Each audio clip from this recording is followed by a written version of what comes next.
Chapter 1 of Petticoat Government, Volume 2, by Francis Milton Trollope. I am sadly afraid that even amongst the best of us there is a great deal of naughty feeling, even in cases where none of those powerful passions are concerned which, while they make an essential part of the mystical sublimity of man, give him, as Goody Grout says of her grandchildren, more trouble than all his money, even in cases where these meddling agents have nothing to do with the matter, we are very often very far from being amiable.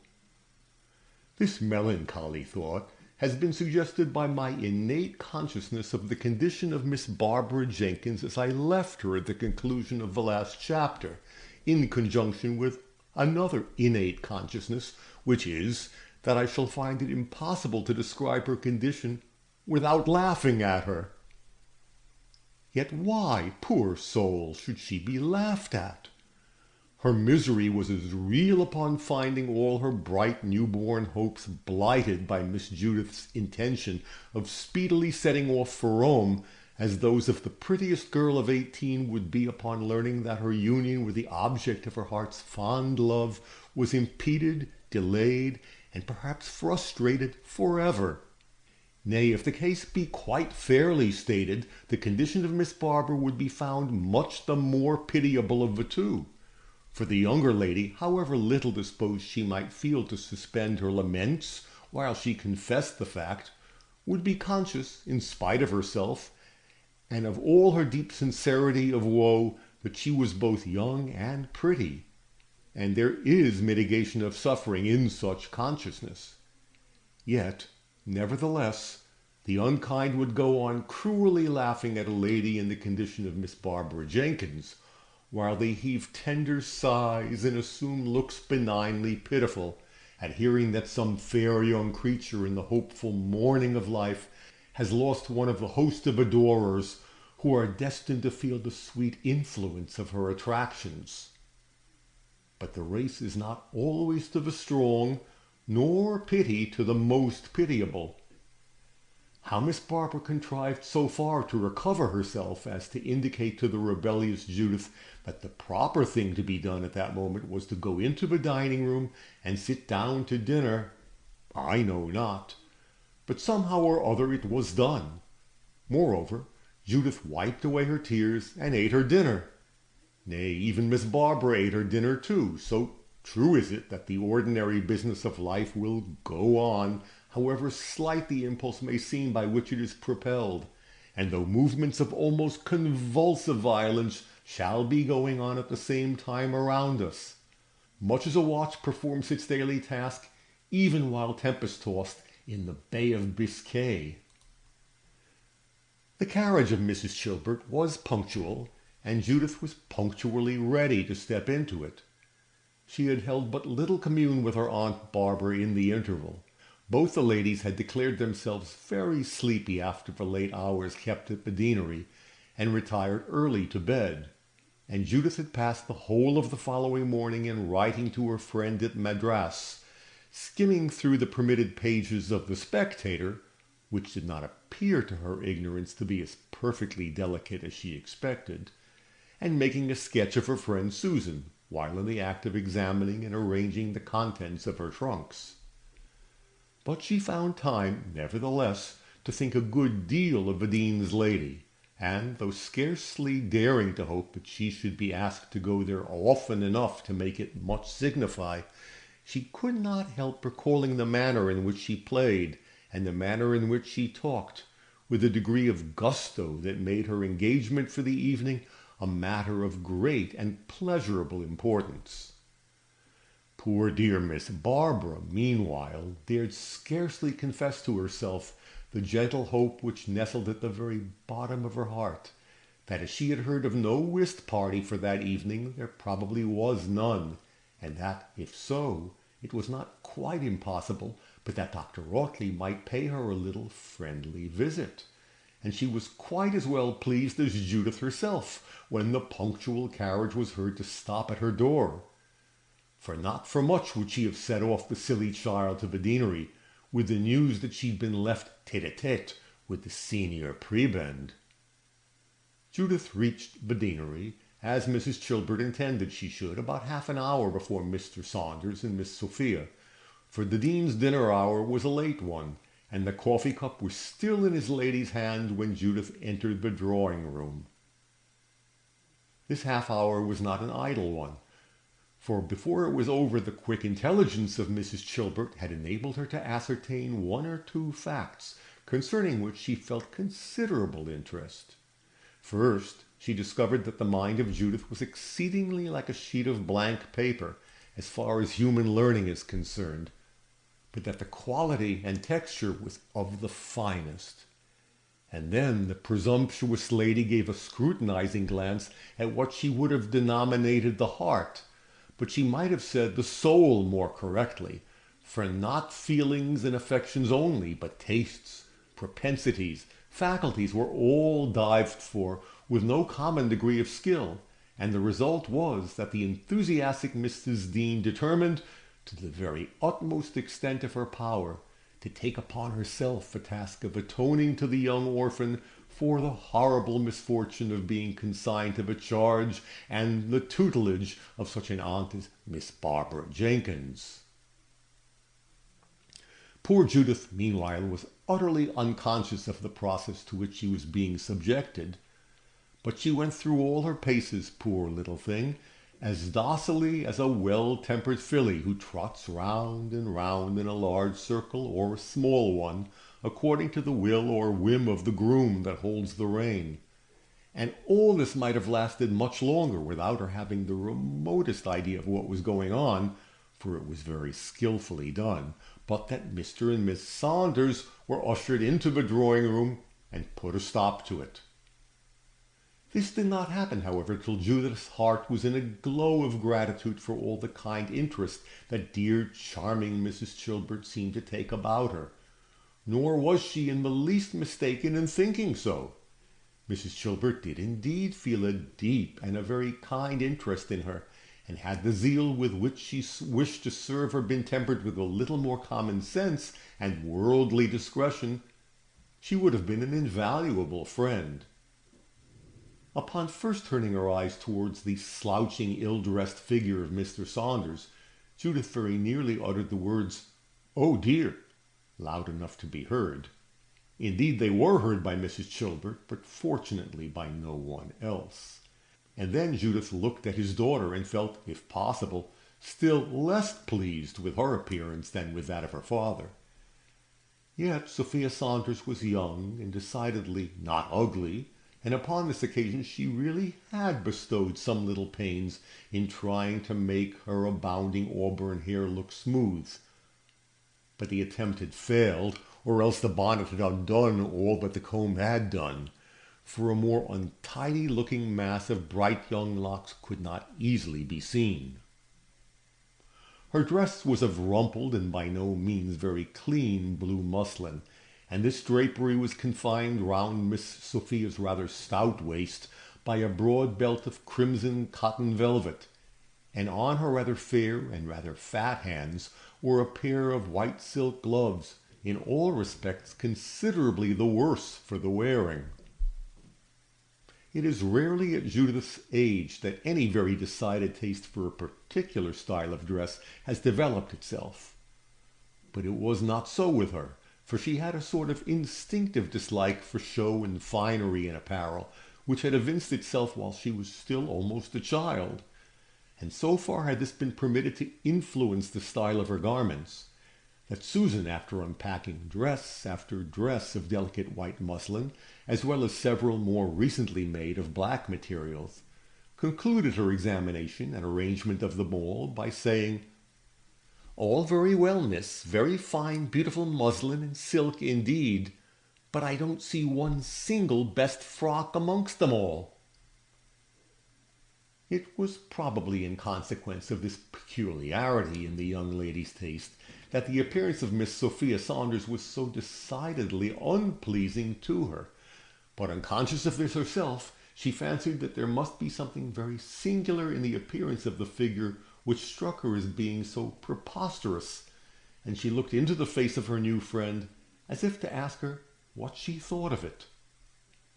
"Never mind, Judith," said the sympathizing spirit in reply, but the words were so little germane to the matter of shaking hands with both father and daughter, in which Mrs. Dean was at that moment engaged, that they neither did or could suppose it was concerning them that they were uttered.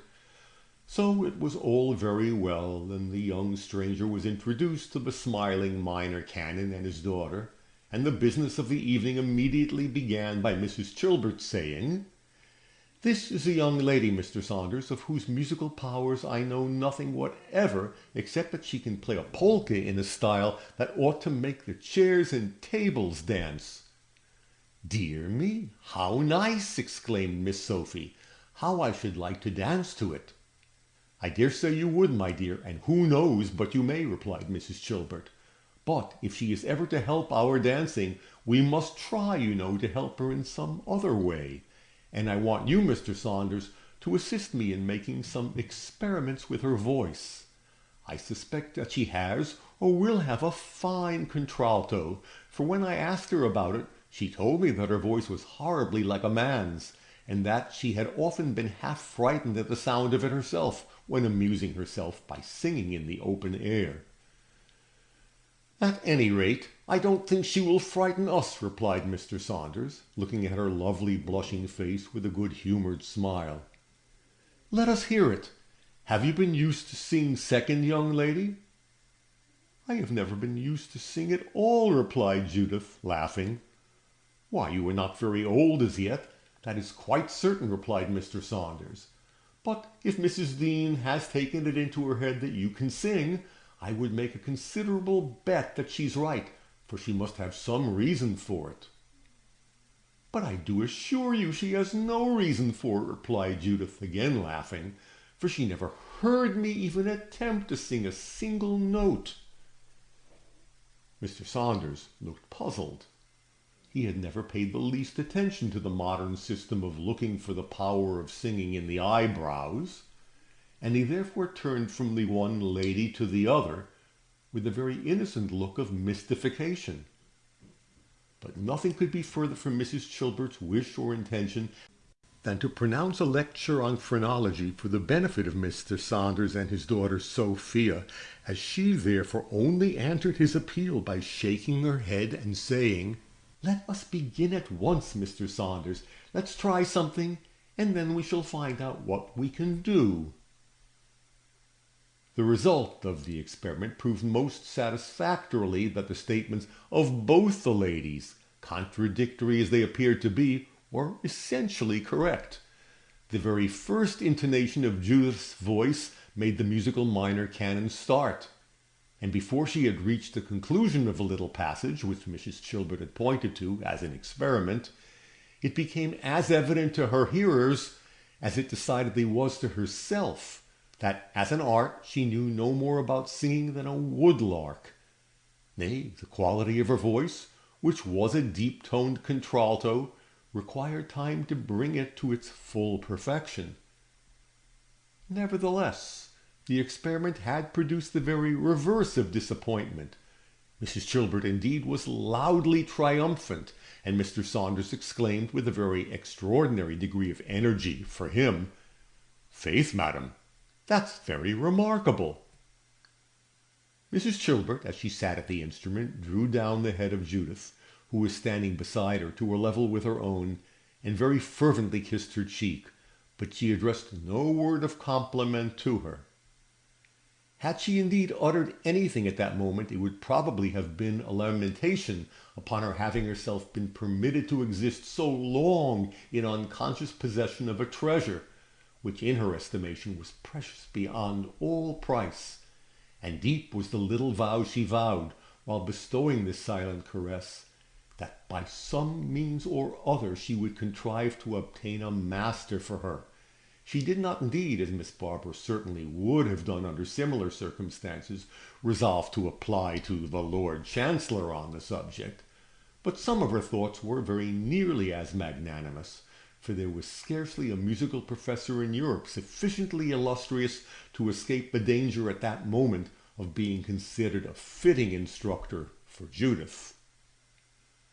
Nothing could be farther from her intention, however, than to waste the present precious opportunity of experimenting upon the fine new instrument which she had so fortunately found, and with a sort of intuitive adroitness that was very clever, she contrived to turn it to account by suggesting when and how a few notes from it might be thrown in with advantage.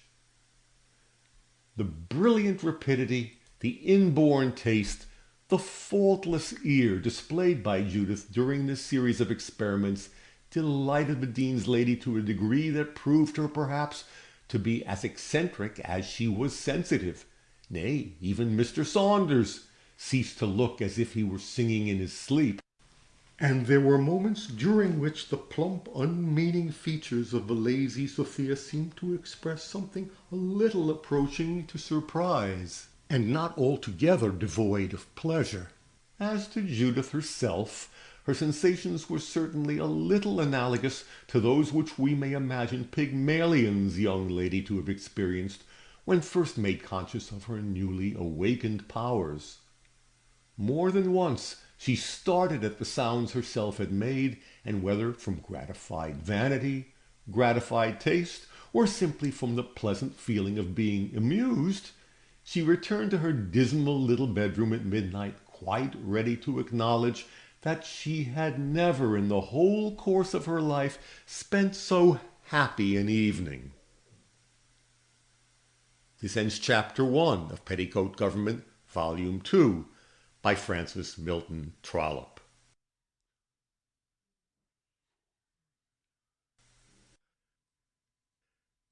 Chapter 2 of Petticoat Government, Volume 2, by Francis Milton Trollope. Alas, poor Barbara! How fared she the while? It would be too piteous a task to describe the weary hours of that dismal evening. People may talk of the blessings of hope, but assuredly the disappointment, which is often its offspring, does more harm than ever its parent did good. Certainly Miss Barbara had felt very happy, poor thing, as she stood before her toilet glass, after the departure of her young niece, and cunningly arranged her chestnut front so as to look perfectly natural as well as perfectly becoming. And certainly there was pleasure in tying under her chin the prettiest cap that her own clever fingers had ever fabricated, a cap of which Dr. Audley had himself said the first time he beheld it, "What a pretty cap you've got on, Miss Barbara." Certainly there was pleasure in this, and in the consciousness that there was very great probability, for her heart told her that there was very great probability, that he would come before many hours, nay, perhaps before many minutes had worn themselves away, and be once again seated beside her. But afterwards, as minute after minute, and hour after hour melted away, and no doctor came, was not her condition worse than if she had never felt any hope at all? But we must not follow her and her poor heart through all the black and white vicissitudes that were before her. The most favorable feature in her fate at this time was the necessity of being very busy.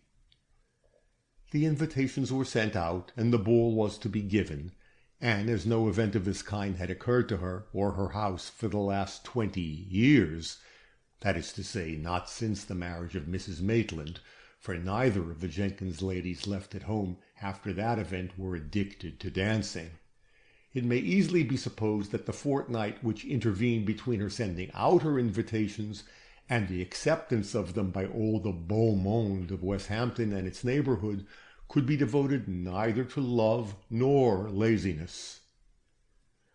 Well indeed did the worthy senior prebend redeem his promise of being useful to her, and that not only in the article of dancing gentleman, but in every other shape and way wherein it seemed to his bachelor notions that he could be serviceable. And sweet and soothing, though very perilous, was the necessity for constant intercourse which this brought with it. Not a day passed without a visit from Dr. Audley to inquire what had been done in this way or in that way for the advancement of the great business they had in hand. Upon one occasion it happened that he asked for the young Judith, saying, "Where is your niece, Miss Barbara? We must ask her opinion upon the important question of festoons or no festoons to be hung over the doors. If the festoons are voted, it is she that will have the making of them, for that is always the business of the young ladies. Do send for her, will you?"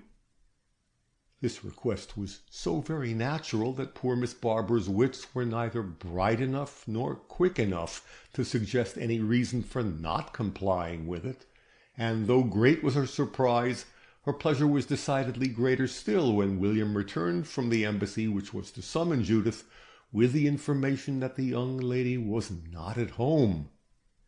The surprise occasioned by this announcement had such an effect on Miss Barbara that, almost unconsciously, and quite involuntarily, of course, she threw herself on the shoulder of Dr. Rawtley, exclaiming, "Oh, goodness, my dearest friend! Is it possible she can have eloped?" "Fiddle-dee-dee," replied the doctor merrily, giving his agitated friend a playful shaking, as with both his hands he placed her trembling form in an armchair. And then, standing before her with a roguish twinkle in his eye, he added, "Do you remember what I said to you about her after I had talked with her and looked at her for about 20 minutes? Do you remember?" Now the truth is that poor dear Miss Barbara's faculties were so much more occupied in dwelling upon the possible words that he had not said than on the actual words he had, that, strange to say, precious as was every sound he uttered to her heart, she had not the very remotest idea of what he meant. To tell him this she felt to be impossible. It would be doing herself and her devoted feelings such cruel injustice. She therefore replied with a look that would have spoken volumes to anyone who would have given themselves the trouble to read it. "Remember? Do you think it possible I could forget?" "Why, no, my dear lady, I don't think it at all likely that you should, for by this time I think you must begin to suspect what I have got in my head, and to be aware that what I say is worth listening to and means something," he replied. "Means? Oh, tell me what it means," she cried in a burst of uncontrollable emotion. "Say, speak!" The unsuspicious prebend began very seriously to suspect that the agreeable and very profitable charge which had been entrusted to his old friend had produced too severe an infraction of the tranquil course of her ordinary existence for her to bear it with any tolerable degree of fortitude and composure, and instead of replying to her passionate-sounding appeal for information as to what his former instructions had meant, he stood looking very kindly in her upturned face for a minute or two, and balancing very conscientiously the pros and cons as to her keeping the naughty runaway with her, or sending her off to her stronger-minded sister in London.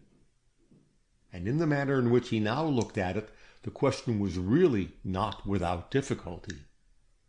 On the one hand was a limited and rather straitened income rendered affluent and easy, with no worse penalty enacted in return than the giving a home to a beautiful young girl, as nearly related to her as it was possible she could be without being her own child, and with no fault or defect of any kind that he could hear of or discover, save the bright, intelligent, and perhaps too independent spirit which sparkled in her beautiful eyes. But on the other hand, here was his worthy old friend, Miss Barbara, looking as if she were already half distracted, and in great danger of altogether losing her wits from her nervous terrors, lest the proper management of the young lady might prove a task too difficult for her to perform. To a good-hearted man like Dr. Rawtley, this was really painful. He plainly perceived that she was in no condition to be reasoned with at that moment, for her hands were clasped as if convulsively, and her eyes, which were riveted upon his face, had an expression that struck him as being exceedingly wild and alarming. "This will never do," thought he. "We shall have her in a madhouse before we know where we are. She had better give it up at once, and yet I hardly know how to tell her so either, for it will be a monstrous pity for her to lose it." All this was breathed in mental soliloquy, and while it was passing through his brain, he too, poor man, kept his innocent eyes rather more widely opened than ordinary, fixed upon her in return. Could he have guessed, however, the effect he was producing, it is highly probable, stout-hearted man though he was, that the senior prebend would have taken to his heels and ran out of the room at once. Yet no owl that ever sat winking from the top of an ivy-clad tower at the moon was less conscious of emitting fire and flame than was Dr. Audley at that moment. But it mattered not what he thought or what he felt, poor gentleman. The result was that Miss Barbara Jenkins rose from her chair and once more deposited her head upon his shoulder. In most of the occurrences of human life, it must be advantageous that the persons concerned in them should know a little of the real nature of what is going on. But it was far otherwise in the present instance. Had Dr. Audley been at all aware of what was going on in the heart and soul of Miss Barbara Jenkins when she thus laid her head upon his shoulder, it would have been nearly, if not altogether, impossible for him to have conducted himself in a manner so every way safe and desirable as he now did. "Now do sit down, there's a dear soul, and make yourself happy and comfortable," said he, very kindly, but at the same time very resolutely replacing her in the armchair. "We shall never get on, you know, never really settle anything, if you let every little trifle overpower you in this way. At our age, Miss Barbara, we ought to know better. We ought indeed. You may be very sure that everything will come right at last. Trust me for that. I won't lead you wrong in any way. You may depend upon it." "Lead me wrong!" cried Miss Barbara, almost with a shriek. "Lead me wrong! Oh, Dr. Audley! Can you suppose for a single instant I suspected it?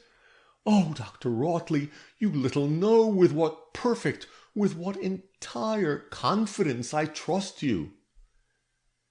"Very well, then. That's all quite right, my dear soul. Don't worry yourself any more about anything."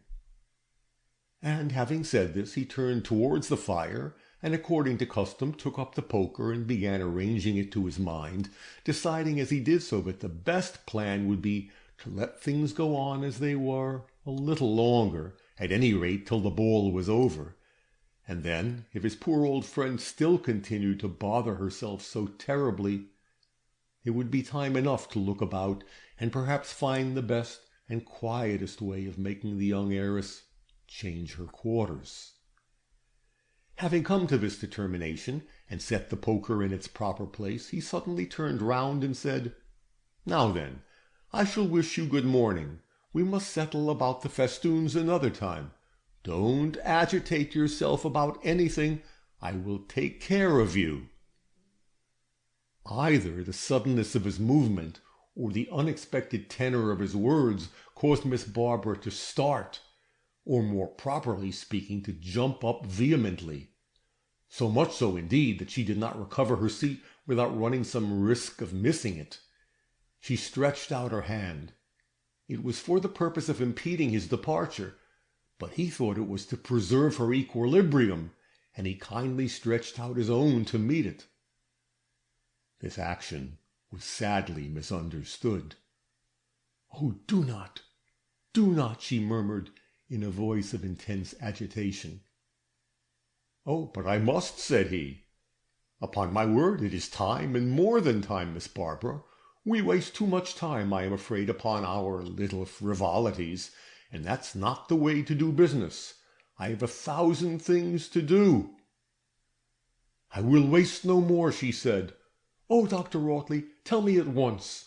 Only tell me how. Only tell me all you were thinking of." "Now you're going to ask me something about the supper," said he. "I know you are, and that's not fair. It's not using me well just at this moment, for I've told you already that I'm angry because you will not make up your own mind. I have hinted that to you again and again, Miss Barbara. You know I have." "But I have made up my mind, Dr. Audley," she passionately exclaimed. It was, however, too late. Dr. Audley, notwithstanding his weighing rather more than 13 stone, could still move very actively when he wished to do so, and it was very evident that he wished to do so now, for the study door was closed behind him before her beating heart had realized the melancholy fact that he was gone. Is it not cruel, then, to refuse pity to such a situation as hers? She had believed herself for one ecstatic moment to be in the very act of listening to an offer of marriage from the senior prebend of Westhampton. But oh, the heavy change! Now he's gone. Is it not cruelty to refuse pity to such a situation as hers? Yet no one who reads this narrative will pity her. Had she been 18 when the disappointment would not have signified a farthing, everybody might have pitied her. This is very unfair, very unjust, very unfeeling. But I know no cure for it. This ends Chapter 2 of Petticoat Government, Volume 2, by Francis Milton Trollope.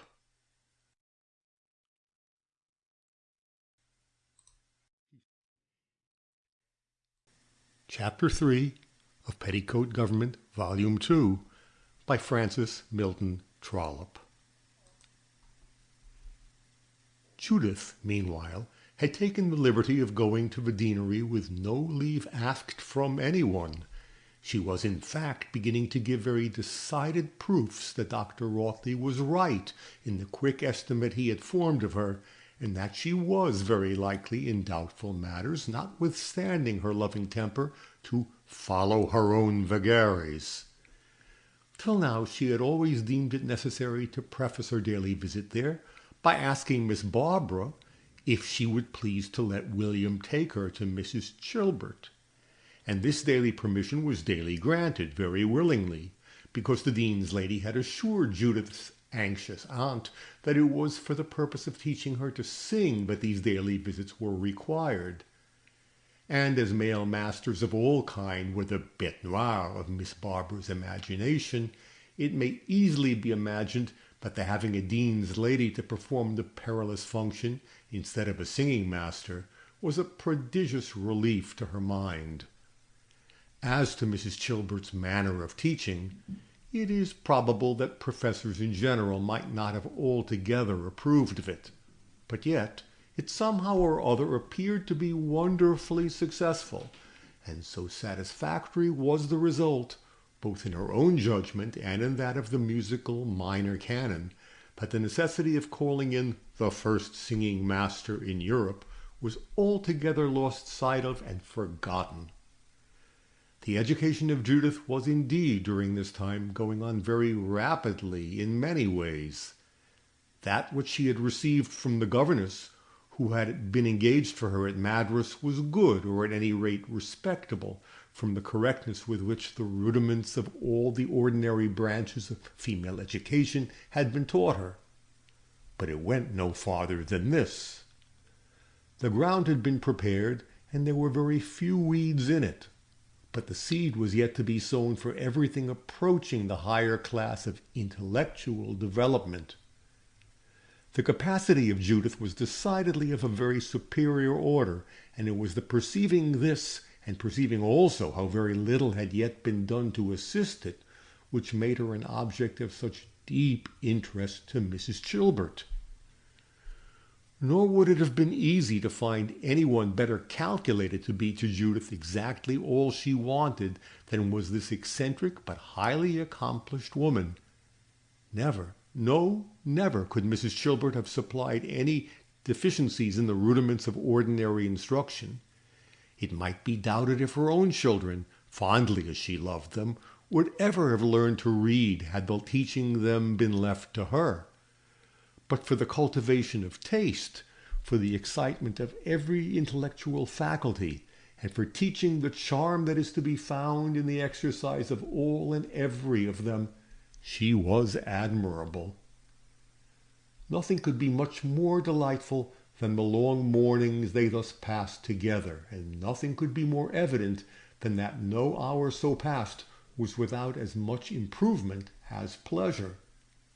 No little rosebud suddenly exposed to the gentle warmth of the morning sun in the sweet month of June ever opened its sensitive leaves more brightly, more rapidly to the pleasant influence than did the heart of Judith Maitland now open to the sunny warmth of Mrs. Chilbert's affectionate teaching. She had believed herself to be still a child. She now felt that she was already a woman. She had been conscious of ignorance, and on some points almost doubted her own ability to acquire as much information as she believed to be the usual average of well-educated people. But Mrs. Chilbert seemed, as she said, to open a royal road for her in all directions, and in all directions did she seem as able as she was willing to follow it. During this time, the only drawback to Judith's happiness was the almost intolerable weight of dullness which fell upon her spirits upon returning to her home. And in truth, there was no need of the violent contrast which the conversation of Mrs. Chilbert offered in order to make her feel this.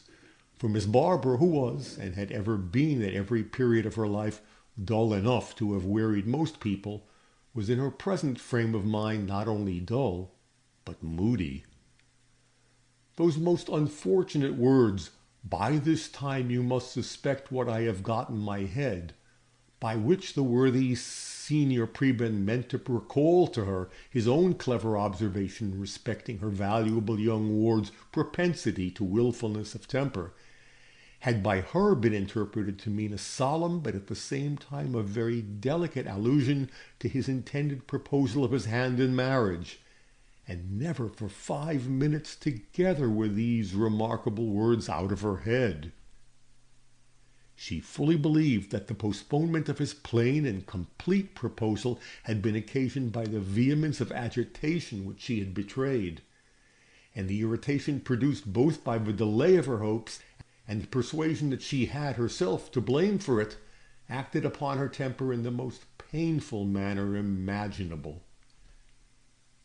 If poor Judith asked her a question or made an observation in order to avoid the awkwardness of continued silence, the only reply she received was a sort of grunt, and when to avoid this the unlucky girl at length determined not to speak at all, Miss Barbara spitefully asked her if she were as silent at the deanery as she was at home. Never, in short, did the tender passion display itself in so grim a form, and had it not been for her mornings with Mrs. Chilbert, Judith would certainly have availed herself immediately of the privilege which had been granted her, of removing from the house of one guardian on to that of the other. But to leave Mrs. Chilbert, to give up her delicious music lessons, her newborn love of Milton, she could not bear to think of it. And yet it often happened that when she retired to her comfortless little room at night, she passed the last hour of the day in tears because her home was so very miserable. It was after an evening spent in this deplorable manner that Mrs. Chilbert, on the arrival of Judith on the following morning, perceived that she looked pale and out of spirits, and a few questions produced an avowal that she did not at all like living with her Aunt Barbara, and that nothing but the delight she felt in the dear mornings passed at the deanery prevented her immediately leaving her. This led to a more full explanation of Judith's little history than Mrs. Chilbert had, as yet, received from anyone, and very deeply interested was she in every word of it. To be young, lovely, and intelligent does not in general move the heart to pity, and when the pleasant accident of wealth is added to these good gifts, the fair owner is usually considered to be an object of envy. Nevertheless, Mrs. Chilbert felt that she pitied Judith heartily. Yes, heartily.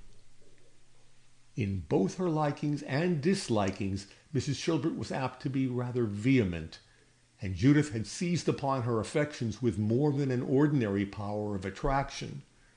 Her beauty, her unsunned simplicity, her youthful freshness of feeling, and beyond all else the remarkable degree of talent which she had not only had the pleasure of discovering, but of developing, all contributed to render her one of the most interesting beings she had ever met, and the attachment between them might very truly be said to have been equal on both sides. But Mrs. Chilbert's dislike to Judith's Aunt Barbara was very nearly equal in vehemence to her liking for Judith's self, and great was her indignation when, by degrees, all the discomforts of the poor girl's home were made known to her. She remembered that Miss Elfrida, though not without some few absurdities, was considerably less repulsive than her older sister.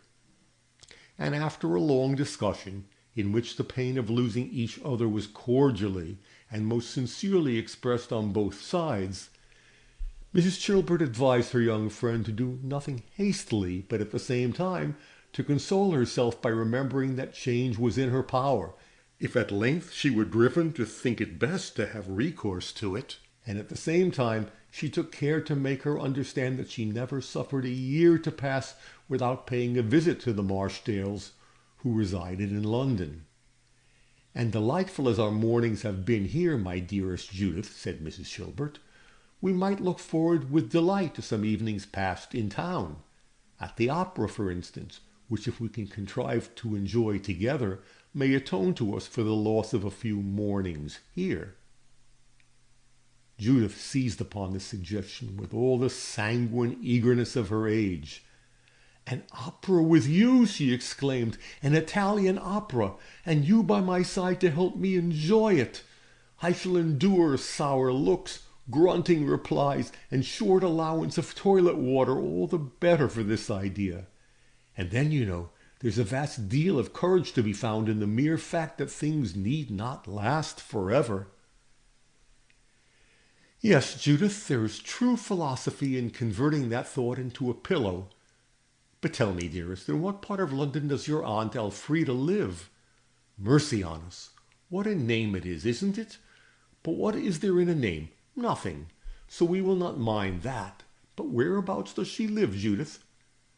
"Green Street, Grosvenor Square," was the reply. "Very well, things might be worse than that. Has she a house of her own, or is she in lodgings?" said Mrs. Dean. "In lodgings," returned Judith.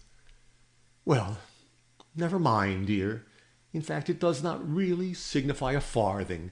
If she has a drawing-room apartment and a tolerably decent manservant to open the door, it really is of no consequence. Remember, I am only thinking of the Marchdales. As far as I am concerned, you will readily believe it would make no difference." Judith took the hand that was stretched out to her and kissed it. "Besides, my aunt visits Mrs. Marchdale," said she. "Bravo! Then I may drive to your door 3 times a day if I like," returned Mrs. Chilbert. This ends Chapter 3 of Petticoat Government, Volume 2, by Francis Milton Trollope.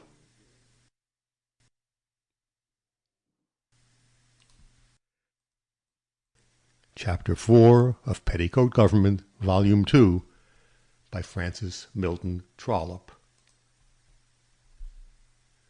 Nothing, perhaps, could more clearly show the ill-at-ease condition of Judith at this time than the indifference she felt about her Aunt Barbara's ball.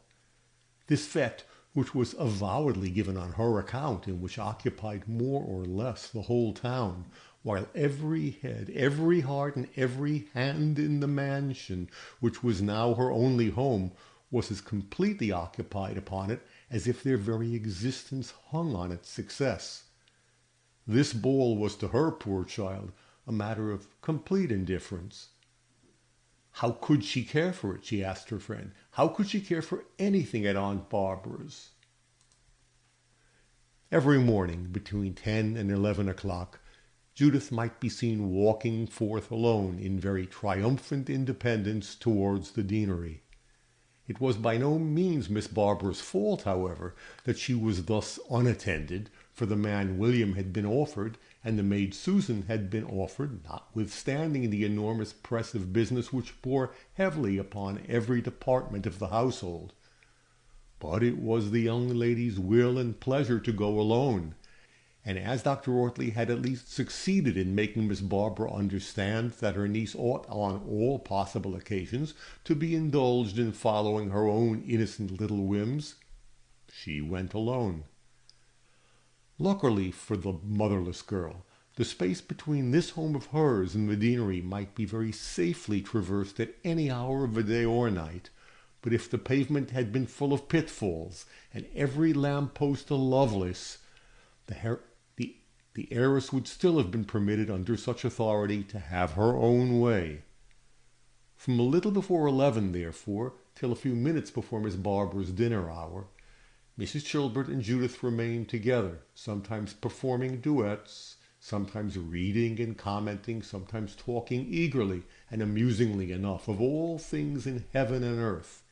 And then it was the delight of Mrs. Dean to elicit all Judith's crude young opinions, which, to do her justice, always displayed as much purity of heart and natural refinement of feeling as ignorance of all the higher objects of human ambition, as well as of the noblest labors of human intelligence. And greatly and most advantageously was her own intellect developed by these delightful gossipings. It may not have unfrequently happened, perhaps, that a whole year of very studious education may have failed to produce so much decided effect upon character and pursuits as were produced by these hours on Judith. Altogether, therefore, it can scarcely be considered very extraordinary that Judith did not take any very active interest in the preparations for Miss Barbara's ball. But she was very fond of dancing, and when the hour and the fiddler came, she felt almost as well disposed to enjoy herself as Miss Sophia Saunders herself.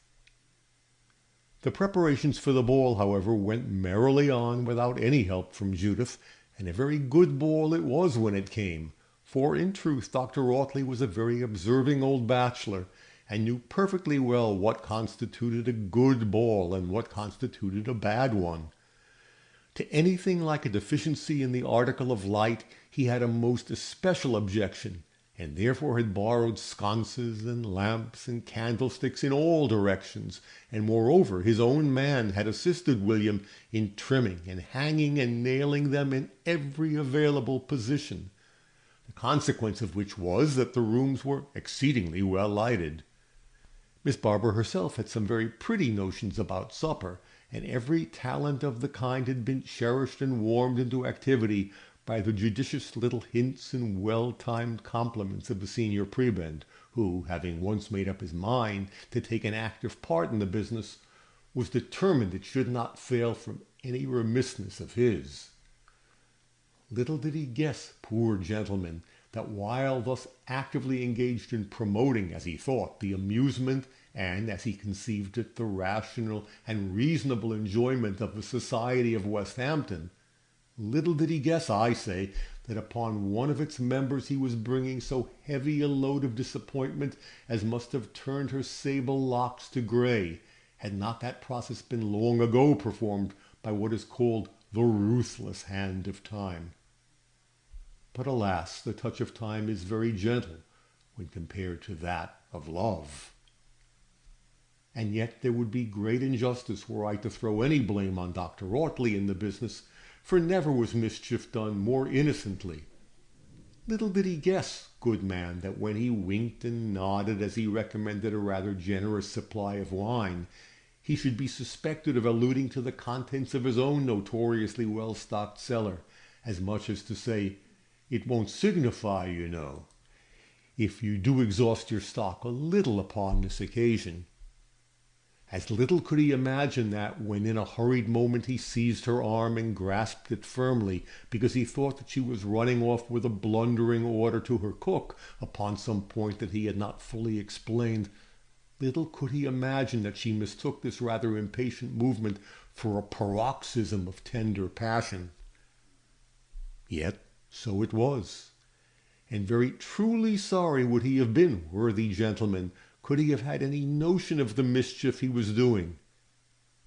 As it was, however, he persevered in the task he had so good-humouredly set himself with unabating ardour to the very end, and if instead of being an old bachelor he'd been a young belle, he could scarcely have bestowed more thought upon it.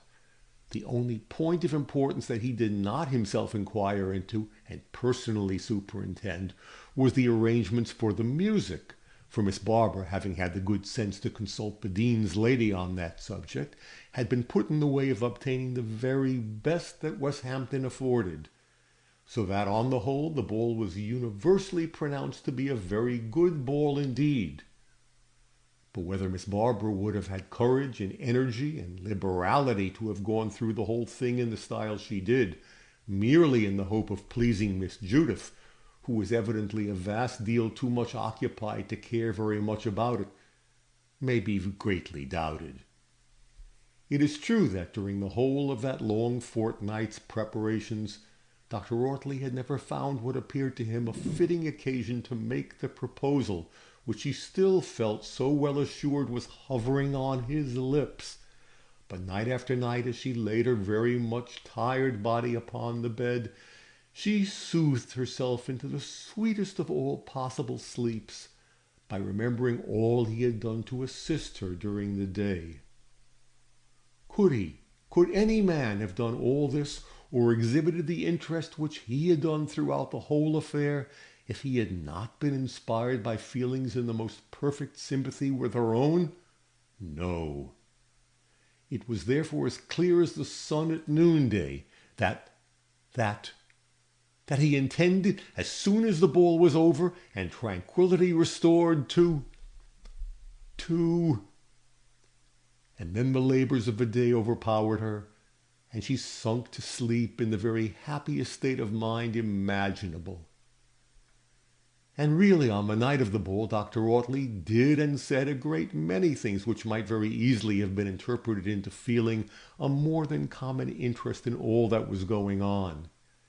And he certainly did feel more than a common interest. He felt, good man, that in reality the ball was as much his ball as Miss Barbara's, for that most assuredly without him it never would have taken place at all. And even if it had, what on earth would she have done without him in the one article of dancing gentlemen, for instance? There was not a dancing young lady in the town who knew better than the senior prebend that without dancing gentlemen, and enough of them, a ballroom is 10,000 times more dismal than a desert. And how many dancing gentlemen did Miss Barbara know? Know, that is to say, well enough to write and invite them, perhaps from a considerable distance? 3? Not more than 3, certainly, and scarcely so many, strictly speaking, and propriety being strictly attended to. What then would have become of her ball if Dr. Audley had not exerted himself? But he did exert himself, and with the most brilliant success, as the following statement will show. It happened, for pheasant shooting was then at its zenith, that several of the neighboring mansions had staying guests precisely of the species of which Dr. Audley was in search, and so ably did he manage that there was not one of them worth having whom he did not contrive to secure. By far the most distinguished individual of the set, however, was a certain Frederick Dorking, the only son of a gentleman of large landed property in a neighboring county, and himself already the possessor of an income of some thousands a year as the heir of a maternal uncle. Mr. Frederick Dorking was, moreover, extremely handsome, and reckoned by competent judges to be decidedly the best native waltzer in the 3 kingdoms. In short, Mr. Frederick Dorking might and must have been considered as a personage of importance in ballrooms of vastly superior pretensions to that of Miss Barbara Jenkins, and yet, thanks to Dr. Audley, there he was. That he was handsome and danced well was speedily evident to all who had eyes. That he was wealthy, well-born, and as yet unappropriated were facts which became equally well known before he had been a quarter of an hour in the room. Mrs. Chilbert's glass had scanned him from head to foot in a few seconds, and it immediately became evident to her that he was the only man fit to dance with Judith in the room. She had already heard, too, of his good blood and his good income, but had he been a very poor gentleman instead of a very rich one, the dean's lady would have come to the same decision, for she was one of the last women in the world to convert a ballroom into a market, and in looking about for partners for her pet, had no more thought of finding a husband for her than a father confessor. But not the less for that had she decided that Mr. Frederick Dorking should dance the next waltz with Miss Maitland. She was well acquainted with the family with whom the young man was staying, and dispatched an embassy to its chef to request he would come to her. The summons was readily obeyed when the following conversation ensued. "How do you do, Mr. Clayton? I have not seen any of you for an age. Why did you not come to me last Wednesday? Mrs. Clayton sent me a killing no, but without a word of reason for it." "I will tell you the reason now," replied the gentleman. "We had 3 or 4 people staying with us, and we know the deanery hospitality too well to mention such a fact, as we were certain by old experience that the doing so would be followed by an invitation to the whole party, which we should neither have liked to refuse nor accept." "And why not accept?" said Mrs. Chilbert. "We were too many," replied Mr. Clayton. "Was that poor chevalier yonder who came with you this evening one of your guests?" said she. "Yes, he was with us then," he replied. "Then you stand convicted of an act of very direful cruelty," said she. "I put dancing on the card on purpose to make Mrs. Clayton comprehend that all waltzers would be welcome, and yet you had the heart to keep such a man as that away from me." "I will keep him away from you no longer," returned Mr. Clayton laughingly. "But he has forestalled you, for he has just asked me who you were, and said he should like to know you." "Which proves him to be as discerning as he is handsome," said she. "Lose no more time, I beseech you. But Mr. Clayton," she added, rising and following him for a step or two, "remember that he ought to be presented to Miss Maitland also. She was not near her aunt when you came in, and he therefore lost his chance of being introduced then. That is Miss Maitland, whom you saw sitting next to me." "It shall be atoned for now," he replied, adding with a smile, "It is only so, I think, that anyone can be introduced to her, for she seems to make a part of yourself." "I wish she did," replied the enthusiastic Mrs. Chilbert warmly. "I should like myself in that case a vast deal better than I ever did before." Mr. Clayton looked as if he were about to say something civil, but he probably thought he had better not, and walked off. No time was lost, however, before he returned again, bringing with him the Mr. Frederick Dorking, upon whom a vast majority of the female eyes in Miss Barbara's drawing-room were at that moment turned. His introduction to Mrs. Chilbert and her fair friend immediately followed, and the young man then gave very satisfactory proof that he knew how to behave himself by almost immediately withdrawing his eyes, though not without some little reluctance, from the blooming face of Judith, and saying, as he fixed them on that of her elegant companion, "Do you dance, Mrs. Chilbert?" "Never," was her reply, uttered with an air that, though perfectly conclusive, was by no means uncivil. "And you, Miss Maitland, may I hope for the honor of a waltz with you?" "I shall be very happy," replied Judith, with as much condescension as could reasonably be expected. The waltz soon followed, and then the promenade up and down the room, and then a little ballroom talk by the side of Mrs. Chilbert, in which that lady joined with great animation, and which therefore became considerably less fad and less flat than ballroom conversations usually are. Mr. Frederick Dorking was decidedly a very handsome and a very gentlemanlike young man. He had passed with credit through Eton and Christchurch, had twice quitted his native country for a year each time, the first having been devoted to the south, the last to the north of Europe. Paris and its unrivaled attractions having been permitted to occupy 3 months out of the 12 on both occasions. It would be almost impossible for any man not absolutely a booby to have done all this before he had completed his 27th year, and done it well, too, with all the advantages of excellent introductions and a very liberal allowance, without profiting greatly, not only in personal demeanor, but in the development of general intelligence. And as Frederick Dorking was far from being a booby, he had profited greatly, and was in consequence not only handsome and gentlemanlike, but very agreeable. He was familiarly acquainted with all the themes which furnish the staple of conversation among well-educated ladies and gentlemen, and he was as little likely as any man living to blunder as to names, or to make any of those desperately confused statements into which chatty, communicative travelers are apt to plunge when they've seen a great deal in a short time. No, the handsome, elegant Frederick Dorking was neither a booby nor a blunderer. He had been reared and educated as an English gentleman of large fortune ought to be reared and educated, and the result was, as might reasonably be expected, that he could enter into the very highest society in every part of Europe with the certainty of being welcomed as properly belonging to it.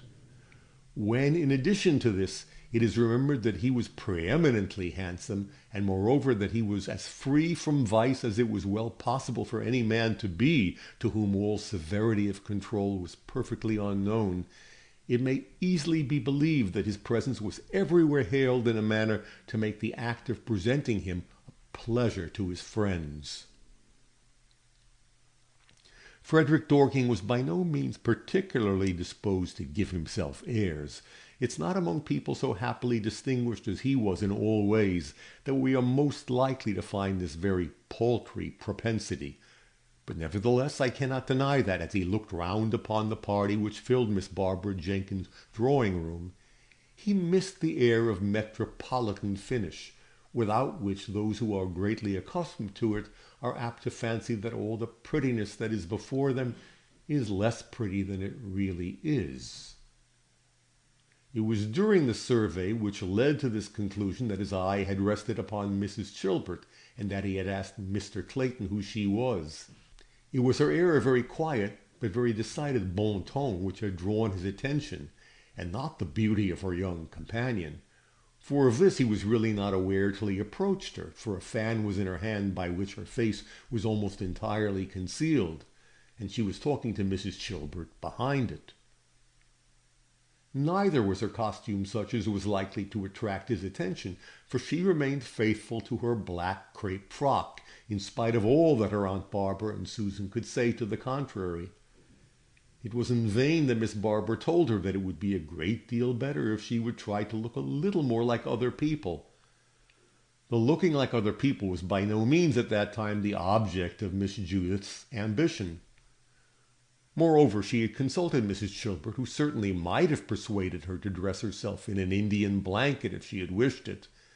Mrs. Chilbert, remembering the effect produced upon herself by the sable robe and the cream-colored complexion, instantly settled the business by saying, "Dress yourself, dearest, precisely as you did the first evening I saw you. It may not matter much, for I doubt if there will be any eyes worthy of seeing you as I saw you then. Wear the crepe frock, nevertheless, sweet love, pour l'amour de moi." But the crepe frock, though it certainly formed rather a picturesque drapery, had nothing in it calculated to produce a great effect when seen across the room, especially when the fair wearer of it was so nearly invisible. But there was too much in common as to matters of taste between Mrs. Chilbert and Mr. Dorking to render it at all probable that she should be disappointed in the effect that Judith and her dress together would produce on the aristocratic-looking young man as soon as he got within sight of them. From that moment the interest of the ball to Mrs. Chilbert became so great that she utterly forgot she was in the house of the person whom she had ever considered as the most stupid old lady in the world, and that the company in general could not fairly be described by any epithet more flattering than humdrum. No sooner had Mr. Dorking let his partner off, with that air of assiduous attention which so explicitly avows admiration, than Mrs. Chilbert, making Mr. Clayton a friendly sign to sit down by her, very skilfully extracted from him all the particulars respecting Mr. Dorking's highly favoured station in society, which have been given above. And having listened to and carefully noted all these, she gave him for his pains as full and particular an account of Judith, slightly but distinctly stating the fact that she was a ward of Chancery with a large fortune, alluding, if possible more slightly still, to her own belief that her gallant father, Colonel Maitland, was one of the fine old Blankshire Maitland race, and then indulging herself by sketching the most enchanting union of heart and head, body and soul, faculties and qualities that ever met together in a human being, and concluding with assuring him that all she could say must be in vain, as it was beyond the power of any human eloquence to find words that could do justice to Judith Maitland. "She's certainly very lovely," replied Mr. Clayton. "Lovely? You call her lovely now? Oh, Mr. Clayton, if you could but see her as I have seen her! I will not talk of the expression of her angelic countenance as she sings. It is better described by calling it inspiration. She is a muse, a grace. No. She's rather the essence, the essential essence of all the muses and all the graces in her own sweet self. Never did I behold such a creature before. You must forgive my enthusiasm, but the having met her is an epoch in my existence, and at present I can neither speak nor think of anything else." "Nay, my dear Mrs. Chilbert, do not apologize for your enthusiasm. It's delightful to listen to you," said Mr. Clayton. "But you positively alarm me for the fate of poor Frederick Dorking. I know not what will become of him if he loves and loves in vain. He's exactly the sort of man to appreciate all the graces and talents you've been describing to me, but is at the same time so terribly fastidious that he's never yet been able to fancy any woman good enough for him. Then I think the chances are greatly in favor of his now being punished as he deserves, for, entre nous, I would by no means advise him to fall in love with Judith Maitland. Let him be as fastidious as he will, I strongly suspect that my lovely little heiress will prove more so still. So you had better give him a friendly hint, I think, to enjoy his waltz tonight, but to see as little of his partner afterwards as may be. He's really a very fine-looking young man, and it would be a pity to see him wear the willow." "Do you mean that the young lady's already engaged?" said Mr. Clayton, laughing. "Oh dear, no. She's very young," replied Mrs. Chilbert. "But I'm quite in earnest when I say that I don't think it would be possible for any man to see her often without being captivated." "Very likely," returned Mr. Clayton, whose eyes were at that moment fixed upon Judith, as she passed close before them with very Camilla-like lightness of movement, displayed to the greatest possible advantage by the assistance of her accomplished partner. "Very likely," he repeated, with his eyes still fixed upon her. "But for all that, I see no reason why my friend Frederick Dorking should despair. It's quite new to me to hear him spoken of as being in danger of rejection. The gossip respecting him has, I assure you, gone quite the other way." "And now I will repeat your very likely," said Mrs. Chilbert. "I really do think it very likely that young ladies' hearts may have fallen round him as fast as leaves in October. But the heart of my pretty Judith will not increase the number." And then, having said to Mr. Clayton pretty well all she wanted to say to him, she got up, took a deliberate survey of the whole room and everybody in it through her glass, and then said, If you will kindly give me your arm, Mr. Clayton, I will venture to make my way across the room to that vacant place by Mrs. Sutherland. She said something to me as I came in which I could not answer, because Miss Maitland was speaking to me at the same moment. This ends Chapter 4 of Petticoat Government, Volume 2 by Francis Milton Trollope.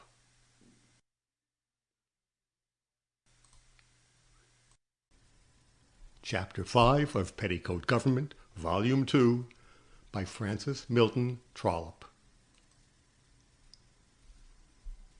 I have not done Mrs. Chilbert justice if I have so related facts as to convey the impression that she was a match-making lady who took pleasure, even in the present early period of her existence, in exercising her skill in that line, as if to improve herself by a little practical experience before her own daughters required her assistance.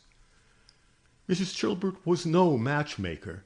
She'd never in her life felt the slightest propensity towards such an avocation, and though her conduct on the present occasion might fairly enough be considered as evincing an inclination to make an experiment of the kind, the feelings and motives which actuated her were special and had nothing to do with her general character and conduct. Every iota of the extravagant admiration expressed by Mrs. Chilbert for Judith was genuine. Whether addressed to the young girl herself or to any other person, it mattered not. She uttered no word that her heart or her fancy did not fully confirm, and she only felt herself at a loss to find words sufficiently strong to express her feelings concerning her. Though Mrs. Chilbert had married a gentleman who was very soon afterwards made a dean, she'd married very young, and though highly educated and highly intellectual too, she knew neither more nor less of human nature than any other young lady of 18. Moreover, she had the great disadvantage of feeling conscious that she was herself a vast deal more clever, more instructed, more intellectual than any other young lady that she knew. Had she remained a year or two longer unmarried, she would have had a fair chance of knowing better, for her own connections were people who lived a good deal in the world. But the society of Westhampton, though in point of well-ordered sobriety of demeanor perfectly deserving of all the fine things Miss Barbara Jenkins said of it, was exactly of the quality and character most calculated to confirm the dean's lady in all her notions concerning the low average of human capacity. She really loved her husband, however, and he really deserved to be loved. But he, too, like the great majority of his reverend brethren, was too well content to live in decencies forever to be of any use in correcting her estimate. Not once, therefore, had it ever happened to her in the whole course of her life to meet with anything bright, enthusiastic, and imaginative enough to satisfy her longing for what she sincerely believed to be the highest order of intellect. But in Judith Maitland she had found it all, and so much that was attractive and endearing besides in her loving temper, her graceful prettiness, her splendid voice, not to mention her brilliant finger on the pianoforte, that her affection and admiration immediately exceeded all reasonable bounds, and she felt as if the first duty of her life at the present moment was to cherish her, watch over her, and promote her happiness in every possible way. It pained her maternal heart to think that so sweet a creature should be motherless, and the idea that this sensitive young creature should be so utterly alone, as she certainly was in the new world to which she'd been sent, was positively dreadful to her. This pitying feeling was doubtless rendered doubly acute by one peculiar weakness in Mrs. Chilbert's character. The horror of being bored, I know no other word to express this too common social annoyance, overstepped all reasonable bounds. Doubtless it is lawful and perfectly natural that everybody should dislike the feeling of being bored, but in Mrs. Chilbert this feeling amounted to very positive agony. She would escape from it and then weep from remembering what she had endured. This was great folly, great weakness, and it would be difficult to find any reasonable excuse for it. But so it was, and as it happened, the consequences of this folly and weakness became very advantageous to Judith Maitland. Unfortunately for the Dean's lady, there were a good many others among the individuals who formed the Society of Westhampton who might also justly be classed under the generic appellation of bores, some dwelling in the close, some out of it. But among them all there was not one who irritated her sensitive nerves so painfully as Miss Barbara Jenkins. One reason for this was that Miss Barbara unquestionably enjoyed a sufficient degree of popularity to bring her into all, or very nearly all, the evening parties given in the town, and the annoyance was, therefore, so often repeated as to become a very serious nuisance. Moreover, Miss Barbara's principles led her, good lady, to take every possible opportunity of proving her devotion to Mrs. Dean, and this, of course, was done by never missing an opportunity of addressing and making long and very complimentary speeches to her, all compounded of reverence for herself and the church. Had Miss Barbara herself presented her niece to Mrs. Chilbert, it's likely enough that she would have fixed her uncivil eyes here, there, and everywhere, rather than have looked at her. But Dr. Rawtley was in some degree a favorite, and to please him she not only looked at the young stranger, but spoke kindly to her. This was quite enough for both parties, and all that followed was inevitable. But amidst the variety of feelings inspired by Judith, that of tender pity for being an inmate of Miss Barbara Jenkins's was perhaps the deepest. The idea haunted her, and though she had too much good taste and right feeling to talk to Judith of the personal detestability of her aunt, she did not scruple to dilate upon the inevitable dullness of being domesticated where she could find no companionship. Judith, too, was far from wishing to indulge in any disrespectful commentaries on the defects and deficiencies of her mother's sister.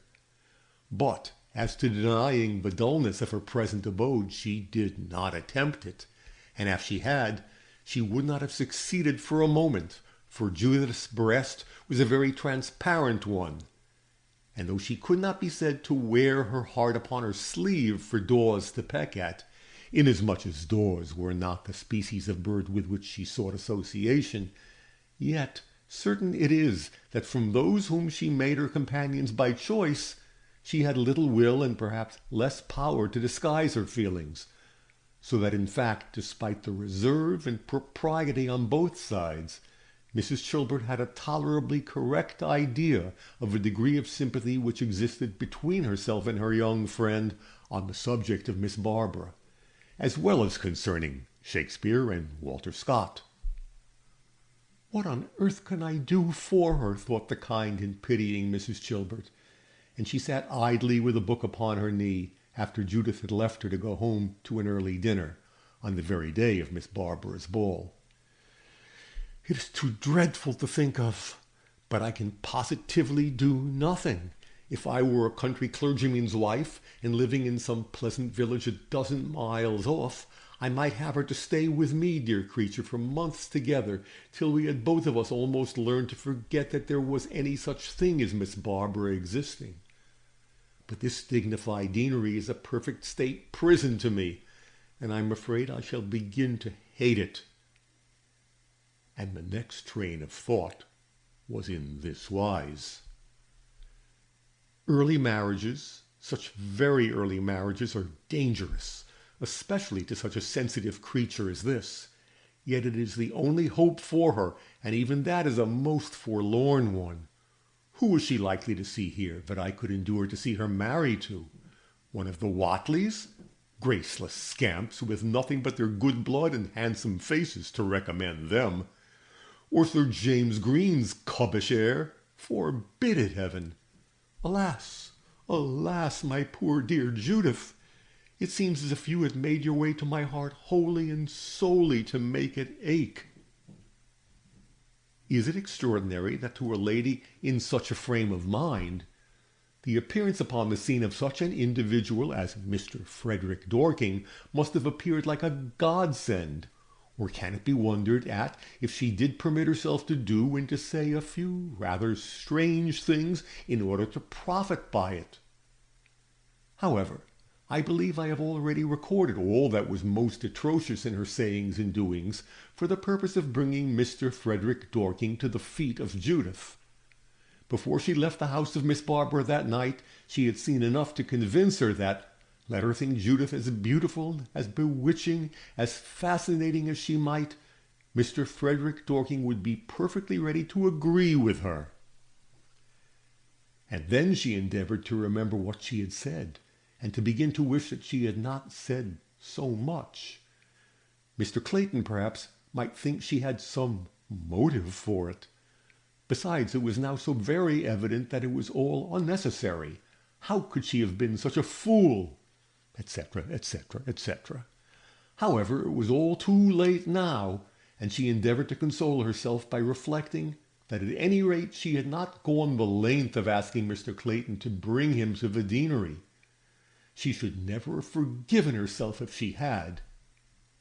She had no cause, however, to repent anything that she had said. It had indeed all produced effect, but that effect was just what she wished it to be, and this was achieved without her having excited any suspicion of her object.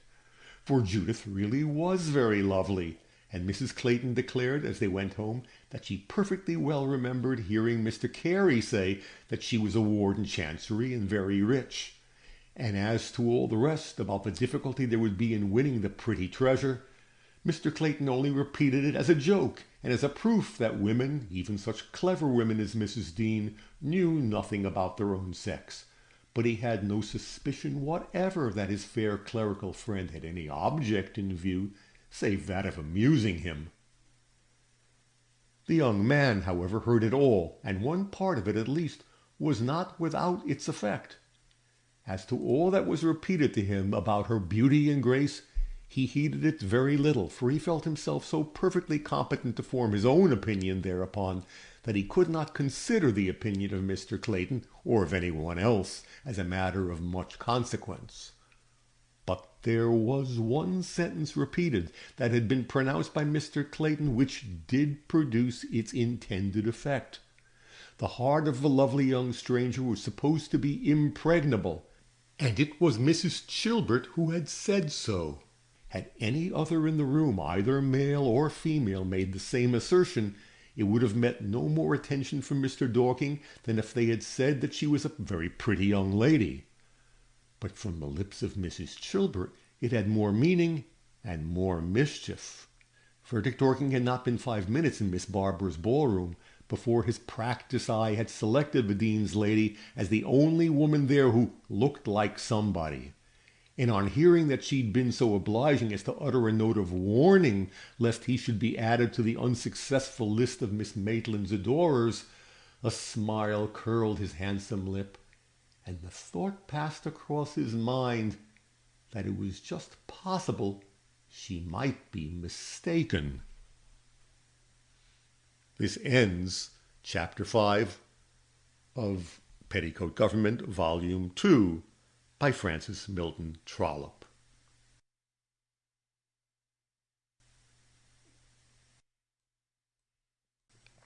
Chapter 6 of Petticoat Government, Volume 2, by Francis Milton Trollope. The last words spoken by Mrs. Chilbert to Judith as she left the ballroom were, "Come to me as early as possible tomorrow."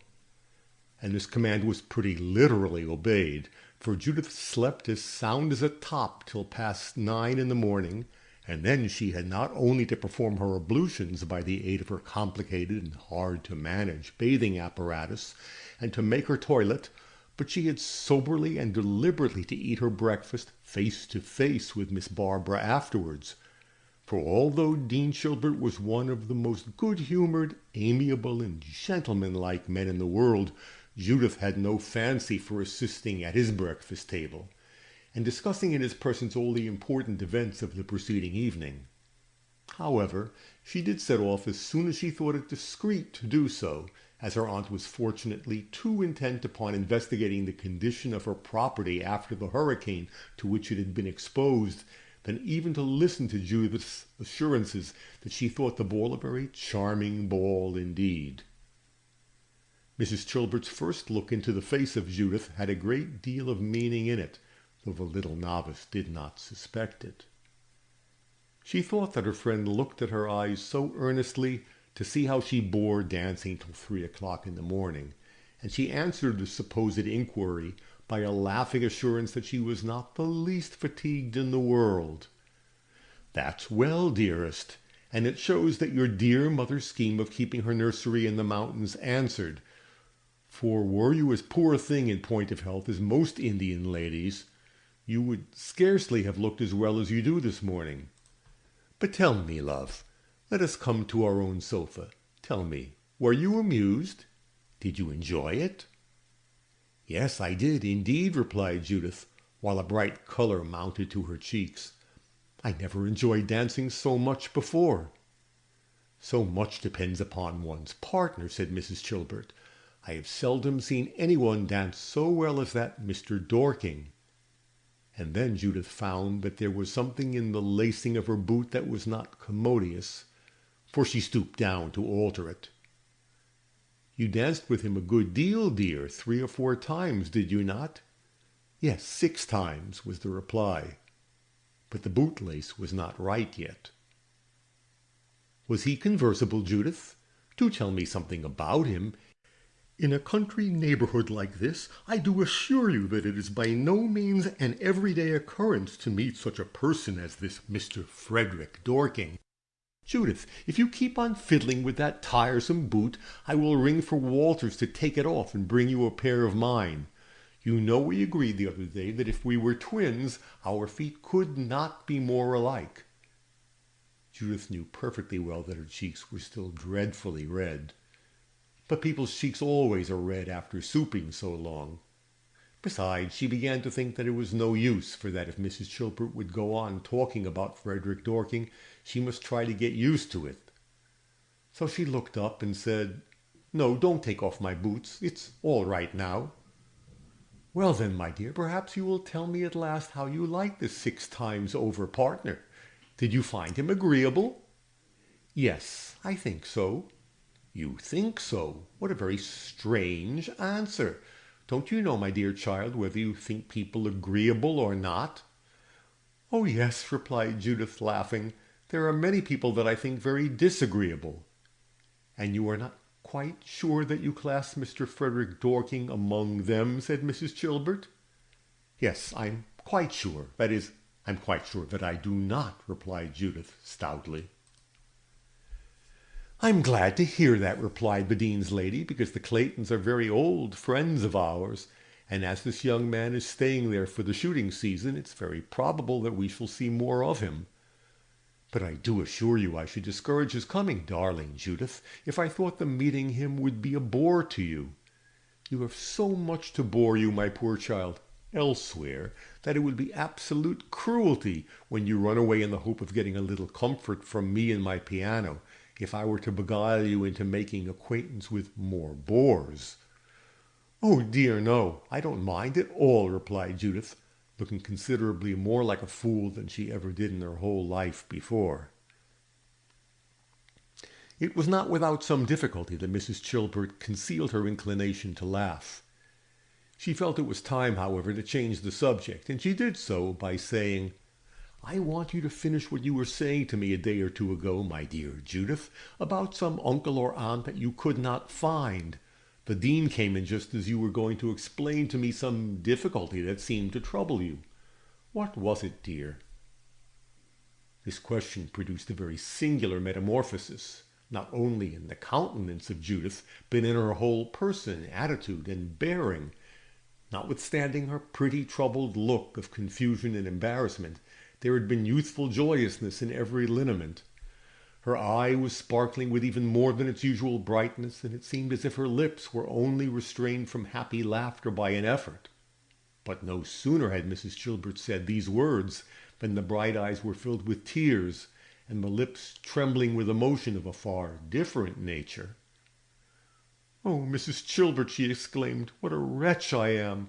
What a heartless, unnatural wretch I must be to have suffered the idea of this ball and all the folly connected with it to drive from my heart and my thoughts the only subject which ought really to occupy me." "My dear Judith, do not, I beseech you, blame yourself so very severely merely because you've been kind enough to take some degree of interest in the pretty fete which has so pleasantly occupied us all. Come, come, dearest, there has not been much time lost, and if you'll tell me now what my good Dean prevented your telling me the other day, I'll promise to give you my very best attention and assistance too, sweet love, should assistance be wanted." Thank you, my dear kind friend, 1,000 times thank you," cried Judith. "I do indeed want assistance, and you, who seem to know everything, will know how to give it to me. But can you and will you listen with patience to a long and dismal story?" "I can and I will, if it relates in any way to you, my Judith," replied Mrs. Chilvert, in a voice as cordially kind as were the words themselves. "Oh, yes, it does indeed relate to me and all that is dearest to me," returned Judith. And then she related the whole story of her Aunt Penelope's marriage, from the falling in love with the amiable and accomplished young drawing-master to the desolate condition in which his widow and son were left at his death. "Unfortunately," continued Judith, "my aunt's marriage was achieved by means of an elopement, and therefore, of course, her fortune was not settled upon her. And I believe, though I do not know any of the particulars, that my Uncle Worthington, clever as he was, never got much money by his profession, and therefore that when he died most of poor Aunt Penelope's money was gone. But this at least I know perfectly well, for I have heard Mamma say it 100 times over, that he was always kindness itself to his wife, and that his death was the first tidings that ever reached her from Aunt Penelope that ever seemed otherwise than happy and contented. And I know too, my dearest Mrs. Chilvert, that though Mamma always spoke kindly of all her sisters, Aunt Penelope was the only one she ever really loved, and they did love each other most affectionately, that is quite certain." "Then why, my dearest child," said Mrs. Chilvert, suddenly interrupting her, "why did your mother confide you to the personal care of such a— forgive me, dearest Judith, how came it that you were not left in the care of her best-loved sister?" "Because by a most unlucky chance," replied Judith, "my poor mother knew not where my Aunt Penelope was to be found. A week or two after my father died, a letter came from Aunt Worthington, who was then still at Rome, where she'd been living nearly ever since her marriage, saying that it was the last that she should write from thence, for that her son Charles, her only child, was anxious to try his fortune as an artist, either in France or England. His father, it seems, had never, with all his talent, made much profit by it at Rome, and my poor aunt confessed that she was glad of any excuse for leaving a place where she'd been too happy in days past to hope that she could ever feel happy there in future. The letter concluded by saying that as soon as they had made their decision between Paris and London, she'd write again. But alas, my own dear mother had ceased to exist before that promised letter came, and therefore it was impossible for her to consign me to a relation of whose residence she was completely ignorant. But though she could not send me to her, the very latest moments of her life were spent in making me understand how dearly she loved her, and in charging me to do all that I had the power of doing now and always to assist both her and my cousin Charles, for she greatly seemed to fear that they might want it. Moreover, and this at the present moment is the most important of all, she placed in my hands a casket of diamonds, which I believe are worth a great deal of money, with directions to give it to her with my own hands as soon as possible. Of course I thought, continued poor Judith with a face glowing with indignation, of course I thought that my 2 English aunts would be able at once to tell me where I might direct a letter to Aunt Penelope. But no, they knew nothing at all about her. It was years, they said, since they had heard anything of her, and she and her son might both be gone to the moon for anything they knew or cared. This recurrence to her first great European disappointment, and to the source of the, it must be confessed, rather vehement dislike which she had conceived against her Aunt Barbara, at once drove everything else from her mind. Mr. Frederick Dorking, his undisguised, though most respectful, admiration, the pleasure of sincerely believing herself one of the most highly gifted and captivating young ladies in existence, nay, even the delightful persuasion that the fascinating and accomplished lady of the Dean of Westhampton had never till now met with any of her own sex worthy of her affection, all was forgotten, and Judith burst into a passion of tears as youthful and as genuine as ever were shed. "Horrid, unnatural old wretch!" exclaimed Mrs. Chilbert, unconsciously, perhaps availing herself of Judith's strong emotion to indulge in the avowal of a dislike which, on all ordinary occasions, she considered it decorous to conceal. "But do not let her barbarity break your heart, my sweet Judith. Her paltry plotting shall be of no avail. We will find this dear Aunt Penelope in spite of her." At that moment, our poor half-spoiled Judith was all herself again, and when, springing up and throwing her arms round her friend, she kissed her again and again, it was with a feeling as unmixed with any of the pernicious little vanities which had half smothered by their overgrown gratitude the affection she had hitherto felt for her, as if it had been her own longed-for Aunt Penelope that she embraced. "But why, my dear, when this— but we won't call names, Judith. Why, when Miss Barbara Jenkins gave you this unfeeling answer, why did you not write to the other, to the Miss Elfrida who lives in London? She's rather a quizzical sort of a personage, too, I believe, being tremendously blue in the scientific line. But that's no reason, you know, why she should be as unnatural as the old maid here. Why do you not write to her?" "I've done so," replied Judith. "I did it as soon as I was sufficiently recovered from the half-distracted feeling which Aunt Barbara's way of mentioning my Uncle Worthington threw me into. But excepting that her letter contained no base insinuations against him, whom I believe to have been one of the most amiable men that ever existed, excepting for this, her answer was as dreadful as that of my Aunt Barbara. She knew nothing about her sister Worthington, excepting that she was a widow with one child, who must by this time, of course, be a grown-up man, as it was more than 23 years since her terrible elopement, and they had heard of the birth of her child a year afterwards." "And this was all," said Mrs. Chilbert. "Nothing whatever as to Mrs. Worthington's having left Rome?" "Not a word," returned Judith, with a fresh burst of tears. "And thus I'm left not only without the power of gratifying my natural wish of seeing the only relative whom I was really prepared to love, but with the burden on my heart and conscience of not fulfilling my dying mother's last command. Do you not hate me, Mrs. Chilbert, for being able to forget all this, even for an hour?"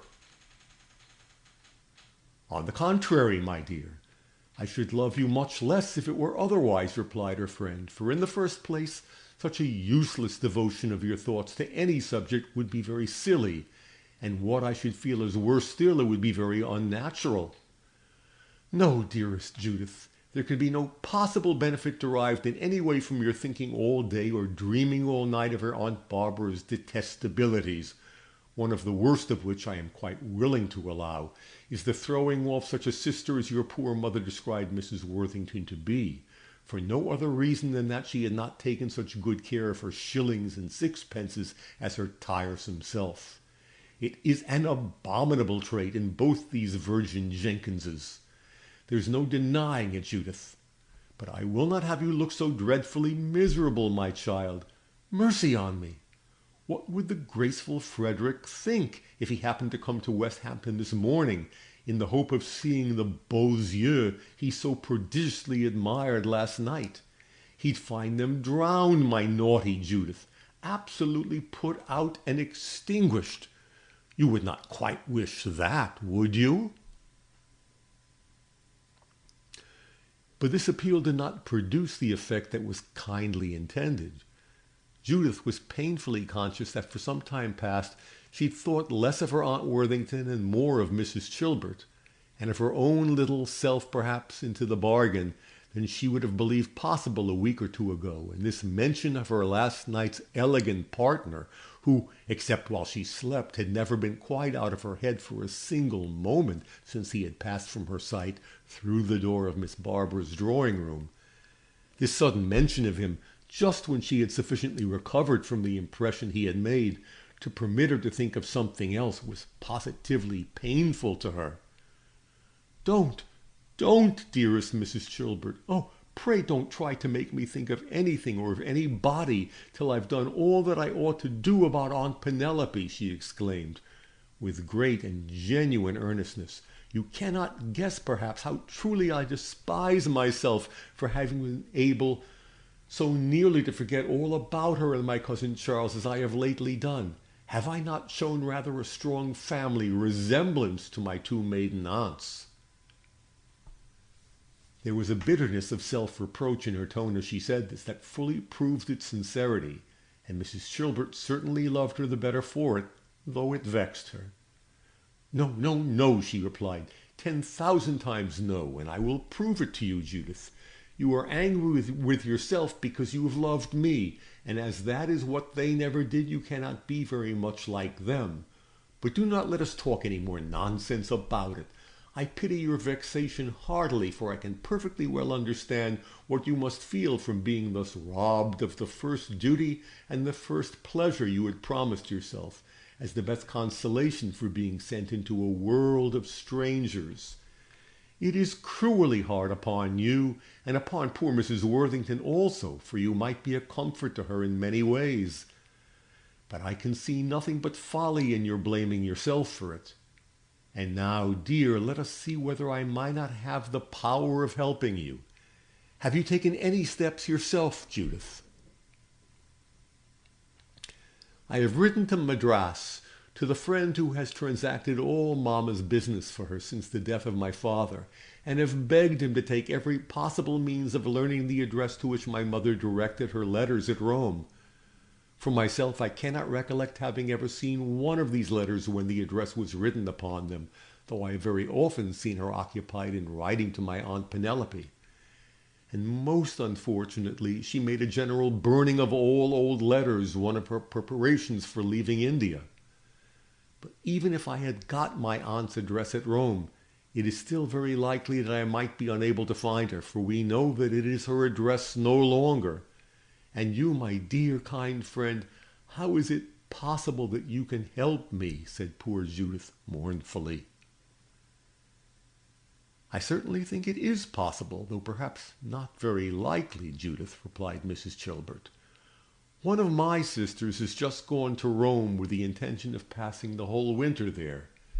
She will be sure to know everybody, and if you will write for me not only the name but every particular you can think of respecting your aunt and cousin, I will lay my commands on her, and she will be sure to obey them, not to omit any possible means of discovering where they are gone. There is indeed hope in that, my most kind friend, cried Judith fervently. Oh, how can I ever thank you enough? You shall not thank me at all, darling. But if you really mean to give me a reward, said Mrs. Chilbert, you shall promise never to let me see you again looking so deplorably wretched as you've done this morning, ever since the name of Aunt Worthington was mentioned. I will try in everything to do exactly as you would have me, replied Judith joyfully, and the first thing shall be to write what you have asked for. What now, dearest? Shall we not have a little bit of gossip about the ball first? Judith had seized upon a pen, but she laid it down again. Just as you please, dearest Mrs. Chilbert, said she, evidently making an effort to look cheerful and amused. No, Judith, no, that will not do. I have sometimes thought that you would make a charming actress, but you must take a few lessons first, and above all things, I think it will be necessary not to talk about our Aunt Penelope when we are going to set about it. Here, my dear, and take care to be as clear and precise as possible. And Mrs. Chilbert replaced the pen in Judith's hand as she spoke. Judith seized the kind hand and kissed it, and then opening the blotting book and selecting a moderately sized bit of paper, She meditated for one moment and then wrote as follows. Mrs. Worthington, widow of Mrs. Charles Worthington, an English artist who lived in Rome for many years before his death, which happened about 2 years ago. Mrs. Worthington had one son of 1 or 2 and 20 years of age who has been brought up to the same profession as his father. Having written this, she put it into the hand of her friend, saying, "Do not think me encroaching. Do not fancy that I want you to write this very minute, whether it be convenient or not. But, dear Mrs. Chilbert, let me leave you now, for I have cried till I have made my head ache, and I am fit for nothing but to go home and lay down upon the bed." Mrs. Chilbert looked at her very affectionately, and then said, after giving her a loving kiss, "Go, my dear child. You are quite right, Judith. I dare say I shall have morning visitors, and I must confess that you are not fit to be seen. You are a good little girl not to insist upon my writing letters after being up nearly all night watching your waltzes and polkas, and I will take no unfair advantage of your indulgence. Goodbye." This ends Chapter 6 of Petticoat Government, Volume 2, by Francis Milton Trollope.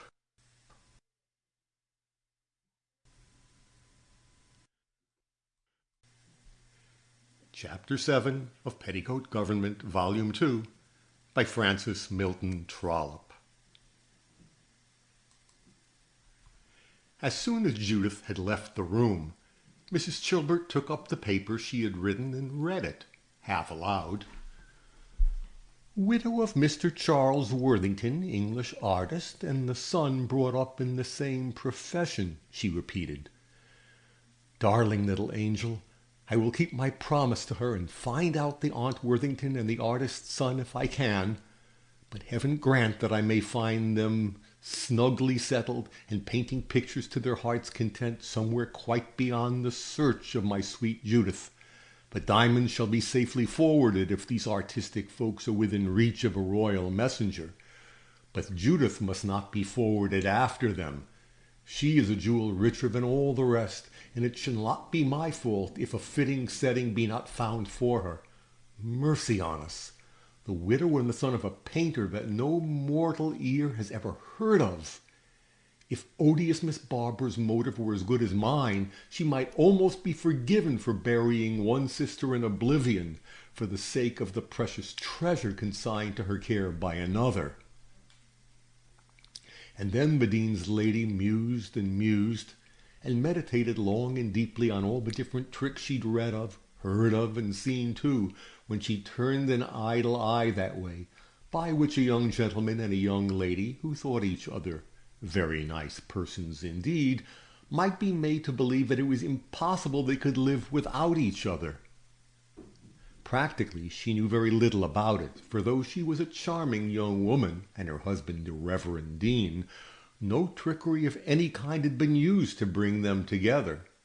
But her mother wit, unaided as it was by experience, taught her to believe that in a case where mutual liking was already so very evident, the simple process of bringing them as often as possible into the same society was very likely to answer and might save the necessity of any more complicated maneuvering. Mrs. Chilbert knew that Judith Maitland was very young, but gave her credit for being at least a year older than she was. For Judith, being a good deal ashamed of her juvenility, always carefully avoided the subject, and although her 16th birthday had occurred within the last few months, nobody had heard anything about it, for Miss Barbara was quite ignorant of the fact, having always rather disliked discussing any of the details appertaining to the arrival of her Neapolitan connections in this vale of tears, and Judith herself thinking it very childish and silly to talk about birthdays. And thus the dean's lady was a little less blamable than she would have been had she known that the gay little creature whom she was so eager to convert into a matron was younger than many English young ladies who are still under the dominion of a governess. Having said thus much in her defense, the veracity of an historian obliges me to confess that within 10 minutes after Judith left her, Mrs. Chilbert was on her way towards the dean's library, where she was tolerably certain of finding him reading the newspaper. Is there any sin in a woman's obtaining great influence over her husband and using it? God forbid!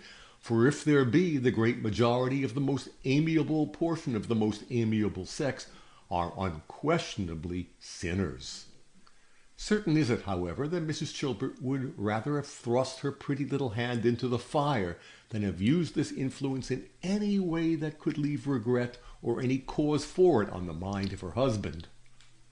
But her life, as that of all other happy wives, would have been far less agreeable than it was had she not felt the soft, soothing, gentle, loving consciousness that her lord and her master would be as sure to let her lead him in the way she wished him to go, as she was that she would never lead him in any direction wherein he might repent having followed her. It was, therefore, with a light, confident sort of step that Mrs. Dean now approached her very reverend spouse, and imparted to him her wish, though not its motive, but they should have a dinner party the beginning of the following week, and that the Claytons and Mr. Dorking should be invited. "Very well, Annie, I have no sort of objection," replied the Dean. "I presume, my dear, that you've fallen in love with our handsome young guest?" "Exactly so," she replied, "and therefore you must not have a very large, stiff party, please, Mr. Dean. Not more than 8, or at the most 10 at table, and enough for your rubber in the evening. Should you have any objection to my asking the Saunders for the evening?" "The Saunders, Annie?" said the Dean, staring at her with extreme astonishment. "Why, my dear child, the Claytons never approach the Close without being sure of meeting whatever is considered as the most dignified amongst us. I will venture to say that they never met either Saunders or any other of his race in their lives. What will they think of seeing such a group in your drawing-room, Mrs. Dean?" "Are you a man to stand in awe of any Mrs. Grundy in the world?" replied his wife, shaking an admonitory finger at him. "No, my Dean, not if Clayton Hall were Windsor Castle. Besides, I don't mean to have a group. You can't have a group, you know, with less than 3, and I only ask the entree for 2. Only Miss Sophie and her papa." "Then your new love is a nightingale, Annie, is he?" "Very likely, I think," she replied. "He looks as if he had all the accomplishments that ever endowed mortal man. But concerning his musical powers, I have not made any inquiries as yet. You give me carte blanche, then?" "Yes, Annie," was the amiable reply. "Only contrive to get Saunders scoured if you can." Mrs. Chilbert, in short, found no difficulties in the way of her schemes in the library, neither did she anticipate any, but nevertheless, after the Dean's carte blanche was given, she was a little puzzled how to get on. Of course, Judith Maitland must meet the Clayton Hall party at dinner, but what was to be done with the Aunt Barbara? Was she to make one of the chosen 10? The mere thought, though accompanied rather than followed by the vehemently uttered word impossible, brought a rush of blood to her delicate face and made her actually feel very poorly. The adamantine decision that Miss Barbara was to be left at home, coûte qui coûte, sustained her courage, however, and gave strength to meditate sagely and soberly upon the best way of performing a difficult task, no less difficult than doing a very rude thing civilly. She meditated for several minutes, however, without getting on an inch, and then a ray of light shot through her puzzled brain, which caused her rather to dance than to walk towards the bell, which she rang vigorously. "Go to Dr. Audley's, James," said the lady to the servant who answered the summons. "Ask to see him, and tell him, with my compliments, that I shall be much obliged to him if he will call upon me this morning, as early as he can." The doctor's house was very near the deanery. The message was promptly delivered and promptly attended to, and Mrs. Chilbert and Dr. Audley were tête-à-tête. "This is very kind of you, dear Dr. Audley," she began, "but I am afraid that you will feel disposed to lament your good nature to me when I tell you that I have sent for you in order that you might assist me in doing an exceedingly rude thing." "The occupation will at least have novelty to recommend it," replied the doctor. "Why, yes, as far as consulting you about it," replied Mrs. Chilbert, laughing, "for I don't remember ever feeling in want of assistance upon such an occasion before. But this time the thing I want to do is perfectly atrocious. It is, upon my honor, and for that reason you have selected me to help you," returned Dr. Wrottley, laughing. "Exactly so," returned Mrs. Chilbert. And then she went on and confessed to him that at the very small dinner party they were going to give the Claytons, they were about equally anxious to have that pretty and quite new little creature Judith Maitland, and not to have her Aunt Barbara. A person of less tact than Mrs. Chilbert would have feared that offense might be given to Dr. Wrottley by talking to him of a dinner party to which he was not invited. But she knew better. She thought that he would be more flattered by being summoned in consultation than affronted at not being invited to meet the party from Clayton Hall. And so he was. "Have you already said anything about this dinner party to the little Judith?" said he. "Not a word," she replied. "Very well. Then I can manage the matter for you perfectly well. Sit down, my dear Mrs. Dean, if you please, and pen an invitation to Miss Barbara and her niece Judith for dinner on the day in question." "What can you mean, Dr. Wrottley?" said the lady, looking greatly astonished and not at all amused. "May I trust you?" was his reply. "If I put you in the way of doing exactly everything you wish to do, will you promise never to tell that it was I who told you how it might be done?" "Yes, I do promise it," said Mrs. Chilbert. "Well then, Mrs. Dean, if you will write an invitation to Miss Barbara Jenkins, I will write one too. That is to say, I will invite myself to eat some game that I will send to her, and I will bet my shovel hat to your worst bonnet that she refuses your invitation." "And accept yours," returned Mrs. Chilbert, laughing. "Yes, provided you allow time for my note to reach her before yours does," said Dr. Wrottley. "But will there be no danger, think you, that she may throw herself upon your generous friendship and ask you to release her from my dinner, fixing the day after for yours?" "No, I do not," replied Dr. Wrottley. "But how will that bring me Judith? I really must have Judith, Dr. Wrottley." "I think that may be managed too," said the senior prebend demurely. "Well, my dear doctor, you seem to be so confident of success that you make me confident too," said Mrs. Chilbert. "But do not you think," she added, "that it would facilitate matters if we were to arrange that you should have your rubber here?"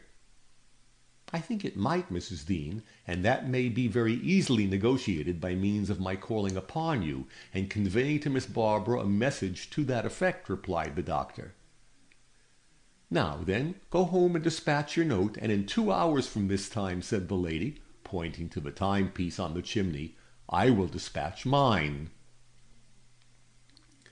The plot was carried out with great exactitude and with perfect success. But Dr. Wrottley would scarcely have been so active and willing an agent in it could he have guessed at the emotions to which the arrangement gave birth. It may be easily believed that Miss Barbara was thrown into a very delightful flutter of spirits by the arrival of the friendly little epistle by which her friend invited himself to dine with her. The only drawback to the happiness it produced arising from the embarrassing doubts and fears which suggested themselves concerning what she should be able to do about getting Judith out of the room for a very short time would be enough, and that before the people whom she must of course invite for his rubber should arrive. This tremendous difficulty was still tormenting her when the invitation from the deanery arrived. The time had been when a dinner invitation from the deanery would have been welcomed with great delight, and it was welcomed with delight now. The exceeding delight of feeling that a happiness so great awaited her for that day that the thing which would have been prized and dearly prized before was now as worthless as an autumn leaf falling at her feet. Her answer to the note of Dr. Wrottley had been long ago dispatched, and now, with pleasant pride at thinking how much she had to do in the article of note-writing, she began her epistle to Mrs. Chilbert. But just as she was in the very act of writing, Miss Jenkins regrets extremely, the house bell rang, and in that next moment Dr. Audley was ushered into her study. It was with rather a tender smile that she ceased writing and put Mrs. Chilbert's invitation into his hand. "Oh dear, how unlucky!" exclaimed the doctor. "It's the very day that I was to have dined with you." "Was to have dined with me, Dr. Audley? What difference do you suppose this will make? Do you really believe that I would give up that engagement for any other?" said she reproachfully. "My dear Miss Barbara, you are very kind indeed, always kind and always friendly. But think what a disappointment it will be to your niece." "Oh no, I really cannot think of it. You must accept this invitation, Miss Barbara. You must indeed." "Indeed, then, Dr. Audley, I will not," said she. "So do not say any more about it, or I shall consider it extremely unkind." "Don't say that, Miss Barbara. I would not be thought unkind by you for the world. Neither would I be unkind to your pretty young lady," said the doctor musingly. "Let us see. Let us consider a little. If we could manage, now, for her to dine at the Deanery, while you indulge your old friend with one of your snug little dinners at home, it would be all right and nothing wrong, would it not?" "It would be perfect!" exclaimed Miss Barbara, endeavoring to restrain her emotions within the bounds of discretion. "It really would be quite perfect, Dr. Audley, for wishing as earnestly as we do, you know." Miss Barbara felt herself fully justified in following the example of her friend in thus adopting the plural pronoun. That this dear child should be happy and enjoy herself, it really would be a pity to prevent her dining at the Deanery. But how can we manage it? The senior prebend, double-sided conspirator as he was, appeared for a moment to be plunged in deep reflection, and then, suddenly rising from his chair, he said, "Trust the matter to me, Miss Barbara, and if I do not manage it to your liking, never give me a commission again. I will be back again in 10 minutes." And so saying, he seized upon his shovel hat and disappeared. It is needless to attempt describing the emotions of Miss Barbara Jenkins as Dr. Audley left her. Let it only be remembered that he was gone for the express purpose of arranging matters so as to enjoy a long tete-a-tete with herself, and the very dullest imagination may paint the rest. Neither is it necessary to repeat what passed between the nuncio doctor and the dean's lady, for enough has been said already to make what followed sufficiently clear and sufficiently sure. In a word, then, Dr. Audley returned to his beaming, blooming, and thrice happy friend with a separate invitation to dinner for Judith, and an earnest request that Miss Barbara would bring the friendly messenger to play a rubber at the Deanery in the evening. "Bring him," was repeated, almost audibly, in the ecstasy of that delicious moment. But the good doctor did not hear it, and most assuredly he did not guess it, for it is but justice to that worthy gentleman to declare that he was as free from all suspicion of the wild work that was going on in the bosom of Miss Barbara as the parrot who was muttering "darling" on his perch. This ends Chapter 7 of Petticoat Government, Volume 2, by Francis Milton Trollope.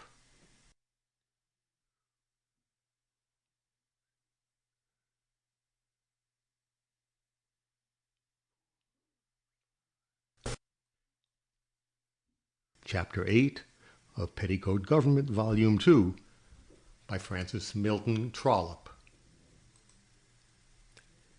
Mrs. Chilbert was not without hope that before her invitation could reach Clayton Hall, she should hear or see something of her new acquaintance, Mr. Frederick Dorking. Nor was she disappointed, for scarcely had her second confidential interview with Dr. Audley ended when that very graceful personage was announced.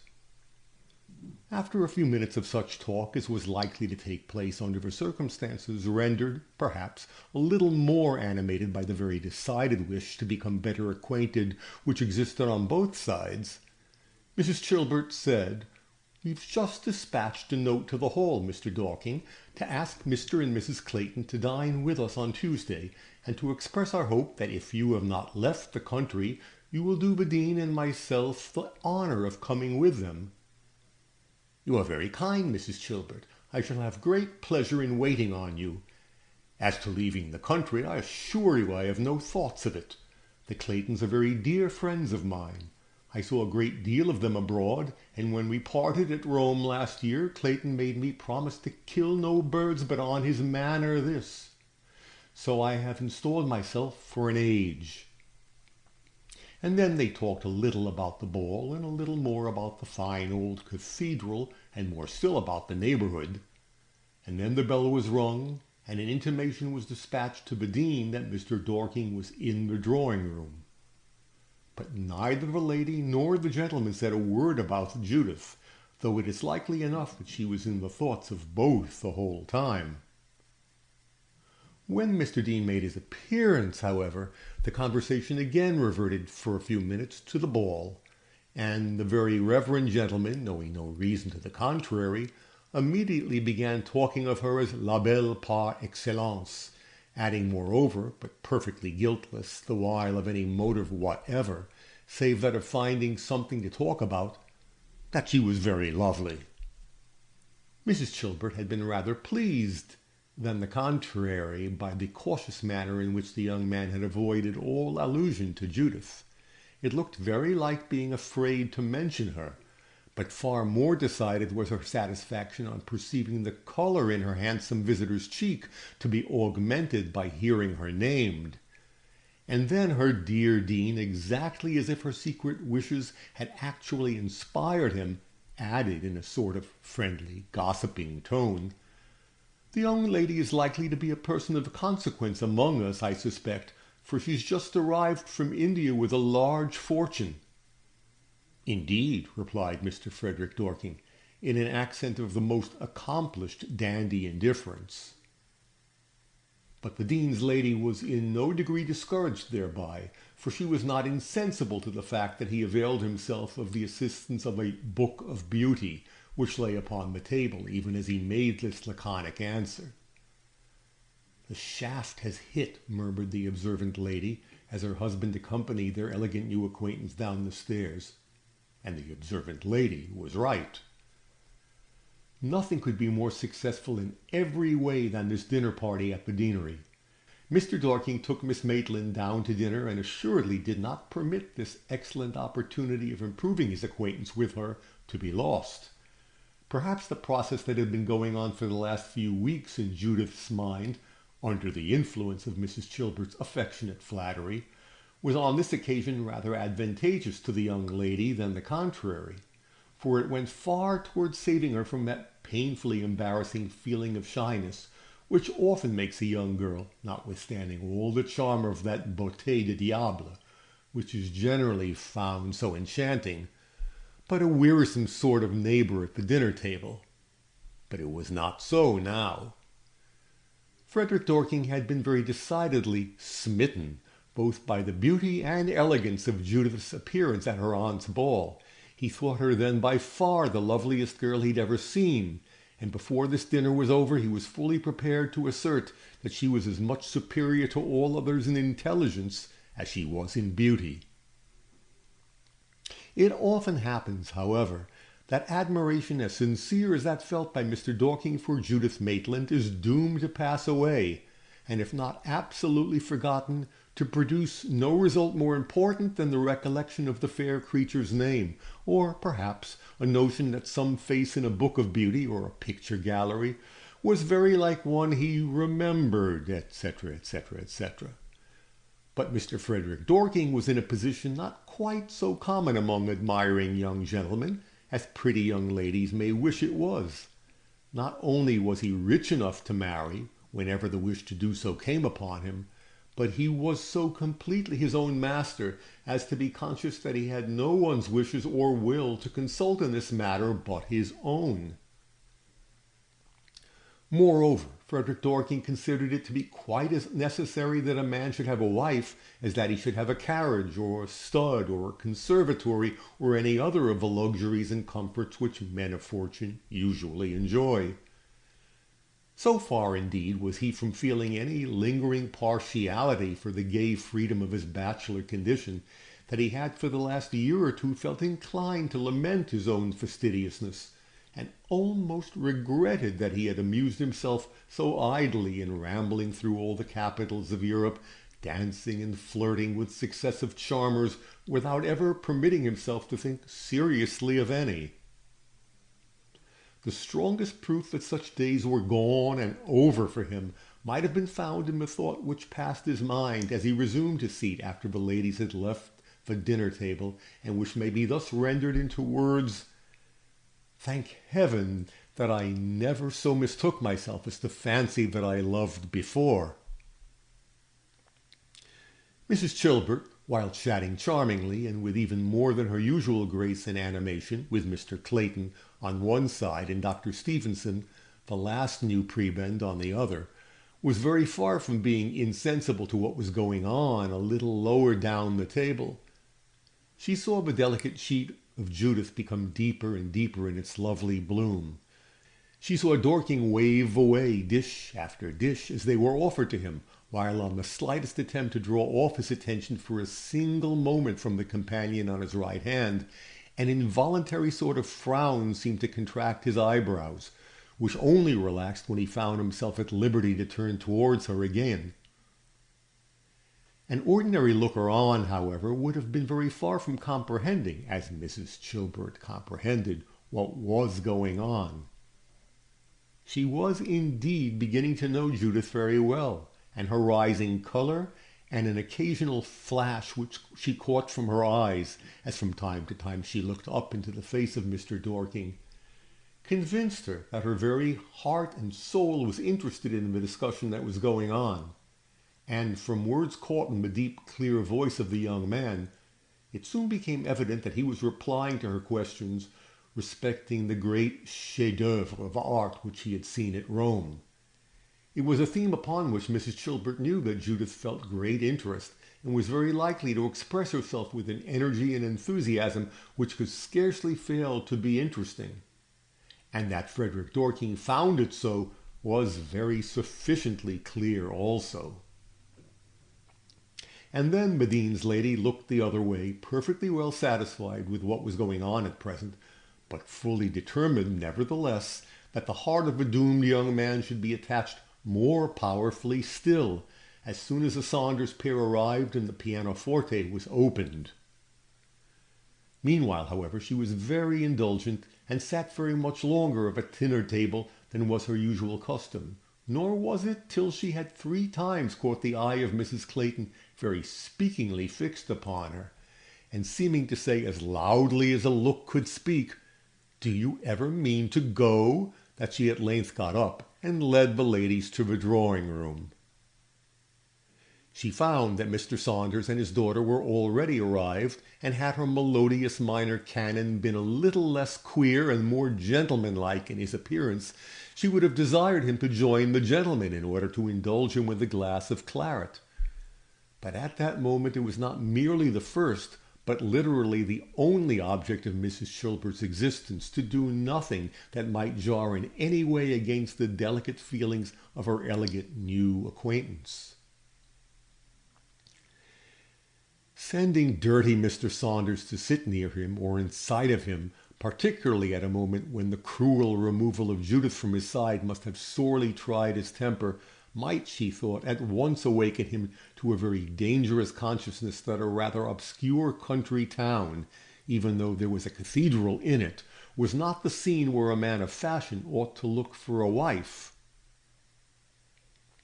But the success of Mrs. Chilbert's first matchmaking attempt was already vastly greater than she had herself any idea of. She might safely have presented all the singing men belonging to the church in succession to Mr. Dorking, without his wishes, his hopes, or his intentions being in the very least degree affected thereby. Had she been aware of this sweet lady, she would have been spared a vast deal of very needless trouble that evening, for being quite aware that it was no easy thing to make a stout, blousy-looking young maiden in a sky-blue muslin dress with a red sash look like a gentlewoman, or her very rusty-colored elderly papa with his side pockets hanging hopelessly open and his dappled hair as rough as the mane of a Scotch pony look like a gentleman. Her anxiety as to the result of the bold measure she had taken in admitting them was very great.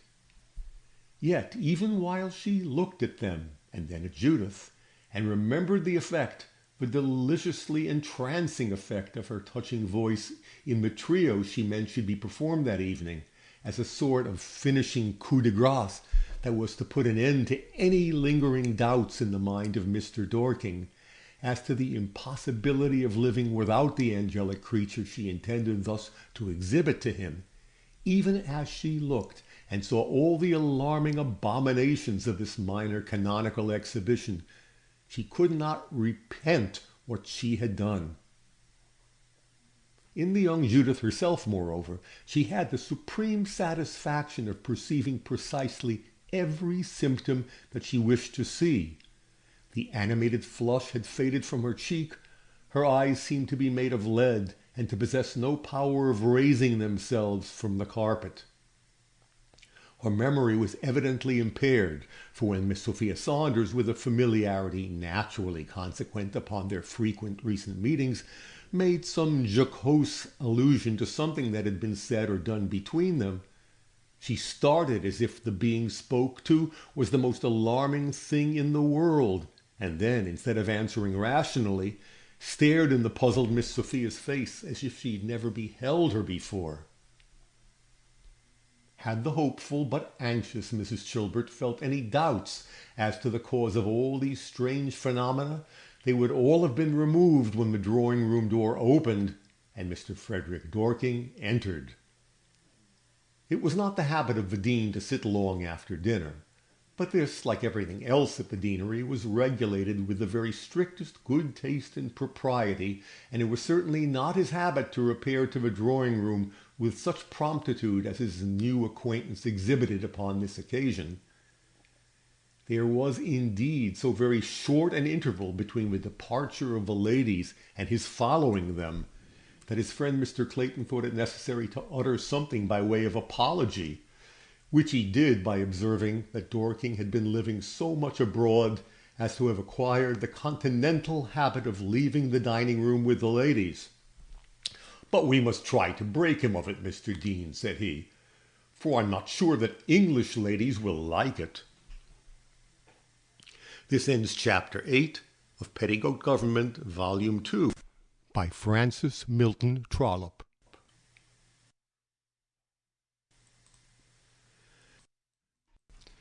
Chapter 9 of Petticoat Government, Volume 2, by Francis Milton Trollope. Mrs. Chilbert contrived on that evening, as indeed she generally did, to arrange the affairs of her drawing-room exactly as she intended they should be arranged. She had 2 card tables with precisely the party she had decided upon at each, and this being all done, settled, with a fixedness not likely to be easily interrupted, Mrs. Chilbert passed her arm under that of Judith, gave an intelligent look and nod to Mr. Saunders, and saying in a tone that was friendly and flattering, "Now we will give you a song, Mr. Dorking," led the way through the folding doors to the pianoforte, leaving it, as she always did, to the choice of the prebendal ladies whose husbands were engaged at whist to watch their fate with conjugal anxiety, or to follow her to the pianoforte. It is not very easy for the person who presides at the piano during a performance that demands a careful accompaniment to watch very accurately the effect of that performance on any particular auditor. But Mrs. Chilbert was very clever, and she did contrive to watch Mr. Frederick Dorking, and that too without injuring the beautiful accuracy of her own share of the business. The position of her pianoforte favored this, and if any eye could have read all the ardor of admiration which filled that young gentleman's soul, hers would have done it. And in truth, She did read quite enough to satisfy her that his condition as a fancy-free man was hopeless. His eyes, which were by no means wanting in tender expression, were fixed upon the face of Judith as if his life hung upon his power of looking at her. It certainly did not require the acumen of Mrs. Chilbert to discover that the gentleman was a lover, and a very impassioned lover. But not even her skill in the study of the human face divine enabled her to satisfy herself upon one point.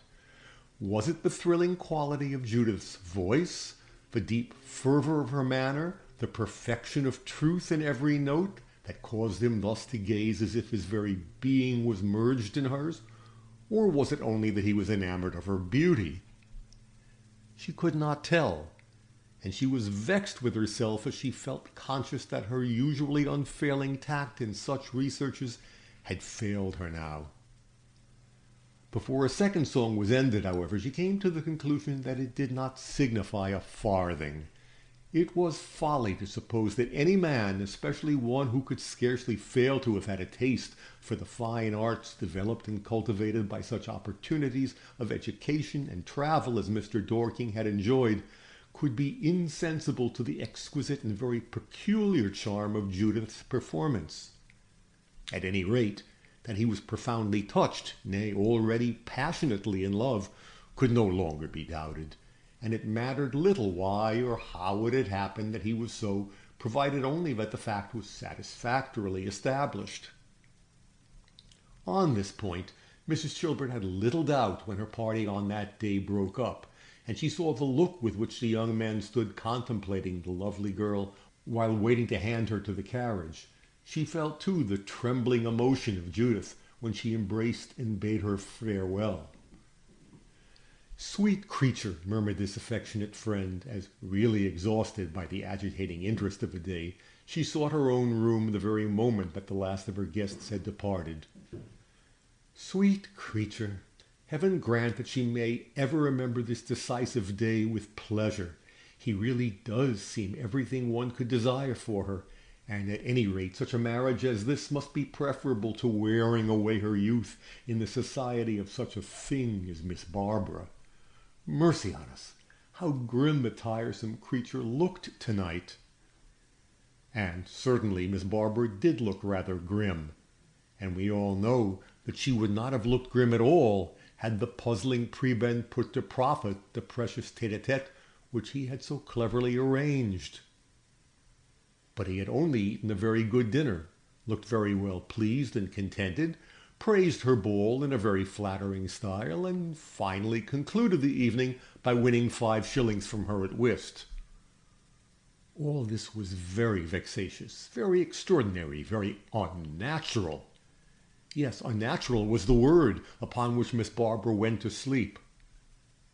But when she awoke the next morning, her heart was greatly softened, and when she thought it all over again, she felt inclined to allow that perhaps it was only prudent, and that he was waiting till everything was settled with the Lord Chancellor about Judith's allowance, before he ventured to take so decisive a step as to propose marriage.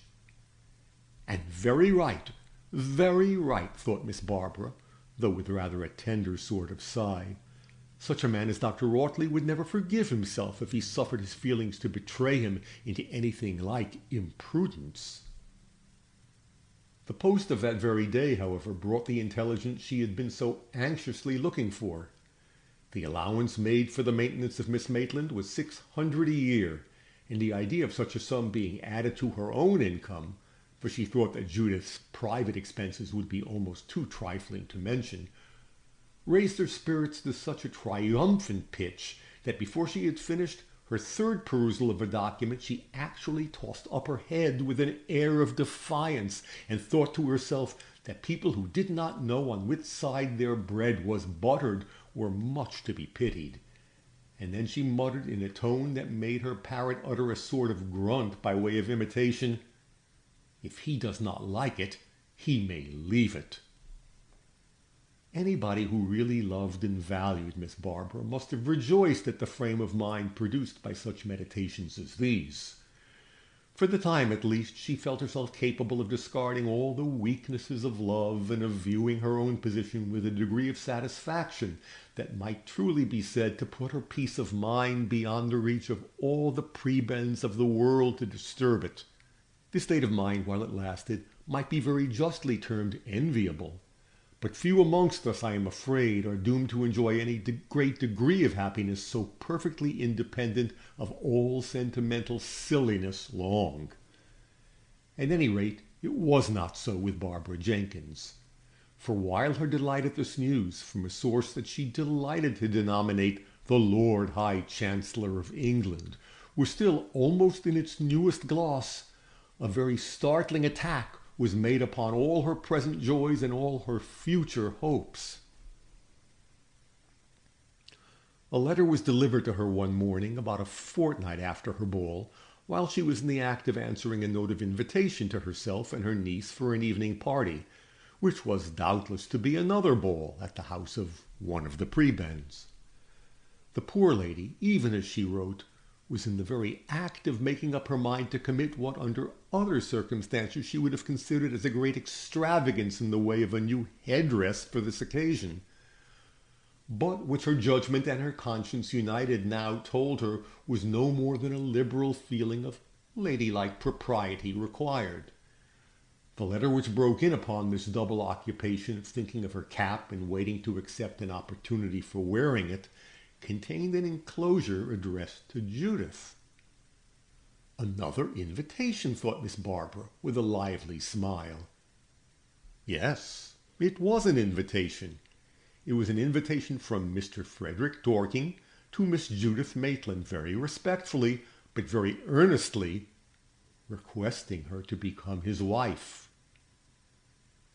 The envelope conveyed the polite expression of his hopes that Miss Jenkins herself, as well as all other members of the family, would upon inquiry find that his character and position in life, as well as the terms of the settlements which he should offer for their approval, were such as to justify his addressing her charming niece.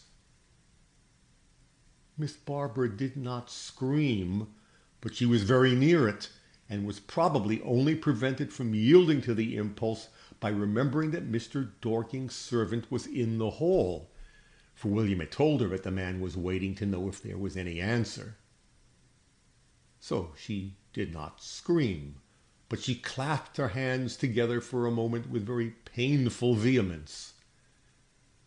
But in the following moment her spirits recovered again. "Nonsense," she murmured, half aloud, and with an accent that expressed scarcely as much terror as contempt.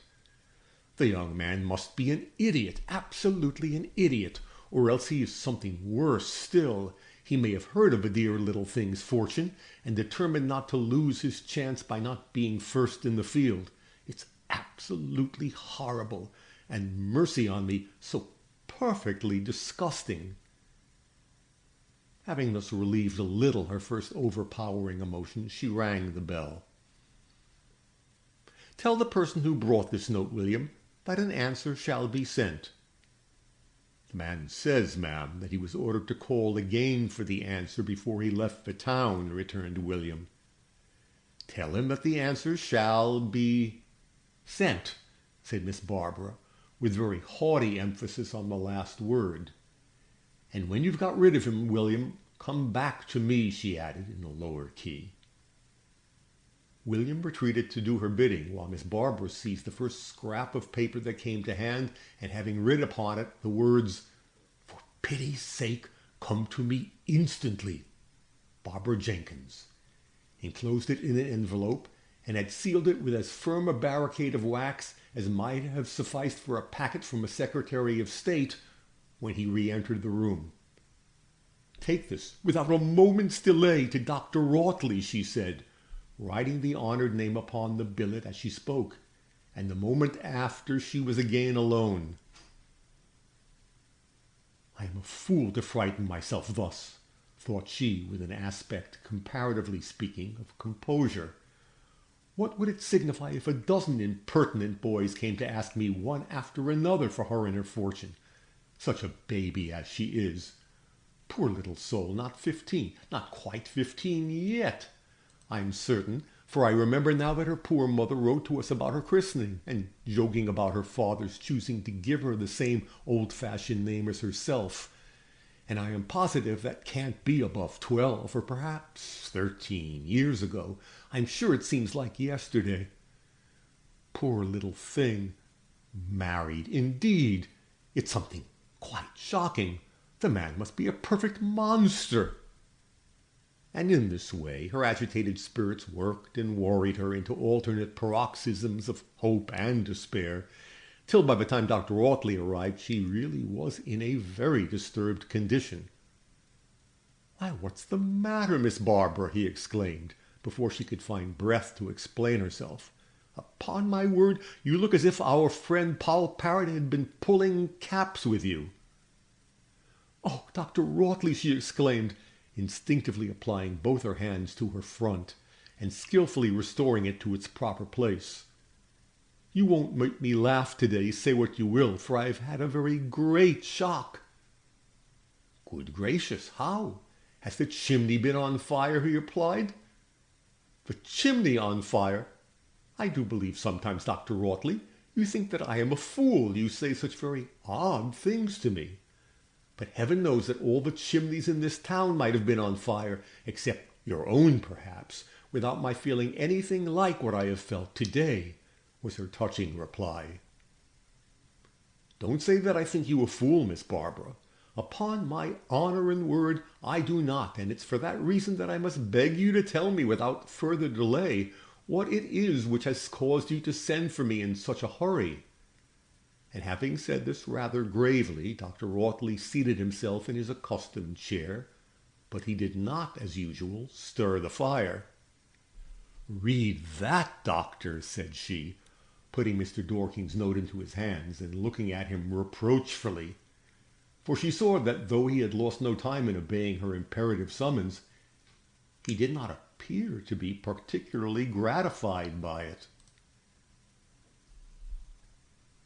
The perusal of Mr. Frederick Dorking's laconic epistle, however, appeared to restore the reverend gentleman to his accustomed good humour in a moment, for he laughed merrily as he read it, and said as he gave it back, "Only fancy the little rogues having made a conquest already." Miss Barbara looked at him with blended astonishment and indignation. "Do you think it is a laughing matter, Dr. Audley?" said she. "Why, no, my good lady, I don't believe I do. That is, if you mean your question to apply to matrimony, for I have always considered matrimony as a very serious affair. But I certainly think there's something rather amusing in the very quiet way in which your little lady has been carrying on her flirtation. I am sure I had not the least idea of it. Had you?" "I?" exclaimed Miss Barbara, with a look of horror. "Do you ask me, Dr. Audley, if I had any idea that a child who ought to be at school, or else playing with her doll in the nursery, do you ask me if I had any idea that she was being made love to? Fie, Dr. Audley, fie! You ought not to ask me such a question. You ought to know me better." And here Miss Barbara drew forth her pocket handkerchief and wiped her eyes. Come, Miss Barbara," said the good-natured prebend very kindly. "Don't take the matter so very seriously. Miss Judith is decidedly too young to be married, there's no doubt of that, though I cannot help suspecting that she's rather older than you fancy. But, however, she's very young, too young, certainly. Nevertheless, I don't think such an offer as this ought to break your heart either. Are you aware that the young man is already in possession of 7,000 a year, and that at the death of his father he will have at least as much more? And are you aware, too, that it is very confidently said by those who know a great deal about the family, our friends the Claytons, for instance, that it is pretty certain a dormant title to which Dorking the father would have been heir if his grandmother had been his grandfather, will be given to the said Dorking father immediately?" Miss Barbara colored, knit her brows, and looked uncomfortable.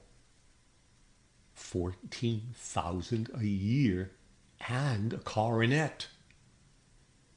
The ideas suggested by this statement were almost too mighty for her comprehension, and besides, she was not at all certain that Dr. Rawtley was not joking, whereas her own little affair of Judith's 600 a year was a plain matter-of-fact thing, intelligible to the meanest capacity. "You appear to me to be talking very wildly, Dr. Rawtley," she said, "and indeed it seems quite impossible that anyone could talk seriously of marrying a girl of 14 or thereabouts, so I do suppose you're only laughing at me altogether." "Indeed, I am not laughing at you, Miss Barbara," he replied. "On the contrary, I really wish you joy, very sincerely. It will be a prodigiously fine match for the young lady, and though I really think her pretty and clever enough to deserve anything, yet still we ought not to forget that such an offer as this is not likely to happen every day. I do indeed wish you joy, heartily." "And do you really mean to tell me," said Miss Barbara, looking at him by no means so kindly as usual, "do you really and seriously mean to tell me that I ought to permit a child of that age to be married?" "There's no absolute necessity for her being married immediately," said her very reasonable adviser. "I think you'd be perfectly justified in telling Mr. Frederick Dorking that you cannot give your consent to her being married before she is 16. This, according to your present statement, will be waiting 2 years, and this, I think, ought to satisfy you." 16? To be married at 16? "It is perfectly shocking, Dr. Rawtley," exclaimed Miss Barbara, looking very angry. "Well, then, say 17, replied the doctor. "If he loves her as he ought to do, he'll consent to wait 3 years rather than give her up altogether. Shall you approve the match if he will consent to this, Miss Barbara?"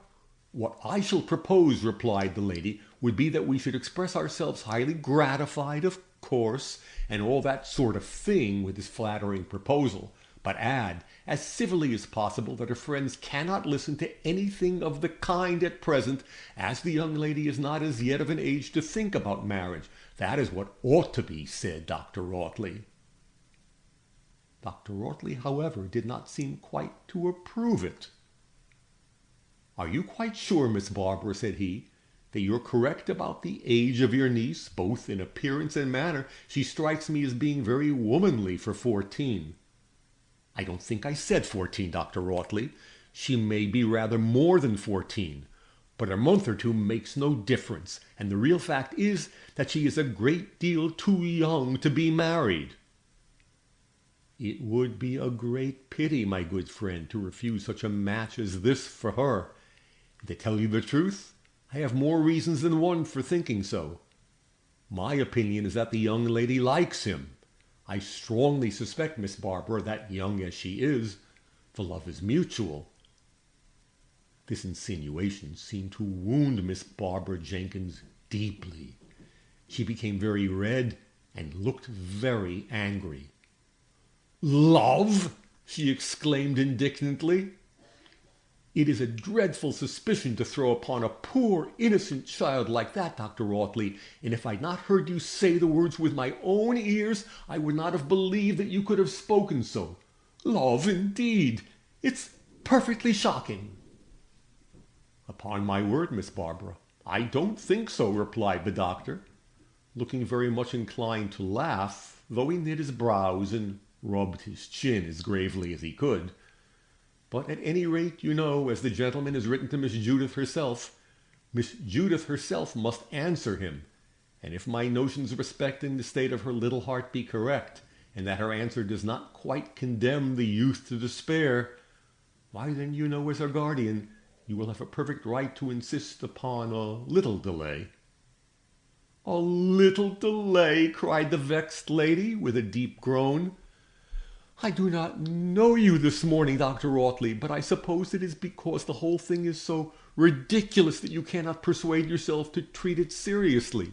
Just fancy, if you please, what any person of common sense would say if they were speaking seriously of my letting such a child as that receive a love letter and answer it." "Why, you do not mean to keep the letter from her, do you, Miss Barbara?" said the doctor, looking her full in the face with very unfeigned astonishment. "Indeed, I do mean it," she replied, with mingled indignation and dignity. Dr. Whately did not wink as a prebend ought not to wink, but he uttered a low, shrill whistle, such as prebends are not in the habit of producing. Nay, he did more.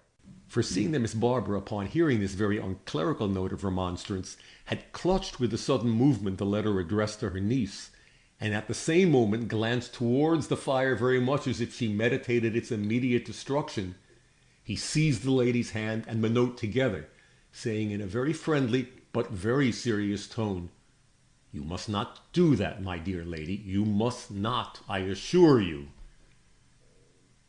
During the whole course of their long acquaintance, it is probable that Dr. Whately had never shown, or indeed had any opportunity of showing, so truly friendly a feeling towards Miss Barbara as he exhibited at that moment. But really, the indignation of the lady could scarcely have been greater had he manifested his difference of opinion by boxing her ears. Her feelings, poor soul, were indeed of a nature which it was quite impossible for him to understand. And if the sudden and violent destruction of all her fondest hopes may be considered as an excuse for being in a passion, the unfortunate Miss Barbara might be excused. Was this the man whose admirable and estimable prudence in waiting to ascertain the amount of her improved income had alone checked his declaration of the tenderest sentiments to herself? Could this audacious pleader for another's passion, and one that would forever deprive her of any allowance at all, be the same who had so lately displayed such flattering, such touching anxiety to eat a tete-a-tete dinner with her? The change seemed too violent to be possible, yet so it was. It would be scarcely fair, perhaps, to blame her quite as much as, strictly speaking, she deserved for the suspicions respecting poor Dr. Whately's motives, which mixed themselves with her despair. But certain it is that the possibility of the friendly prebend's looking forward to future preferment through the interest of Mr. Frederick Dorking did suggest itself. But nothing could be more perfectly unjust. Nay, at that very moment it was much more for the sake of Miss Barbara herself than for that of any other person concerned, that the reverend gentleman was so anxious to prevent the threatened destruction of the billet doux. "Stop, stop, stop, Miss Barbara," he exclaimed, as he still forcibly held her hand. "If the young man is bent upon telling Miss Judith that he is in love with her, your burning 100 letters will not prevent his doing it. But if you do such a thing as that, you know there is nothing you can ever do or say afterwards that can undo it." The earnestness of his manner rather frightened her, and she began to suspect that the burning letters consigned to her care might not always be the best way of doing business. But nevertheless she was much too angry to yield to his remonstrance graciously, or even to adopt his view of the case, as to the necessity that the young man's letter should ever reach its destination at all. "Don't alarm yourself, Dr. Whately, about anything that I'm likely to do," said she, with a very contemptuous look. "I thank my stars I can take care of myself, and really if I could not, I am not at present quite certain that I should apply to you for advice. I used indeed to think you a very sensible man, Dr. Whately, but I feel a little doubt about it at present." "Very well, my dear lady," he replied with great good humor. "I must not break my heart about that if I can help it, and I don't much think I shall, because to tell you the truth, I expect you'll change your mind again upon that point some day or other. However, I will not make an unconscionably long visit now that I am in disgrace. I will go directly if you will promise me, like a good honorable lady as you are, that you will transmit that pretty-looking little letter there to its proper owner."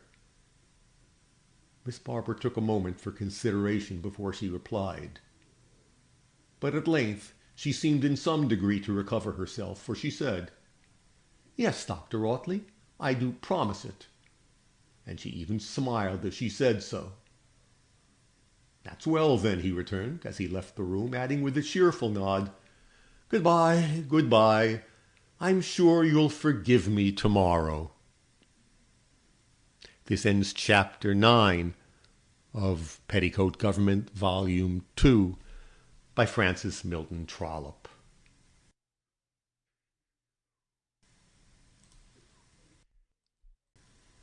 Chapter 10 of Petticoat Government, Volume 2, by Francis Milton Trollope. Miss Barbara Jenkins would have deemed it a very unworthy act to break a promise, and one of which she felt herself to be quite incapable. But, at the same time, she felt herself quite at liberty to decide, according to her own judgment, as to the manner in which any and every promise she made should be kept. On the present occasion in particular, she had her own notions, and very firmly did she resolve to abide thereby. Having waited for the space of nearly 60 seconds after hearing the house door close, announcing the departure of Dr. Audley, she took a neat envelope from her desk, placed the pretty-looking little letter within it, sealed it very nicely, and then in a clear, business-like hand wrote the following address: To Frederick Dorking, Esquire, Clayton Hall. Having contemplated her neat handwriting with great complacency, while waiting till the ink should become dry without the injurious intervention of blotting paper, she again rang her bell, and it was with a voice of more than usual dignity that she said to her man William as she placed it in his hand, "Let this be given to the Clayton Hall servant when he calls." "It wasn't one of the Clayton Hall servants that brought the letter, ma'am," said William, as he received the important document, and as he said it, there was in his eye a look of half-confidential intelligence which his long service prevented from being impertinent, perhaps, but which nevertheless was exceedingly annoying to Miss Barbara. She looked at him very sternly as she replied, "Give it to the person who brought the letter I received this morning. You must know that was what I meant." William was schooled, and instantly assumed a look of very respectful stupidity. But not the less for that did William feel very perfectly persuaded that there was something particular going on, in which the handsome young gentleman who was staying at Clayton Hall, and the beautiful young lady who was come to live with his respected mistress, had a great deal to do. It is a very weak miscomprehension of domestic arrangements to believe that servants do not know quite as well as their masters what's going on in the drawing-room or in the ball-room either. Judith had already been at several Westhampton balls, and had never failed to dance very many times with Mr. Frederick Dorking at each. Moreover, the Williams and the Johns and the Thomases of the town had on very many occasions seen Miss Judith escorted by the same young gentleman in her morning walks. It is true, indeed, that upon these walking excursions the dean's lady was always of the party, but what difference did that make? And where was the William, the John, or the Thomas dull enough to suppose that it did? So the letter was not given to Mr. Dorking's servant by Miss Barbara's servant without a little friendly gossip being exchanged between them concerning its probable contents. The unconscious Judith, meanwhile, took the accustomed path to the dean's residence and installed herself, as usual, at Mrs. Chilbert's pianoforte, her love for music increasing in proportion to the power which she found it gave her of delighting her friend, and in proportion also to the rapid progress which she herself soon became conscious she was making in it.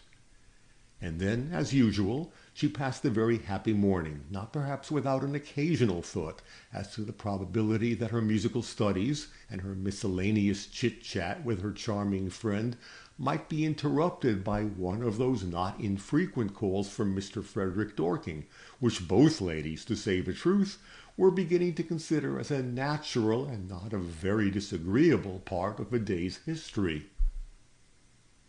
But no such interruption came. There might be, and there probably was, a feeling a little akin to disappointment in both, but they were too discreet to say anything to each other on the subject, and parted at last exactly in time to prevent the dinner of Miss Barbara from being spoiled by waiting. But something or other, it was impossible for Judith to guess what, had annoyed Miss Barbara, for she looked angry, red, and very cross, and had by no means her usual excellent appetite, a circumstance of very rare occurrence.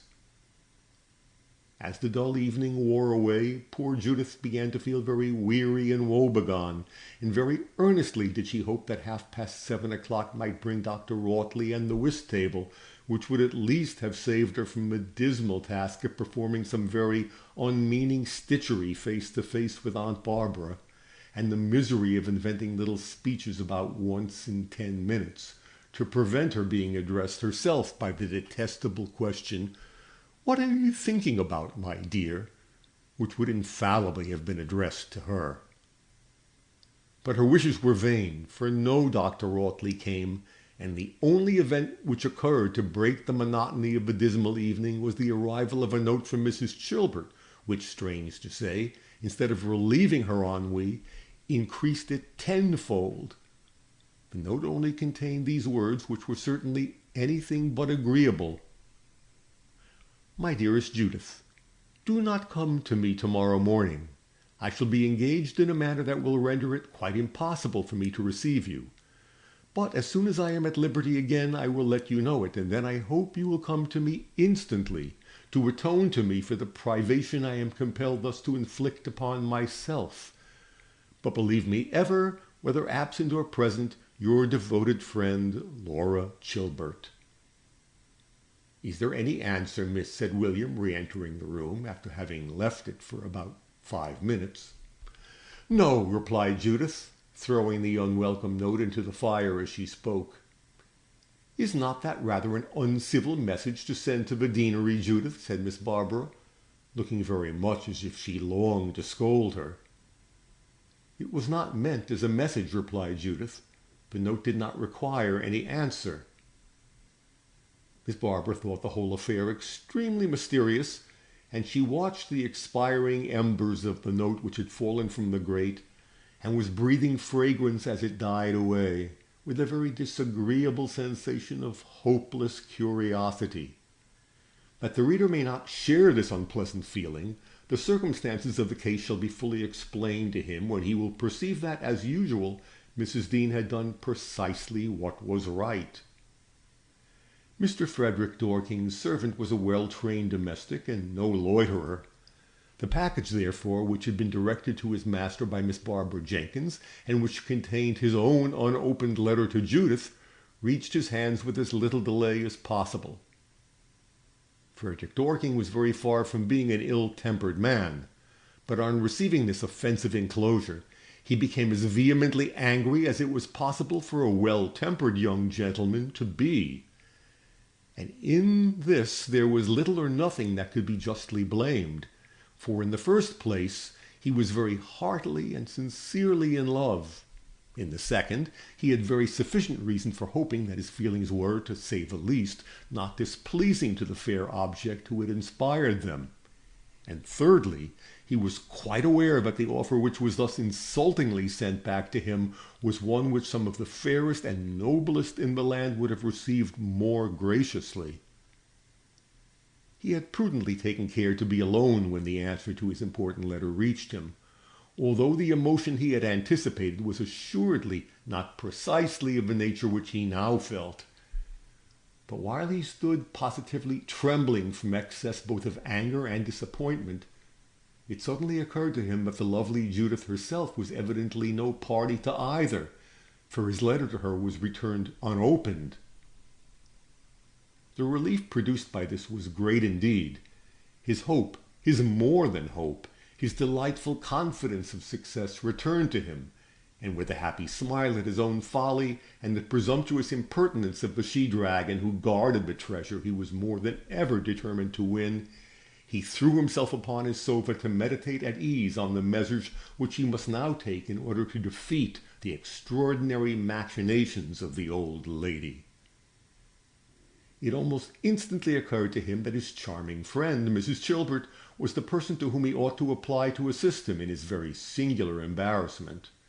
He was pretty tolerably certain that she was neither ignorant of his intentions nor hostile to them, and moreover he had seen enough of her to be sure that whatever advice she might give would be dictated equally by kindness and discretion. Before the Clayton Hall dinner bell rang, he had written and dispatched the following brief epistle. My dear Mrs. Chilbert, do not think that I encroach too presumptuously on your kindness if I ask to let me see you for half an hour alone tomorrow morning. I shall be at Westhampton by midday, and if I do not find your door defended against me, I shall be very truly grateful. Faithfully yours, Frederick Dorking. Mrs. Chilbert did not write any answer to this note, but told the servant to say, very well. And this was the engagement which the Dean's lady considered to be of sufficient importance to prevent its being interrupted even by her petted friend Judith Maitland. This ends Chapter 10 of Petticoat Government, Volume 2, by Francis Milton Trollope.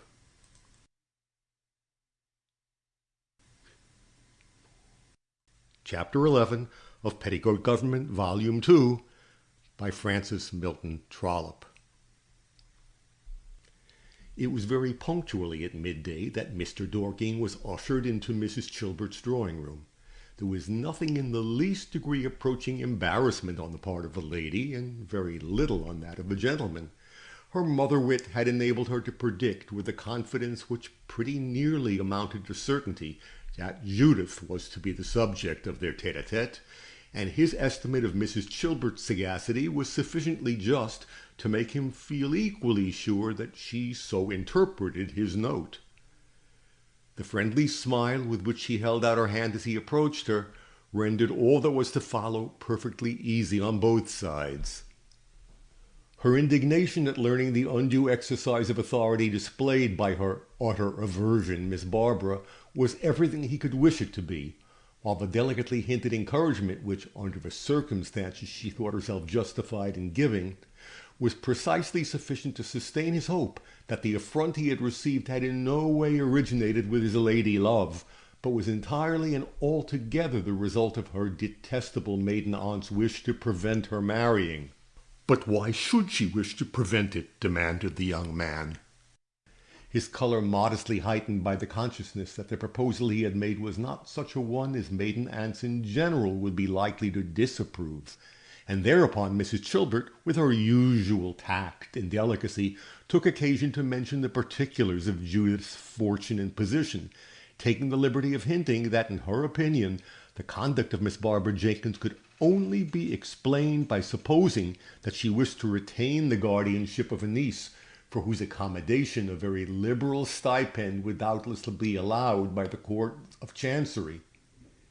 "Infamous!" exclaimed Mr. Dorking, with very natural indignation.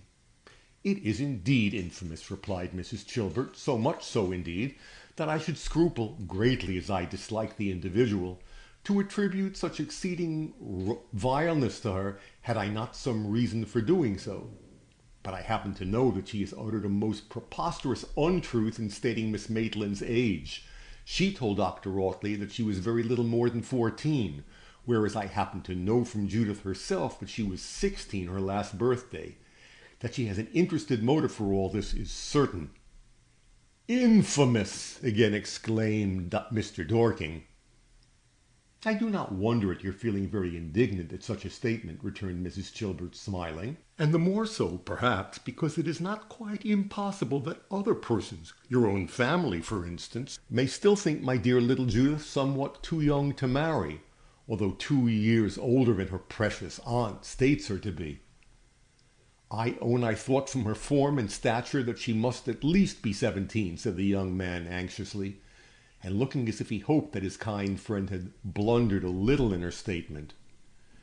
"No," she replied, shaking her head, "Judith is little more than 16, I assure you, and though I see no reason why she should not be made acquainted with your flattering attachment, I confess that I think you must wait a little before you marry. I think she ought to be in her 18th year first." Frederick Dorking breathed a very lover-like sigh as he listened to these words. Nevertheless, he answered with a degree of candor which did him honor, that he thought she was right. "As I have your sanction for doing so," he continued, "I shall declare my hopes to her before I leave the neighborhood, and if I am favorably listened to, I think I shall have the courage to leave everything else in your hands." "You do me honor," replied Mrs. Chilbert, smiling, and then added more seriously, "and I flatter myself that you do me justice too, for sure I am that if Judith Maitland were my own daughter, I could not feel more anxious than I now do to lead her aright." "I do indeed believe it, my dear Mrs. Chilbert," he replied, "and do me the equal justice of believing that looking forward, as I dare venture to do, to making your lovely friend my wife, I feel the very deepest gratitude to fate and fortune for having placed her at this important period of her existence within reach of your influence. Poor little angel! I know not what would become of her just now without you. What would be her fate had she only her Aunt Barbara?" "I certainly do flatter myself that I have been some comfort, aye, and of some use to her also, since she has come among us. And if, when your own higher claims are established, you will still permit it—" "I think my usefulness may continue for some time longer yet," replied Mrs. Chilbert. Mr. Dorking probably thought that the future usefulness to which she alluded was to be displayed in assisting at the selection of the wedding garments, for his answer was the happiest of all possible smiles. But this was not Mrs. Chilbert's meaning. "I need not ask you," she resumed, "what your opinion is of our sweet Judith's musical ability, for I have watched you when she has been singing, and assuredly no fanatico ever appeared more completely spellbound by sweet words. But as you've assured us that you practice not the art you seem so well to love, I think it very likely that you may already consider Judith's singing as near perfection as it is possible for any performance of a mortal to be." "Indeed I do, Mrs. Chilbert," he very energetically replied. "Now then," she said, laughing, "now I shall put your good temper to a most tremendous trial, for truth obliges me to declare that in this belief you are completely mistaken." The young man colored, but he smiled too, and therefore he probably was not very angry, but he was conscious of being most profoundly ignorant, and not choosing to confess that it was not without difficulty he could distinguish "God Save the Queen" from "Ça ira," he replied very adroitly that just at present it would be very difficult for him to persuade himself that anything done by Judith Maitland could be otherwise than well done. "Perfectly natural, and therefore perfectly as it ought to be," replied Mrs. Chilbert, "and for that very reason, you know, it becomes my duty in my character of mentor to take care that my dear disciple be not left too implicitly to your guidance. Judith must positively have a few singing lessons, Mr. Dorking, before she is promoted to the honors of matrimony." "Fear not that I should oppose it, even were I already happy enough to have all power over her. But how is this to be managed? Or rather, to speak more honestly, how is her removal from the power of the she-dragon to be effected? How can I expect to be received by her on such a footing as I dare to hope for, as long as she remains under the protection of the lady who, without deigning to reply to my letter herself, has sent back that which was enclosed in it for her niece unopened?" "Yes, there are difficulties before us, Mr. Dorking," replied the dean's lady, rather gravely. "I cannot deny it. However honorable, flattering, and advantageous your proposal may be, it will not do to make the deanery the place of rendezvous between a young lady and a lover who has been treated by her appointed guardian as you have been. You can easily understand this, I am sure." "Too easily, much too easily, dearest Mrs. Chilbert," he replied, "and do not for a moment suppose that I would ever wish it. It would be equally objectionable for us all. The only favor which at this moment I will venture to ask of you," he continued, after the interval of a moment given to meditation, "is that you would permit me to meet Miss Maitland here for half an hour in your presence before I leave this neighborhood." "And that one favor I readily grant," replied Mrs. Chilbert, "for I think the granting it much preferable to the alternative upon which my refusal would throw you, namely that of attempting a clandestine correspondence with my young friend by letter." "Assuredly, such would be my only alternative," he replied, "and I shall ever feel grateful to you for saving me from it." In your presence, then, I will renew the proposal I've already made, and my dearest hope must stand or fall according to the manner in which it shall be received. If this tremendous ordeal be passed favorably, I shall immediately state to my father and mother what has taken place, and we must flatter ourselves that by their intervention this awful Aunt Barbara may be induced to treat me somewhat more graciously. I must sincerely hope that we shall so manage matters as to find ourselves perfectly independent of Miss Barbara and her graciousness, which, trust me, would never be of a quality and flavour that we should any of us greatly relish, said Mrs. Chilbert. Perhaps you are not yet aware, she continued, that my dear Judith has another aunt residing in London, and though she also is of the old maid species, and a little quizzical too in her way, is a very much less disagreeable specimen than our Miss Barbara. It rests with Judith, I believe, to decide with which of her two aunts she will reside, and after what has happened here, I should imagine that any aunt in the world would be deemed preferable to our Miss Barbara. Heaven only knows what I shall do without my sweet Judith, but I shall scarcely be sufficiently selfish to advise her remaining at Westhampton. It is greatly more likely that I shall coax my kind husband into passing a spring month or two in London, and in that case, Mr. Dorking, it is probable we may meet again. And now, as I have given you the advantage of all the information I possess, it only remains for you to tell me when your attack direct upon my little Judith is to come off. Even as Mrs. Chilbert uttered these light-sounding words, the colour mounted to her delicate cheek, and a tear to her eye, and she added with a sort of abrupt earnestness that was very unlike her usual manner, "Upon my word, Mr. Dorking, I shall be one of the most unhappy women living if I do not find, upon longer acquaintance, that you are everything I wish you to be. I tremble, very literally I tremble, Mr. Dorking, lest I should be acting rashly in this matter.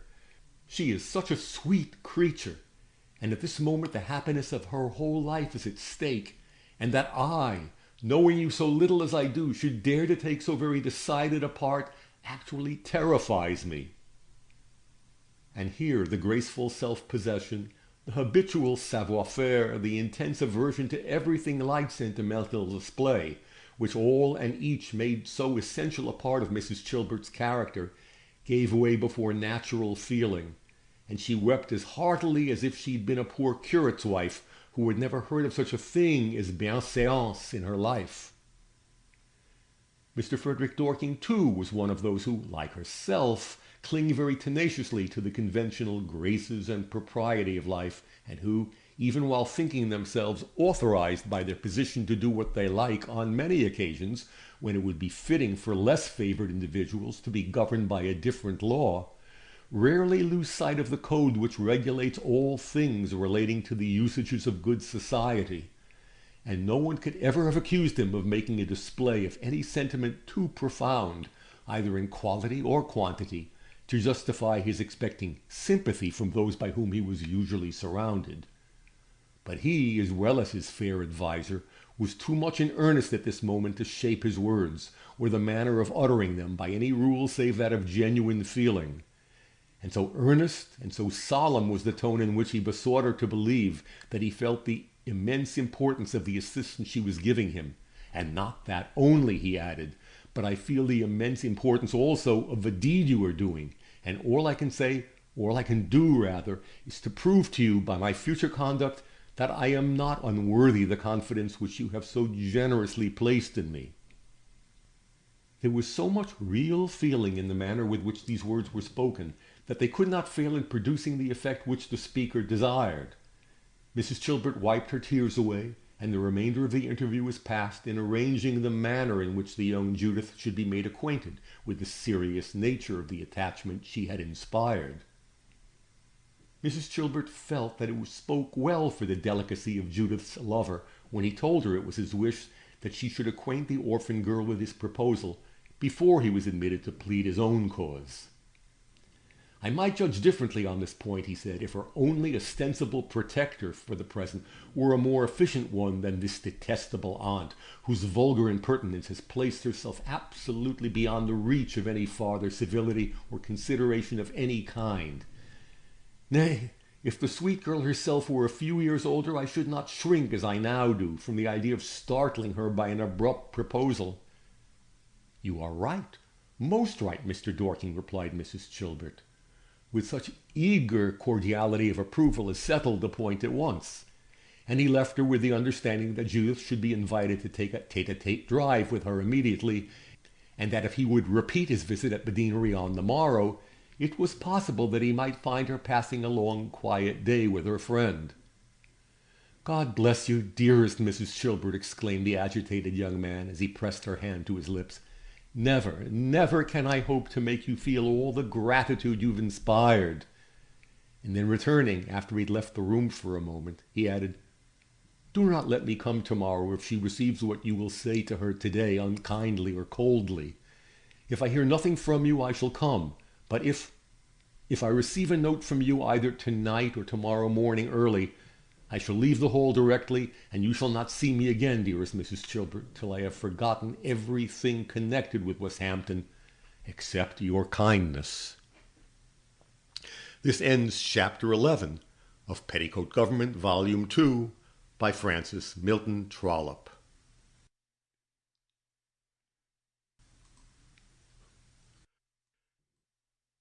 Chapter 12 of Petticoat Government, Volume 2, by Francis Milton Trollope.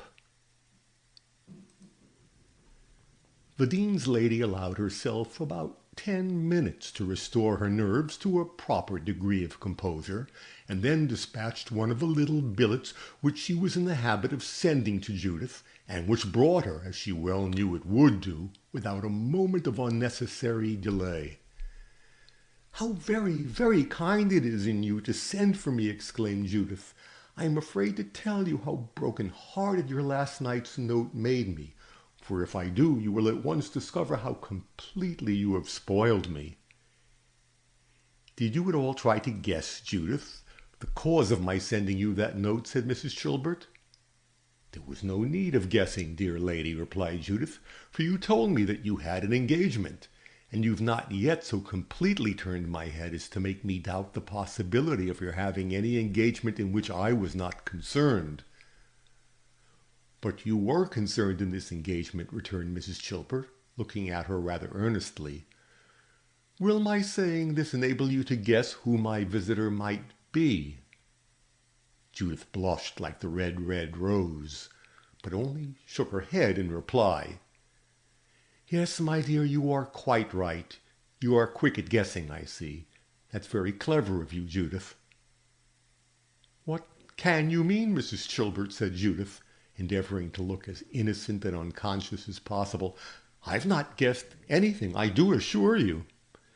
"Never mind, Judith. Matters have gone a vast deal too far for jesting, and instead of our thus idly amusing ourselves, it has become my duty to speak and yours to listen with a degree of earnestness that may be more solemn than jocose. Frederick Dorking has been with me this morning, my dear Judith, and being acute enough to find out that I love you dearly, has chosen me as a proper negotiator between you. He loves you, my dear child. He loves you devotedly, as he says, and as I sincerely believe, and he has commissioned me to ask you if you will be his wife."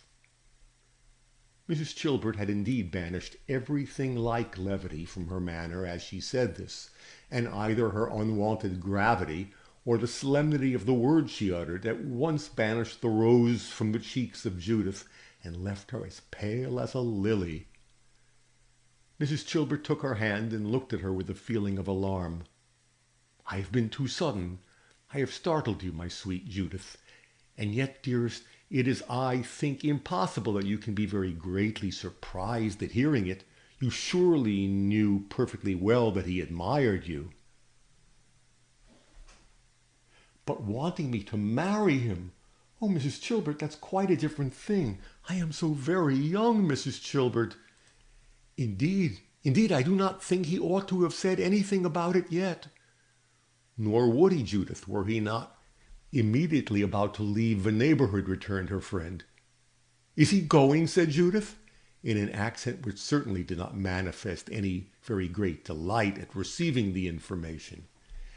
"Yes, Judith, He's going to the house of his father, and I think you must therefore forgive him if he's made his declaration rather hastily." "Forgive him? I did not mean that I was angry with him, dear Mrs. Chilbert," said Judith. "But indeed I am too young." "Most assuredly you are so, dear love," replied her friend. "And so I told him, Judith, and he's ready, though not perhaps quite willing, to wait till you are older. Therefore, you are not to answer him as if he had asked you to marry him immediately, but you are to examine your own heart, my dear child, and ask yourself whether you think you like him well enough to promise that you will marry him when you are older." Judith remained silent for a minute or two and then said, "Is not that a very difficult question to answer?" "No, Judith, I should think not," replied Mrs. Chilbert. "But if you feel it to be so, it will be safer perhaps to answer it in the negative." "I'm sure I do not know what is best," said Judith musingly. "Did you ever see anybody you liked better?" said Mrs. Chilbert. "No." "Oh, no," responded Judith. "Did you ever see anyone you liked so well?" inquired Mrs. Chilbert. "No, Mrs. Chilbert, I never did," returned Judith, with considerable decision of voice and manner. "Then I should think it was a pity to reject one who has so much to recommend him, and who's given so decided a proof of attachment to you," said the dean's lady, very gravely. "Reject him, Mrs. Chilbert? No, I would not reject him out and out, and really forever, for the whole world, for I'm sure I shall never see anybody that I shall think equal to him. But yet it seems almost wrong to promise so many years beforehand." "So many years, Judith," repeated Mrs. Chilbert, laughing. "How old, my dear, do you think it necessary you should be before you marry?" "I believe I must be 21 before I shall have a right to marry whom I like," said Judith gravely. "But what makes you suppose that your guardians will object to your marrying Mr. Dorking before you are of age? Has anything happened upon the subject between you and Miss Barbara to give you the idea that she would object to it?" "Do you suppose, my dearest Mrs. Chilbert, that I should ever dream of mentioning Mr. Dorking to my Aunt Barbara?" said Judith, in a voice which seemed to express indignation at the proposal, as well as averseness to adopting it. "And why not, dear child? Mr. Dorking is an eligible of the very first quality," replied Mrs. Chilbert, who felt rather curiously anxious to ascertain what might already have passed between the aunt and niece concerning him. "Why should you feel so very decided a repugnance to naming him to your aunt?" "I am sure you will say I am in love with him if I tell you," returned Judith, coloring. "Well, and if I do say so, it could not wound your feelings now, Judith, could it?" said Mrs. Chilbert. "Yes, it would, dear Mrs. Chilbert," she replied, "because I know very well that I have not as yet seen enough of him to like him as much as I believe I do like him. And his telling you that he liked me, you know, would not be any excuse for that. However, the real truth is that I cannot bear to talk of anybody I liked, my Aunt Barbara. I would not mention your name before her for more than I will say." "Why, what would happen if you did, dearest?" said Mrs. Chilbert, laughing. "Would she abuse me, Judith?" "No, Mrs. Chilbert, I have no right at all to say that I think she would abuse you. But I'm quite sure that she'd say something cold and hard that I could not bear," returned Judith. Mrs. Chilbert thanked her for this little burst of affection by a kiss, and then said a little maliciously, "And you thought she would say something cold and hard about Mr. Dorking, Judith?" But Judith was now too much in earnest to be checked by her playful manner, and replied with characteristic honesty, "Yes." "Now then, dearest, I will be as candid with you as you've been with me, and will prove to your entire satisfaction that you were perfectly right in yielding to the sort of instinct which prevented your talking about Mr. Dorking to your aunt." Mrs. Chilbert then proceeded to state briefly, but very clearly, the history of the letter, and its return to the writer with its unopened enclosure to herself, and it instantly became evident that not all the pleading in the world, No, not even if the fascinating Frederick Dorking had been there to urge his claims in person, could so effectually have overpowered every obstacle to his wishes as this plain statement. The battle had been fought and won. There was in truth something in the whole transaction particularly well calculated to produce on the mind of Judith exactly the effect which her lover would have wished it should do.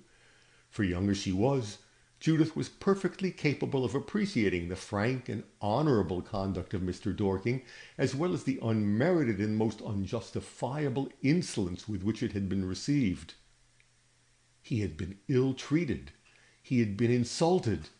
And this was quite enough to give him interest in the eyes of Judith, even if the multitude of his good gifts had not already gone far in softening the heart of the young beauty in his favor.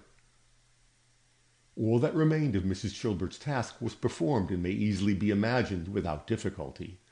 Her young favorite was only too happy in listening to all her suggestions as to what would be the best mode of her passing the interval between the present time and her arriving at the age of 18, a period at which Mrs. Chilbert thought all such consent as was required for the marriage would be very easily obtained for such proposals as Mr. Dorking had the power of making. And the interval, though it may seem long to us now, Judith, will pass very rapidly away, said Mrs. Chilbert. You told me, dearest, did you not, that your kind mother's testamentary letter gave you the power of choice as to which of your two maiden aunts you should reside with? Most fully, replied Judith joyously. I know the clause by heart, Mrs. Chilbert, and yet, though the reading it again and again has been often a great comfort to me, as it showed that I had the power to escape when I could bear Miss Barbara's ways no longer, and yet, she repeated, while tears started to her eyes, I never ceased to remember that when I got rid of her, I should lose you, and this has kept me from ever seriously thinking that I should take advantage of it before the time that was fixed at my first interval for my going to my Aunt Elfrida. But now, my dear child, the sooner you leave her, the better, replied Mrs. Chilbert. Her conduct has been most unwarrantable in every way, and I really think that Frederick Dorking, when he is your accepted lover, Judith, may feel that the sooner you leave the protection of a person who has so offensively treated him, the better. My indignation, I confess, is very greatly increased by the unmistakable cupidity of her motives. Had the Chancellor not made you a very liberal allowance, Judith, Miss Barbara Jenkins would not so very strangely have forgotten herself. With her motives, however, be they what they may, we have nothing to do. My advice that you should change your protection for that of your Aunt Elfrida is the result of her conduct and not of her motives. But how shall I bear to part from you? Said Judith mournfully. I flatter myself that our parting will not be a very long one, Judith. My dear, kind husband yearly indulges me with a month or two in London during the spring. He has a very dear sister there, and soon we shall have you also, and Badine is not the man to say, no, I won't, when I state my wishes to him. This was very delightful news to Judith, and the brightness of young hope that now rapidly began to chase all the doubts and fears and agitations which had assailed her during the first part of this important conversation was very like the rising of the sun upon a dewy and misty morning, when cloud after cloud gradually melts away, and nothing is left but that lovely mixture of sunshine and shade, without which not even nature herself could be beautiful. This ends Chapter 12 of Petticoat Government, Volume 2, by Francis Milton Trollope.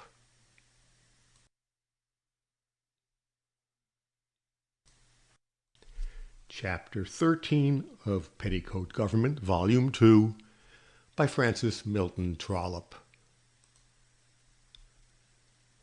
Love scenes are, for the most part, held sacred, and such shall be the reverential treatment bestowed upon the interview between Frederick Dorking and Judith Maitland, which concluded by their parting affianced to each other, and each profoundly convinced that the world could not contain any other being in the slightest degree capable, in any way, of being compared to the perfect being to whom this mutually pledged faith was plighted. But though the mere love passages of this interview may be omitted, during which indeed Mrs. Chilbert herself happened to leave the room, there were some matters discussed which, if kept secret, would render the progress of my narrative exceedingly obscure. Such, for instance, as were needful for the arrangement of Judith's greatly desired change of residence. Mr. Dorking was very temperate in his language and unimpeachably gentlemanlike in his manner of discussing the subject.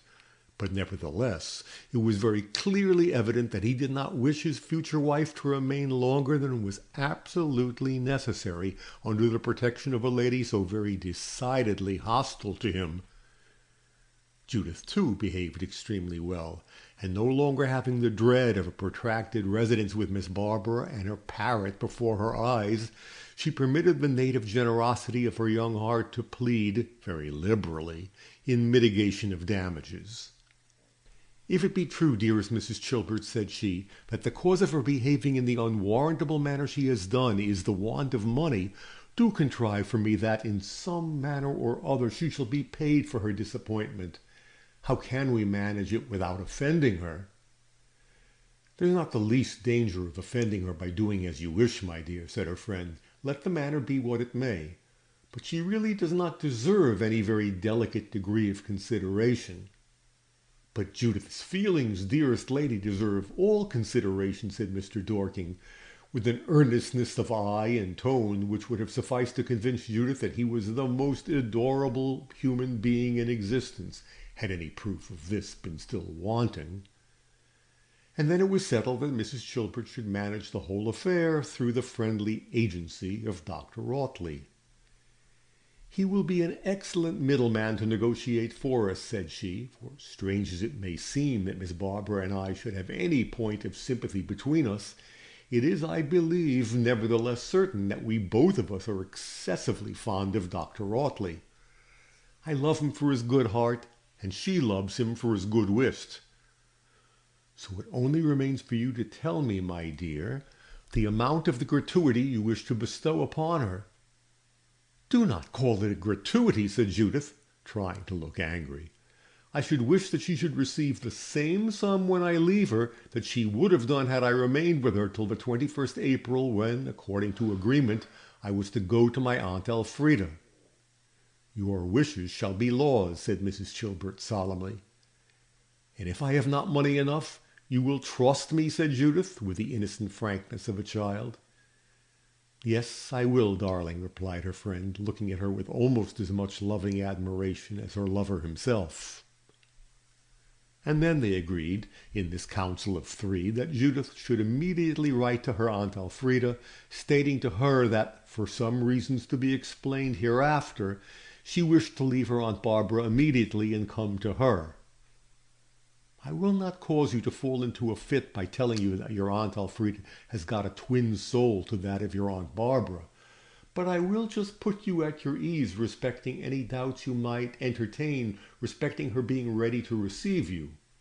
Maiden aunts of moderate incomes are ever, by an immutable law of nature, perfectly ready and willing to receive young nieces under their protection, if a Lord Chancellor allows them 600 a year for doing so. Do you not agree with me, Mr. Dorking?" "I wish she were not an heiress," was his reply. "I should not be the least surprised if her Aunt Barbara thought that her being so was the cause of my proposing to her. You must forgive me, sweet Judith, if the cruel rebuff I received yesterday has left a feeling not much akin to kindness towards the old lady." "Alas, Mr. Dorking," replied Judith, "if the being very heartily angry with Aunt Barbara be a sin, I am a very offending soul as well as yourself. Nor do I believe that Mrs. Chilbert has a much clearer conscience on that point than we have. But do not let us talk any more about her. You too, you know, may do it so much more innocently than I can, for though I find it very difficult to believe, the truth is that she is my own dear mother's sister." and that shall protect her forever and forever from all severity, even in thought, from me," said the young man, with very graceful eagerness. The two ladies exchanged a rapid glance, but each said to the other by the aid of it, "Is he not the most charming creature in the world?" Perhaps on the part of Judith the epithet adorable in the place of charming would more justly express her feelings. The interview, as may easily be supposed, lingered on till Mrs. Chilbert herself was obliged to bring it to a conclusion by saying, "And now you must positively go, Mr. Dorking. As to Miss Barbara's dinner hour, it has long been past, and what sort of apology Judith means to make for keeping her waiting, I am at a loss to guess. I do not mean even to delay her punishment by asking her to dine here, because the moment I can get rid of you both, I shall sit down and write a billet doux to Dr. Rautley, requesting him to take his coffee here instead of at home, which will give me a quiet opportunity for explaining to him the commission with which we mean to honor him. For the Dean dines out, and our coffee will be taken tête-à-tête." "I will go this instant," he replied. "Only tell me first when I may be permitted to see her again." Mrs. Chilbert laughed, both at the pathos and the humility of this appeal, and the lovers looked at her as if they thought her very cruel and very hard-hearted.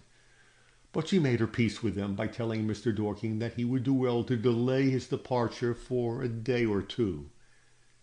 These words had an effect that might be compared to the letting a very bright beam of sunshine suddenly enter a dark room. He seized his hat with gay alacrity, and looked like the very happiest man in the world, though in the very act of losing sight of all he wished to look upon. "God bless you for ever and for ever, my dearest Mrs. Chilbert," he exclaimed. "A day or two is exactly all I ask. Before those days are over, I feel confident that you will have settled everything for us exactly in the best manner possible, and that when we part it will not be without knowing with something like certainty when we are to meet again." One fond and lingering look, one kiss upon the little hand, and he was gone.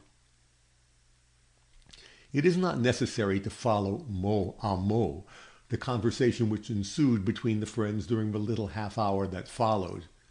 It can surprise no one that Miss Barbara's dinner hour was again forgotten, or that even when it was at length remembered again by Judith, Mrs. Chilbert did not appear to deem it a matter of very great importance. "Yes, I dare say she will be very angry," said she. "But angry she will be, and angry she must be, on weightier matters than that. I hope you do not really fear her, my sweet Judith.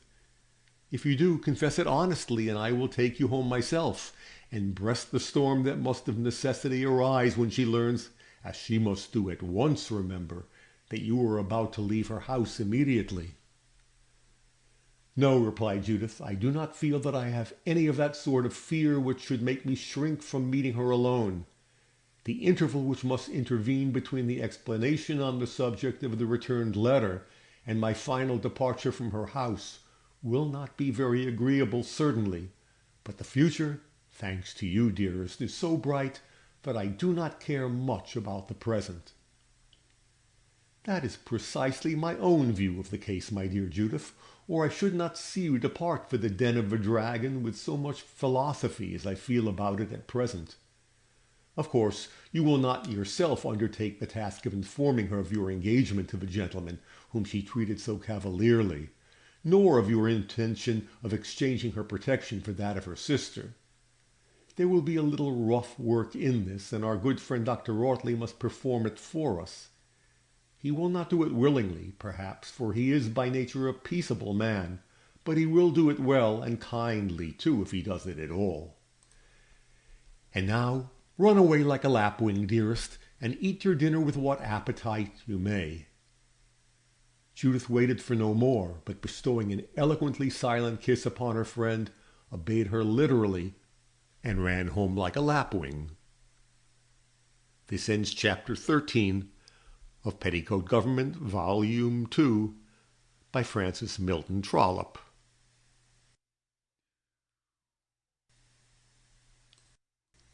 Chapter 14 of Petticoat Government, Volume 2, by Francis Milton Trollope. Miss Barbara was too fidgety, too nervous when she met her niece in the dining room to be very angry at her being a little too late. On the contrary, indeed, she was rather particularly civil.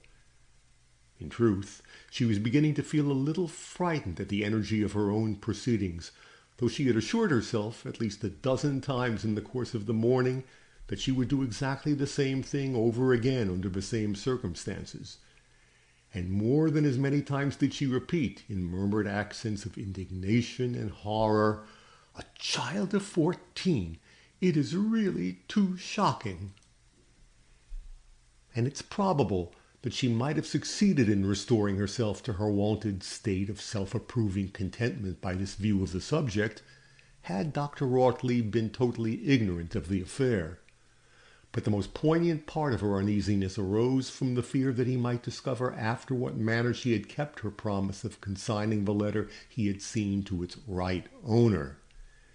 She wished, yet dreaded, to see him, and was altogether in a much more fluttered state of spirits than her young companion, notwithstanding the all-important promise she had that morning given. But few things are more true than the common axiom that nothing is so tormenting as uncertainty, and such being the fact, the great discomfort of Miss Barbara is easily accounted for, the state of her mind being in a most remarkable degree uncertain. Miss Barbara Jenkins had lived for many years in a state of the most friendly and happy intimacy with Dr. Audley, without having ever suffered herself to be tormented by any uncertainty at all.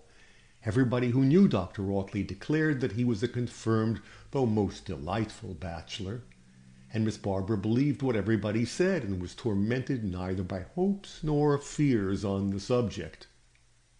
But then came what Miss Barbara considered as a most complete and entire change in her own position, and then, alas, followed quick upon this persuasion the unfortunate utterance of these ambiguous words, which at once overthrew all that structure of temperate feeling and maidenly composure of spirit which had for so many years enabled her to live unscathed, though continually exposed to all the dangers of an intimacy with the individual whom she never scrupled to confess that she considered as the most fascinating man in the world. Yet, in the midst of what must be allowed to have been a very distracted paroxysm of tender passion, the superior intellect of Miss Barbara taught her still to hold fast to something approaching common sense. Instead of foolishly flattering herself, as so very many unfortunate individuals of both sexes do, not only that she was sought, but sought for herself alone, she immediately concluded that Dr. Audley was not likely, after living with her on the terms he had done for so many years, without ever betraying any of the weakness of that terrible passion called love, at last to break through all bounds, as he had now done, without having some reason for it. And this reason she found in the change which had taken place in her income. Far from feeling hurt when this idea occurred to her, she only admired him the more for it. What a blessing would it be, thought she, if all men were equally reasonable, equally considerate. Our union poorhouses would be no longer crammed with the miserable products of imprudent marriages. No, if all men were like Dr. Audley, this world would be an earthly paradise. But although thus deeply philosophical, thus admirably reasonable in the endurance of wishes that she felt to be hopeless, it does not follow that Miss Barbara was to be insensible to the ecstasy of this unhoped-for hope when it came at last. Miss Barbara might fairly be considered as a model for spinster ladies, but, after all, she was not a spinster angel, and it certainly had been with a feeling of very womanly triumph that she welcomed the doctor's approaches, as she fancied, poor lady, to love-making. This is surely quite sufficient to account for her perturbed state of mind at this eventful period of her existence. But the dinner passed, and the evening came, and the tea passed, and the night candles came, but no Dr. Audley appeared. As to Judith, the evening, silently grim as it was, wore itself away with vastly less tedium, as far as her feelings were concerned, than any tete-a-tete evening she had ever passed with her Aunt Barbara. Happily for her fingers, they had the fabrication of a purse to occupy them, and for her mind, it had enough indoor work to do to prevent any danger of tedium from the absence of occupation from without. So when 10 o'clock came, she felt little or none of her usual rapture at hearing the hour strike, for she could think of Frederick Dorking and London and Mrs. Chilbert almost as conveniently while working at Miss Barbara's twilight table as when lying awake in bed. But the morrow was destined to be an eventful day. It had been settled between Judith and Mrs. Chilbert that Dr. Audley was to be immediately summoned to the deanery in order to receive the important commission with which she meant to entrust him. He came with ready obedience to her message and listened to all she had to tell with more interest than surprise. He really behaved admirably well throughout, for though, as the reader knows already, he disapproved Miss Barbara's proceedings as much as Mrs. Chilbert herself could do, he was perfectly true to his long-professed friendship for her, and pertinaciously persisted in declaring that he had no doubt in the world that she fancied she was doing very right. "Well, well, dear doctor, do not let us dispute any more about that," said Mrs. Chilbert, a little impatiently. "When people do exactly everything they ought not to do, I care very little whether they are more rogues or fools. Indeed, I am rather afraid that I like the rogues best. The question now before us is whether you will do us the great kindness of being the negotiator between Judith Maitland and her aunt. I know that the task is not a pleasant one, but the present peace and future happiness of this dear girl greatly depends upon her removing from the protection of one of her aunts to the other, with as little fuss and fracas as possible, and no one in the world is so likely to manage the business peaceably as yourself." "No, dear lady," replied the doctor, shaking his head, "the task is not a pleasant one, but I will not shrink from being useful if I can be so.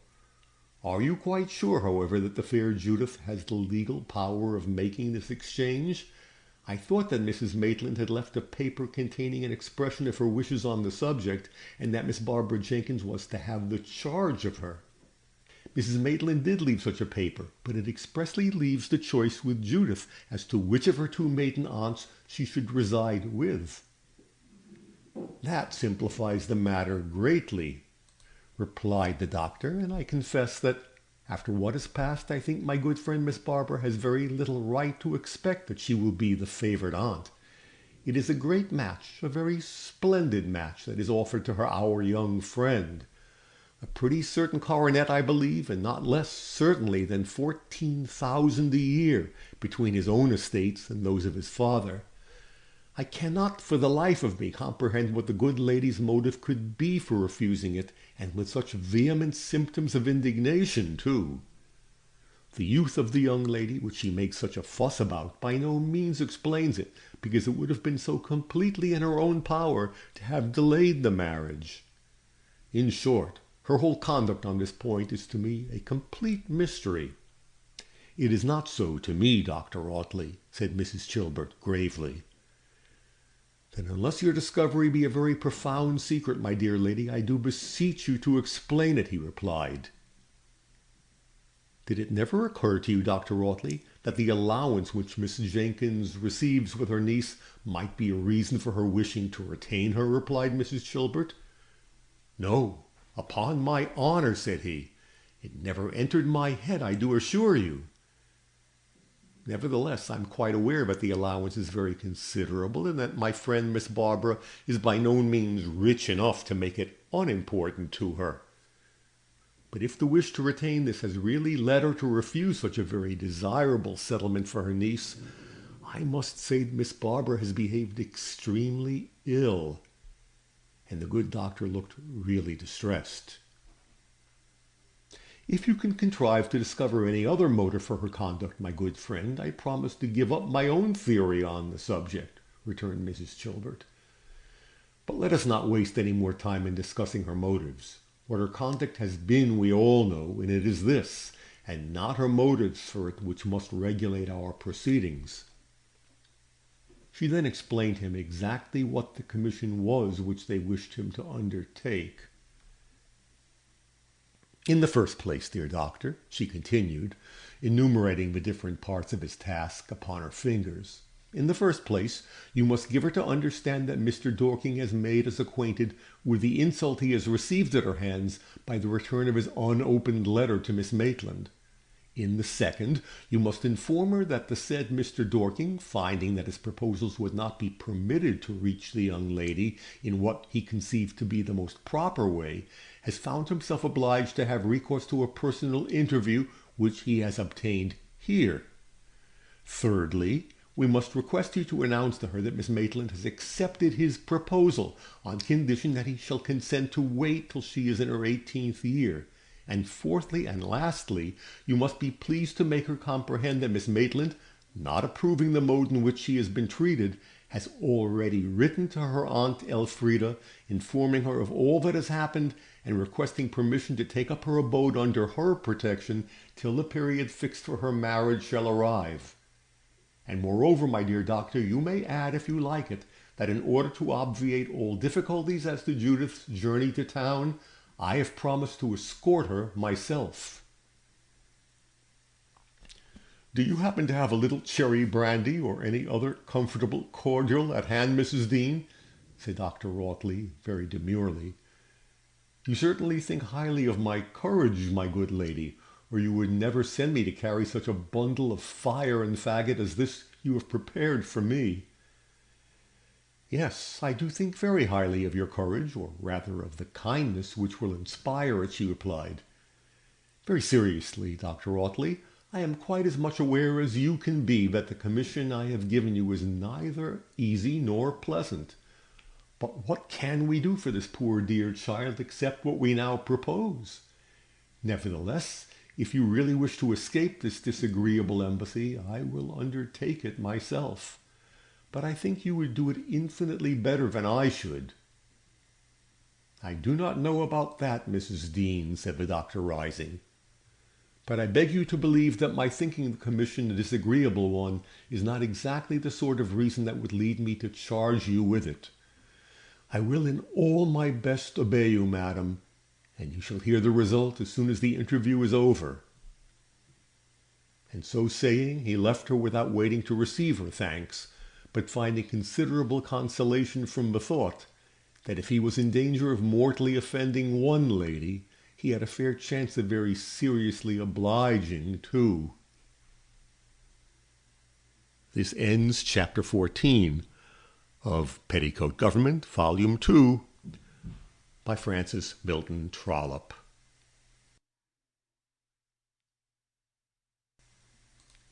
Chapter 15 of Petticoat Government, Volume 2, by Francis Milton Trollope.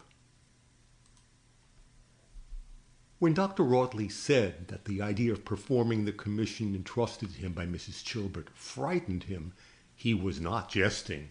He really did feel afraid of the vehemence of his old friend's anger, and had it not been for the little point of vantage which her having so shabbily faltered about her promise of delivering the letter to its right owner, he might have felt more frightened still.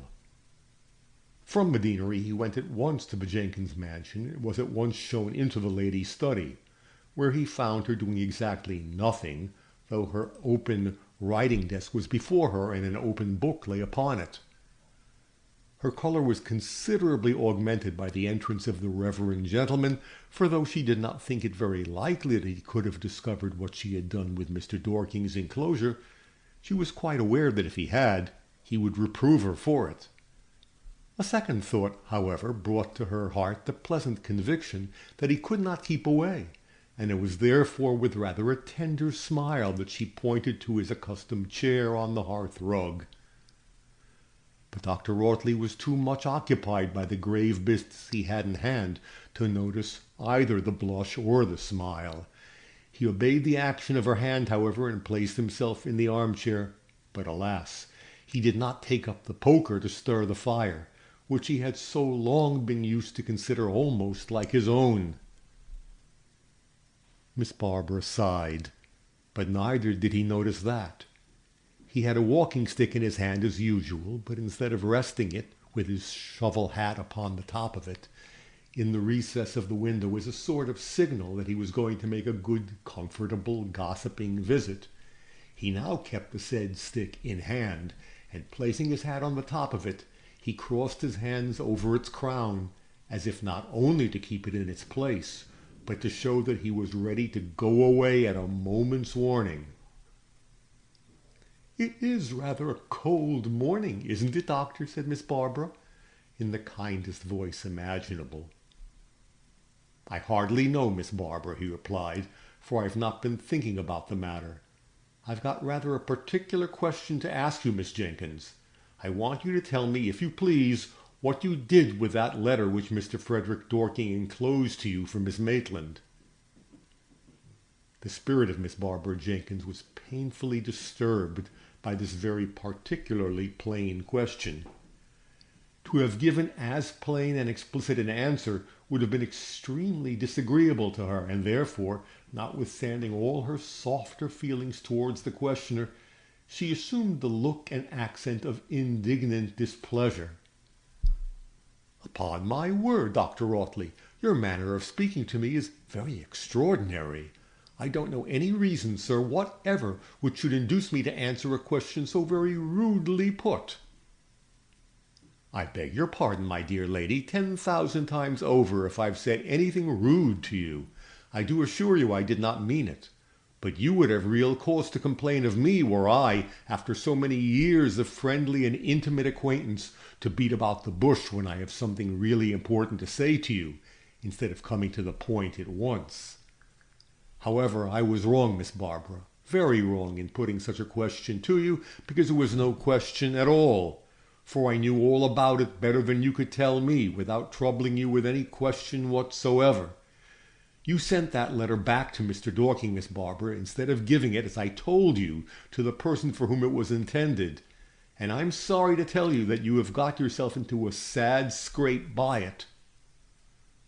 "I don't understand you, sir," returned Miss Barbara, still endeavoring to look dignified and undismayed. "You seem to forget, sir, that I am the lawful guardian of the young child that this impertinent young man chooses to address in so very improper a manner." "No, my dear lady, you are not her guardian. She's not your ward, but the Chancellor's. You see, there has been nothing but mistakes in this business from beginning to end. I mean on your side, my good friend, for Mr. Frederick Dorking appears to have made no mistake at all when he stated himself to have been in love with your niece. Neither did he make any mistake in thinking that a coronet and 14,000 a year offered by a young man of good family and most perfectly unexceptionable character deserved to be received with more civility. No offer of marriage made to a child of 14 ought to be received with civility," returned Miss Barbara, with a look which was intended to express a vast deal of conscious virtue of all kinds. "There now, Miss Barbara, you come exactly to another of your mistakes. What put it into your head that your niece was only 14? I can neither guess nor understand this, for everybody that looks at her takes her to be older instead of younger than she really is. But the real truth is that she is in her 17th year, Miss Barbara, having completed her 16th year on the 22nd of the month before last." Miss Barbara opened her eyes to a most prodigious size, and looked very much as if she were going to contradict him. But the doctor gave her no opportunity, for the most heartily anxious to get to the end of his task, he paused not even to take breath. "I don't mean to say," he continued, "that 16 is not too early an age, but youth, my dear Miss Barbara, is an obstacle that melts away with great and very certain facility, and cannot therefore be considered as a reasonable cause for refusing such an offer as that of Mr. Frederick Dorking. However, be this as it may, He has now made his proposals to the young lady herself, and she has accepted them on the condition that he shall wait till she has entered her 18th year, when, if the Chancellor makes no objection, she has promised to marry him. Miss Barbara's dismay at this overthrow of all her hopes was very great, but her anger was greater. She felt convinced that there was a most iniquitous plot arranged for the purpose of inspiring the quiet little Judith with a spirit of rebellion to her authority, and she doubted not, for how could she doubt it, that Dr. Rawtley was one of the conspirators. Her anger, her indignation, her absolute rage at this discovery knew no bounds. But the very excess of those terrible feelings robbed her of all power of expressing them, and taking advantage of her silence, the cause of which he completely misinterpreted, the unconscious Dr. Rawtley went on. "You were very injudicious, to say the least of it, Miss Barbara, in taking so violent and so uncivil a course, and the consequences, the immediate consequences, I mean, are such as I fear will be anything but agreeable to you. I am just come from a deanery, and it has been very reluctantly, my good friend, I do assure you, that I have complied with Mrs. Chilbert's wish in coming here to acquaint you with the measures that have been resolved upon between that lady and your niece. Miss Judith, I'm sorry to say, is greatly wounded by the manner in which you thought fit to act, respecting the letter addressed to her, and which was confided to your care. So much so indeed that, as I understand, for I have not seen the young lady myself, she has announced her intention of immediately withdrawing herself from your protection and placing herself under that of her Aunt Elfrida."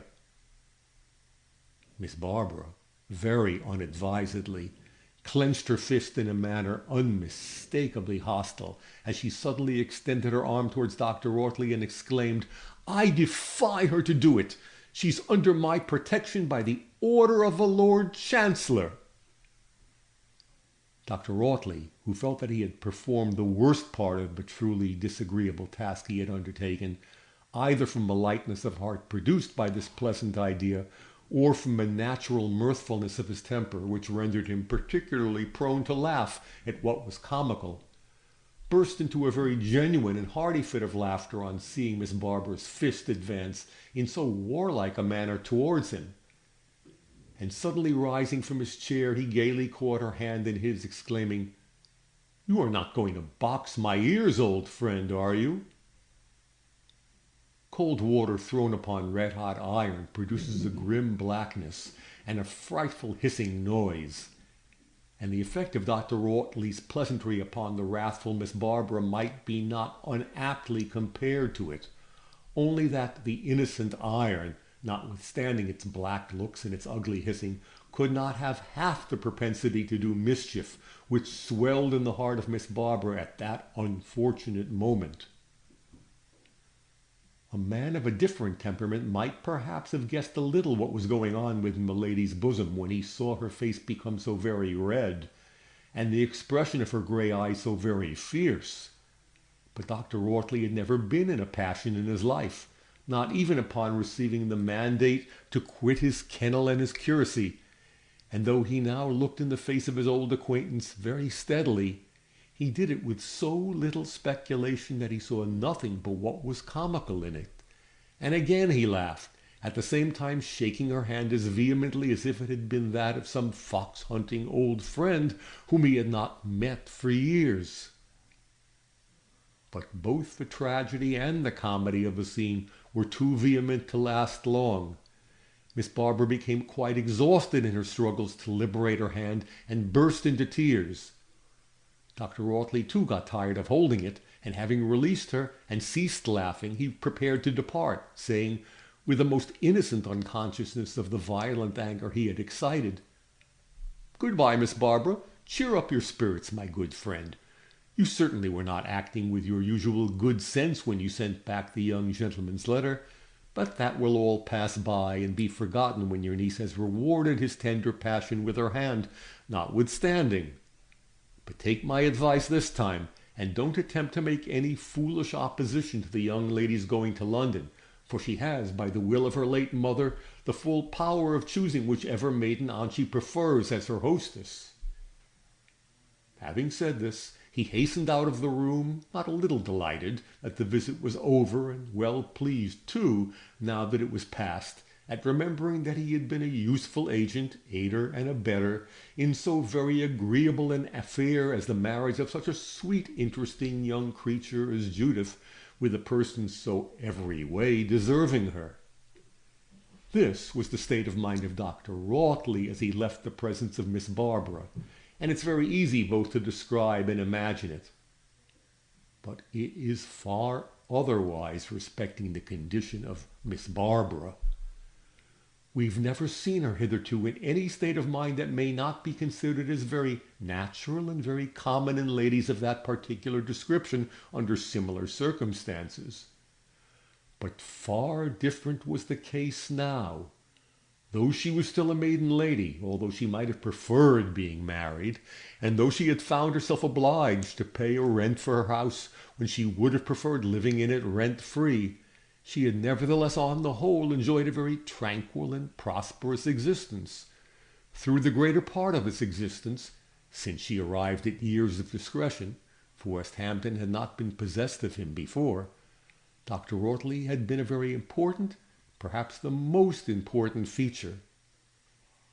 It has been already stated, and with perfect veracity, that let the secret feelings of Miss Barbara Jenkins for Dr. Rawtley have been what they would, she had for many, many years protected herself by her own good sense and discreet forbearance from the folly of falling absolutely in love with him. But unhappy lady! The fatal moment came at last, and a few unmeaning words lightly spoken and unfortunately misunderstood plunged her at once into the desperate folly against which she had for so many years struggled with such happy success.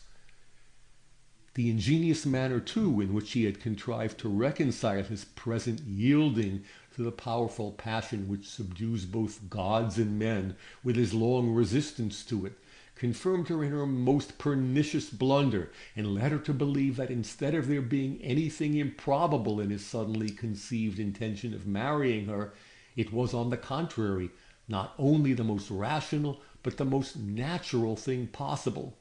If all this be freshly kept in remembrance, together with the alarming fact that the temperament of Miss Barbara Jenkins was not of the same gentle nature as that of the amiable Doctor of Divinity, upon whom she had at length bestowed her heart, some idea may perhaps be conceived of the state of mind in which this unfortunate lady was left at the departure of Dr. Rawtley from her study.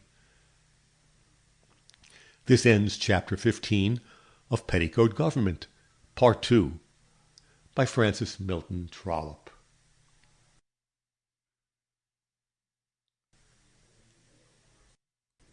Chapter 16 of Petticoat Government, Volume 2, by Francis Milton Trollope. The rage of poor Miss Barbara, however, was of little avail. Dr. Rawtley had no idea of its vehemence. Judith guessed at it, partly by her own sagacity, and partly by the report of Susan. But to say truth, she heeded it not. And as to Mrs. Chilbert, it is to be feared that she might have been more amused than pained could she have been made acquainted with the exact condition of her neighbor's heart and soul. But as it was, she thought little and cared still less about it.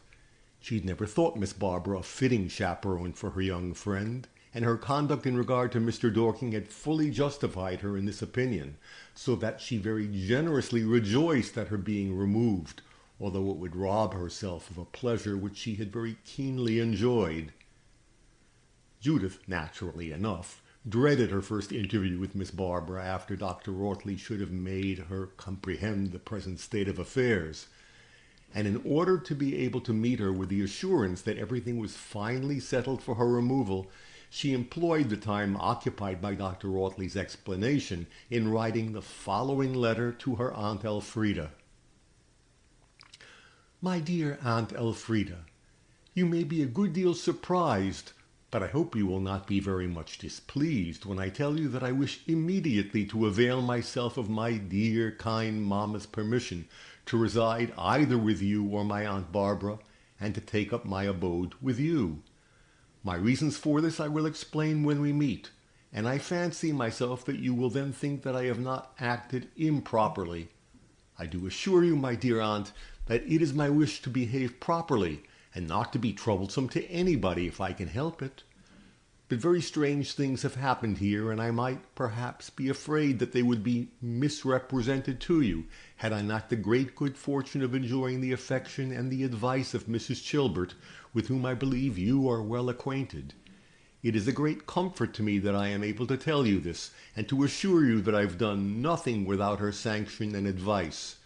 She has most kindly promised to accompany me herself to London, and to place me in your hands, which will, I am sure, be the most satisfactory proof you could receive of my having done nothing which could make you reluctant to receive me. Believe me, dear aunt, your dutiful and affectionate niece, Judith Maitland. Finding, when she had written this epistle, that it still wanted more than an hour of her Aunt Barbara's dinner hour, Judith determined to submit it to Mrs. Chilbert before she put it in the post, both because she rather doubted her own judgment as to the propriety of boasting of Mrs. Chilbert's friendship, and also because she did not like to state that lady's approval of her conduct without making her aware that she had done so. "Ah, my Judith," exclaimed Madine's lady on seeing her young friend enter, "you are come exactly at the right moment to learn the result of my letter to Rome." "You've received an answer?" cried Judith eagerly. "How very, very lucky that it should have arrived before my departure. And what is the result, dearest Mrs. Chilbert? Have you any intelligence for me?" "No, my dear love, I've not," replied her friend. "All my correspondent has been able to learn is that Mr. Worthington and his mother have left Rome. But do not look so sadly vexed and disappointed, my sweet Judith. Surely this cannot signify so very much now." "Oh, do not say that," cried Judith, with her cheeks the color of the crimson rose, and her eyes filled with tears. "Oh, do not say that it is of no consequence now. I know that my Aunt Barbara will say I have behaved very ill in many ways, and particularly in all that has happened about Mr. Dorking. But the only thing for which my conscience reproaches me is what you say does not signify." "Well, dearest, do not cry about it so piteously, and I'll promise not to say so again. All I meant was, Judith, that nothing signified at this particular moment but the greater fear of getting you well out of this troublesome old lady's hands, without committing ourselves by doing anything that was outrageously contrary to etiquette, because that, my dear child, would bring us all into disgrace." "Forgive me, dearest Mrs. Chilbert," returned Judith. "I'm afraid that I must be a very selfish person, for I positively feel at this moment as if I did not much care for anybody or anything beyond my poor Aunt Worthington." "But how is that being selfish, Judith?" said Mrs. Chilbert, laughing, yet looking at her at the same time with great affection. "I don't see how forgetting all your own affairs at this very important moment and thinking of nothing but your Aunt Worthington, whom you never saw in your life, can be called selfish." "Oh, yes, it is selfish," replied Judith, while the tears still testified the sincerity of her emotion. "Because, while you and Mr. Dorking and good, kind Dr. Audley, who has had to bear all Aunt Barbara's anger today, while you are also very, very kindly occupied about me, I really do feel as if it were a sin for me to feel happy about anything while the last wishes of my poor dear mamma about her sister Penelope are forgotten. And it must be selfish in me to care so very much about what nobody can feel but myself, when you are all taking so much trouble about me." "I see no selfishness, dear love, but I do see a little want of wisdom in your suffering anything to divide your attention at this moment with the important business before us," said Mrs. Chilbert.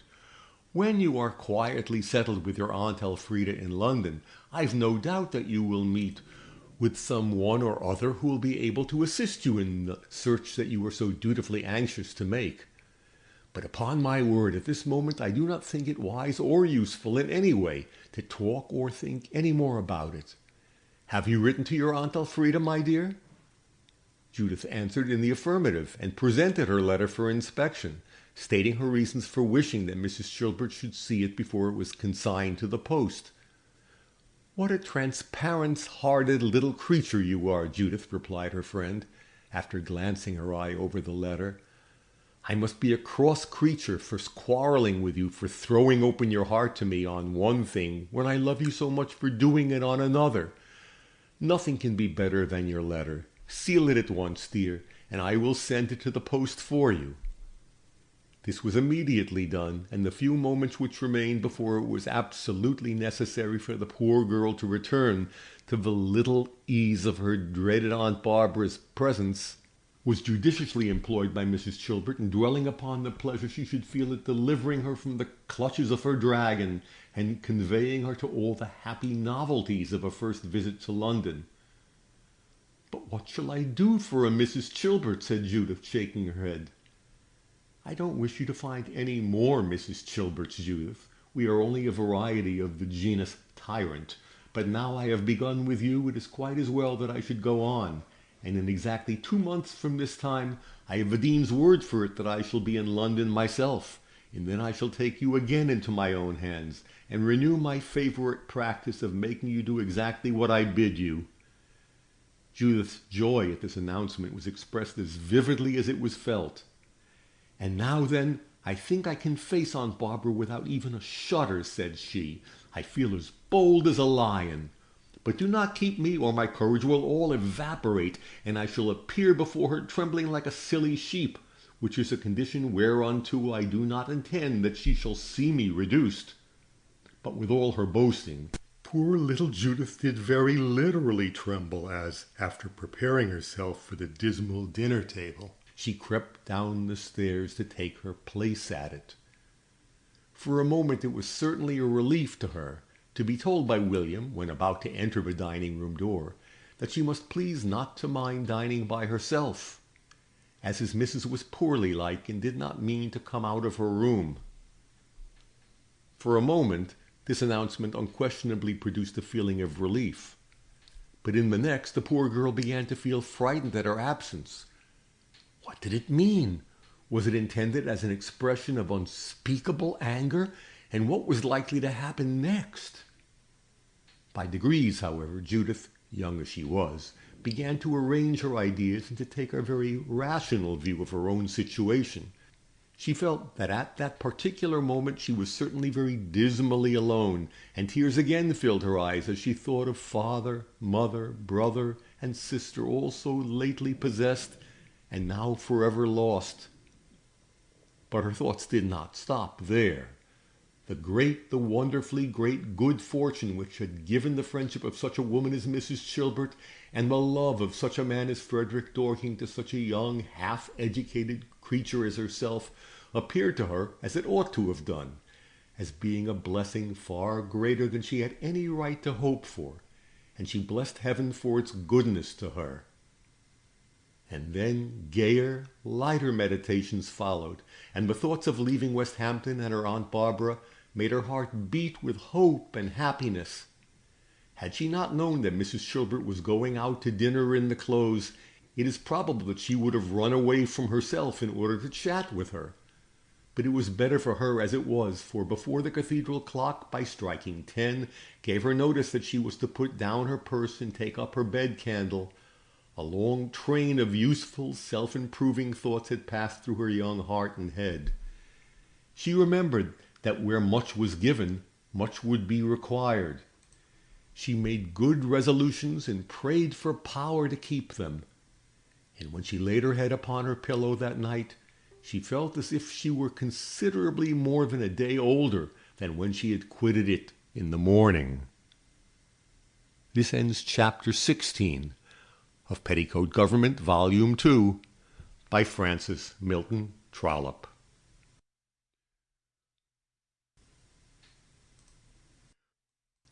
Chapter 17 of Petticoat Government, Volume 2, by Francis Milton Trollope. To the best of young Judith's judgment, it appeared to her more proper, after all that had happened and was about to happen, that she should avoid any interview with her Aunt Barbara till that lady herself thought proper to seek it. But she was very much pleased to remember, as she thus decided, that the habit, which had now been long established, of her going every morning into the deanery for musical practice, enabled her to seek her friend there now, without putting either Mrs. Chilbert or herself under the imputation of caballing against lawful authority. It's so easy to imagine all that passed at the deanery during that and the following days, that it's quite needless to recapitulate it all much in detail.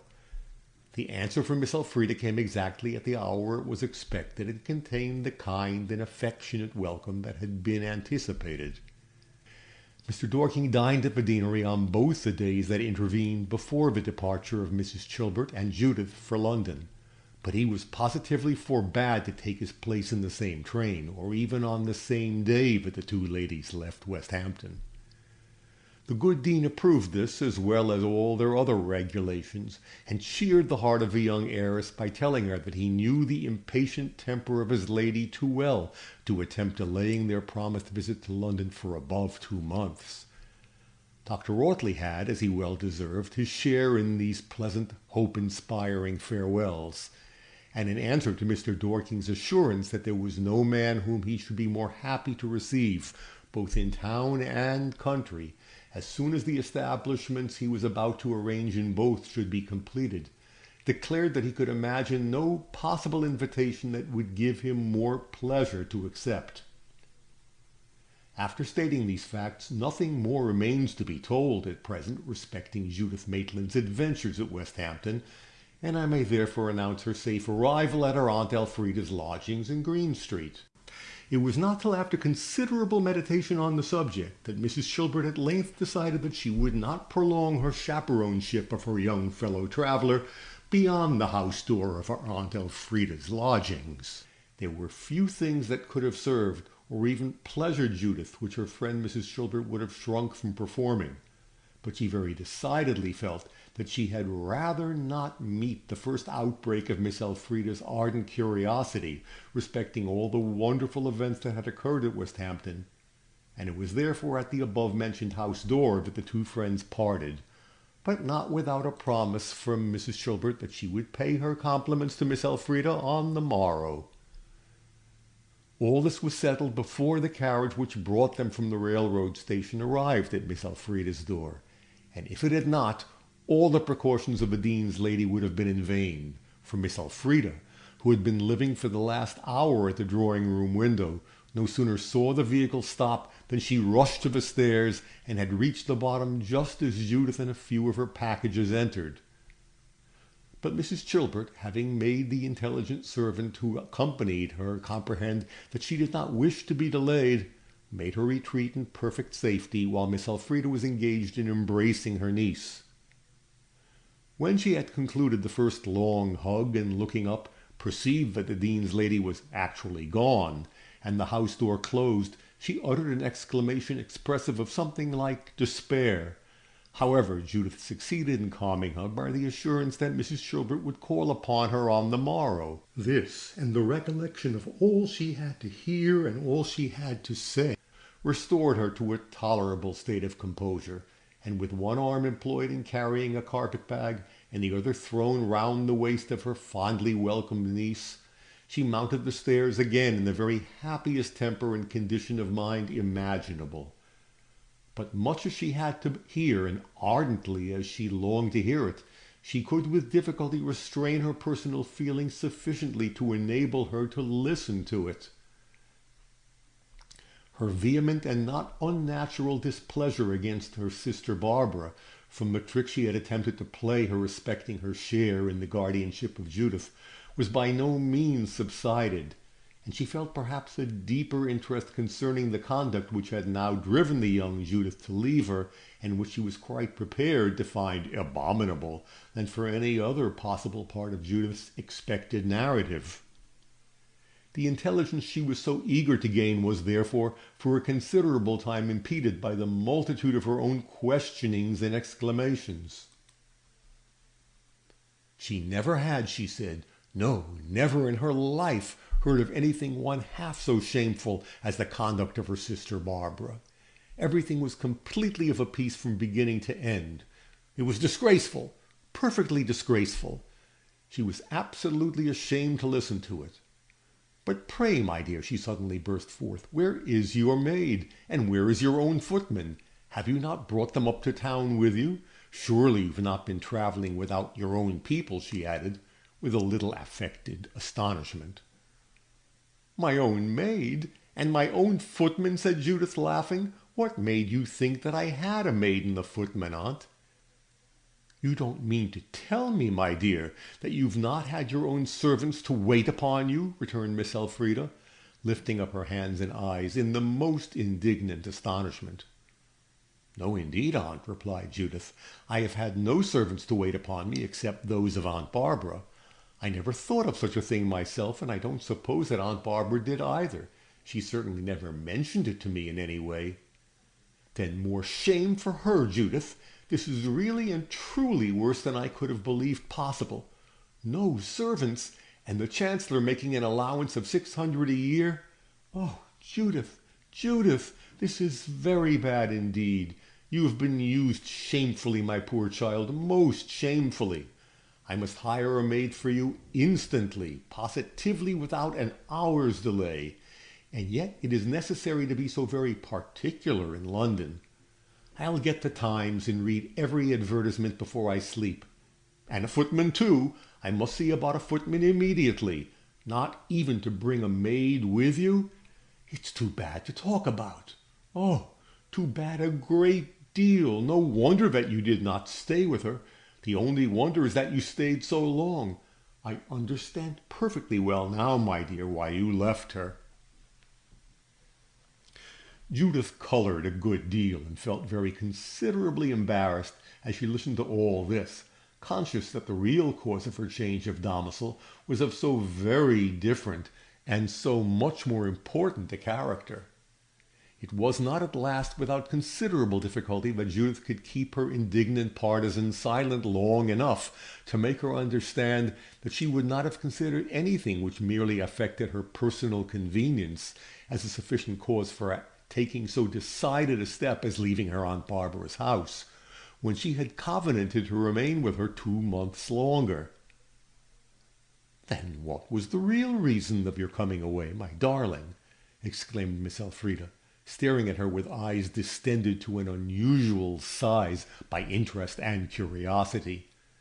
I'm quite sure, she added, that you cannot possibly have done anything that you ought not to have done, because our charming Mrs. Dean would have cut her white hands off rather than have sanctioned your evasion by coming up with you if anything of that sort had happened.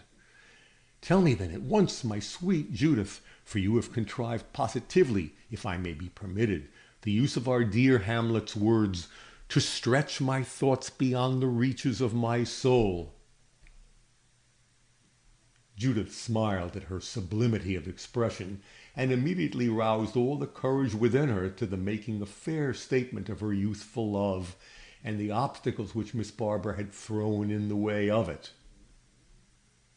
She did not think it necessary, indeed, to state that she thought Mr. Frederick Dorking the handsomest, the most accomplished, the most fascinating, and beyond all reach of comparison, the most adorable person in the world. These particular opinions respecting the gentleman she had promised to marry, she deemed it more discreet to keep to herself.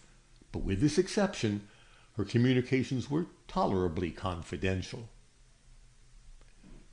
Miss Elfrida listened with a solemn stillness that was the more remarkable because it was so far unlike the ordinary tone of her character and manner. But in fact, she really was a good deal startled at learning that a little girl, the announcement of whose birth she seemed to remember so very freshly, was engaged to be married. And this is an effect which may be often observed in maiden aunts who are still a little on the sunny side of 50. Nevertheless, her feelings were far from being of the same indignant nature as those of her elder sister, and as she had happily heard the name of Dorking as among the most brilliant of the untitled aristocracy, she required but a very few minutes to bring her from a state of amazement to one of great and triumphant satisfaction. "I hope, Aunt Elfrida," said Judith, after pausing for a minute or two at the conclusion of her narrative, "I hope you agree with Mr. Dorking and Mrs. Chilbert in thinking that, after such a marked affront as returning a letter to him unopened, it would have been improper for him to make any farther attempt to become acquainted with my Aunt Barbara, and therefore that I must either have made up my mind to reject him at once, or else to withdraw myself from her protection." "Withdraw yourself!" she exclaimed. "Upon my honor, my dear child, I doubt if you ought to have remained a single hour in her house after you were made acquainted with the fact. And this is her way of proving to you, to me, and to the whole world that because she is the eldest, she's also the most fitting person to have the charge of you. You don't know yet, I believe, all the lengths she went to prevent your ever being able to seek a refuge with me. You may thank your poor dear mother for her cautious kindness in making you copy that letter.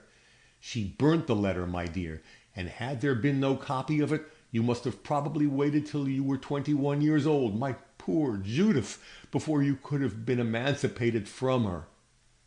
But it's all alike. Perhaps you don't know that she wanted me to give up my share of the house for nothing. Miss Barbara thinks herself very sharp-witted and a vast deal cleverer than anyone else in the family, but she lets the cloven foot peep out too easily. I dare say if we were to listen to her, she would try to persuade us that her atrocious behavior to Mr. Dorking arose solely from her decided aversion to matrimony in general, and that she was performing the part of a tender relative in guarding you from the threatened danger. But no, Judith, she does not think any such thing, and it would be only a contemptible affectation on my part if I pretended to be ignorant of her real motives.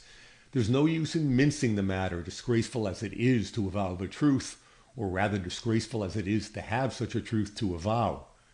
Your Aunt Barbara's real motive throughout the whole of this extraordinary transaction is that she may keep you unmarried, Judith Maitland, for the sake of the allowance you bring with you."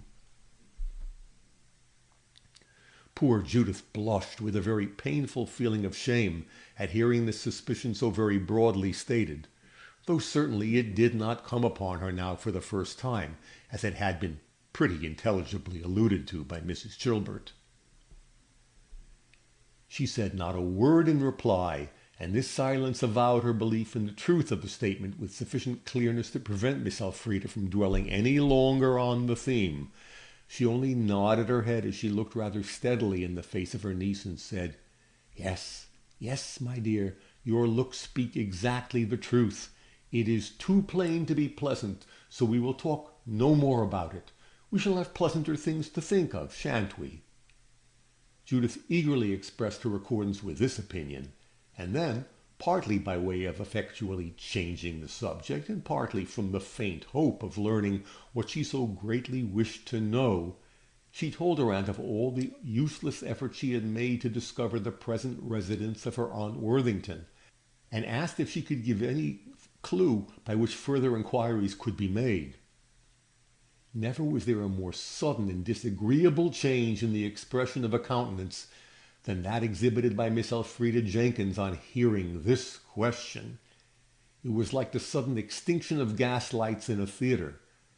But in order fully to comprehend this, the reader must be told that notwithstanding all her manifold absurdities in the way of literary and scientific pretension, Miss Elfrida Jenkins had, ever since her arrival in London, displayed very considerable adroitness in the manner in which she had pushed herself on and on and on, till she really had contrived to get into a very good circle of acquaintance, and one in which the Worthington connection might be fatal.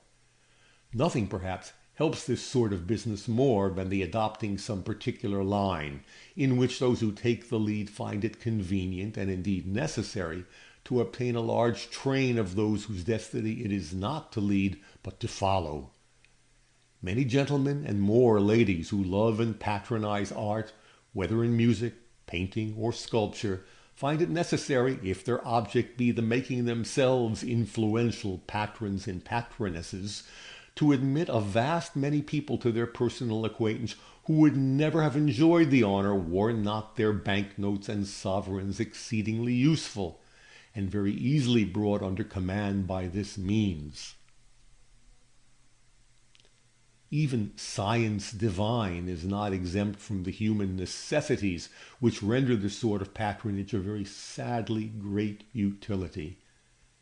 And many a lecturer who stands up before us with more than the dignity of an earth-born privy councillor, giving an insight into the hidden arcana of the universe, would be fain to hide his honoured head for want of a hat to put on it, were there no enlightened and bustling fine ladies to sell his tickets for him.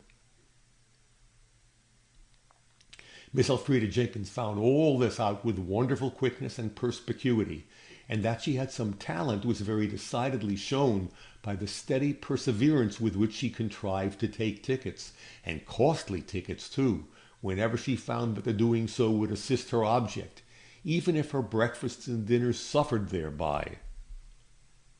The farther she went, and the more she succeeded in this object, the dearer it became to her, not only from the positive pleasure it brought with it, though that was much, but also from the constant gratification of feeling that she'd done that for herself which so many people passed their lives in endeavoring to get others to do for them, and often in vain. The astonishment and admiration which this success occasioned to Miss Tollbridge too, and which was constantly and vehemently expressed, was another means of keeping up Miss Elfrida's intense interest in the business. She had taken care from the very first to make this rather humble friend understand that she was never to be taken, a law, the severity of which Miss Elfrida condescended to soften by occasionally observing that she really was not herself in a sufficiently high situation of life to attempt bringing anyone forward in society, that she lamented the impossibility of doing so, etc., etc., to all which of course Miss Tollbridge listened with submissive acquiescence, feeling that if she did not, she might, in the vain pursuit of one object, endanger the loss of another, and that other perhaps more important still. For Miss Elfrida Jenkins having, by considerable skill, more perseverance and not a little good luck, got herself pretty nearly into the position which she had rather dreamed of than hoped for during the meditations which for years had occupied her spirit at Westhampton, felt herself called upon to patronize the friend whose companionship had formerly been so consolatory to her. And this patronage was now afforded in the shape of very frequent little accidental dinners, to which, without ceremony, poor Miss Tollbridge was almost always welcome when she happened to come in, which was rather often, a short half-hour perhaps before the well-known time of Miss Elfrida's principal repast. Both the ladies being much too philosophical to drink anything but water, for Miss Elfrida's success had not gone the length of making her a dinner guest among her distinguished friends. The cost of such hospitality was not much, and being greatly less important to the giver than to the receiver, was really a source of gratification to both. Such being the position of Miss Elfrida, it's easy enough to conceive that the hearing of such a matrimonial connection as that now proposed to her niece was like seeing a new and brilliant career opening before herself, in which she should have to perform a part of great importance, and that not by sufferance, but by right.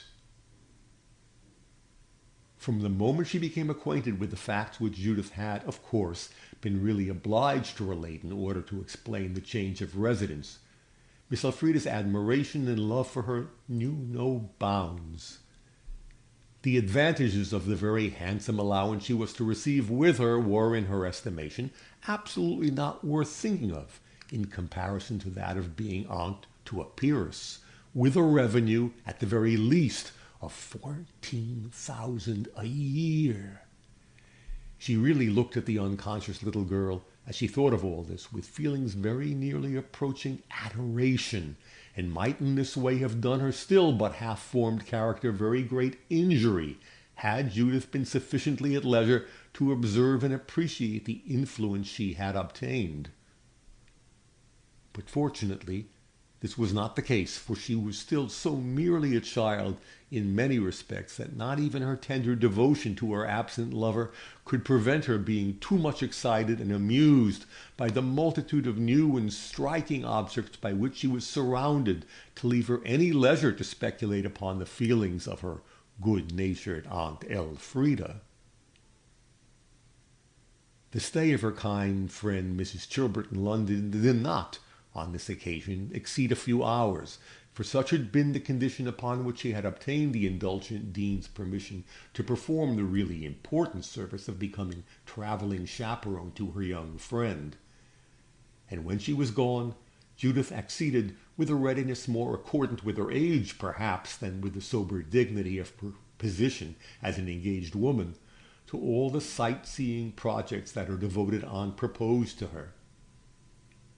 The delight of Miss Elfrida, upon discovering that she had the power of amusing her precious young niece, notwithstanding the absence of her lover, was great indeed.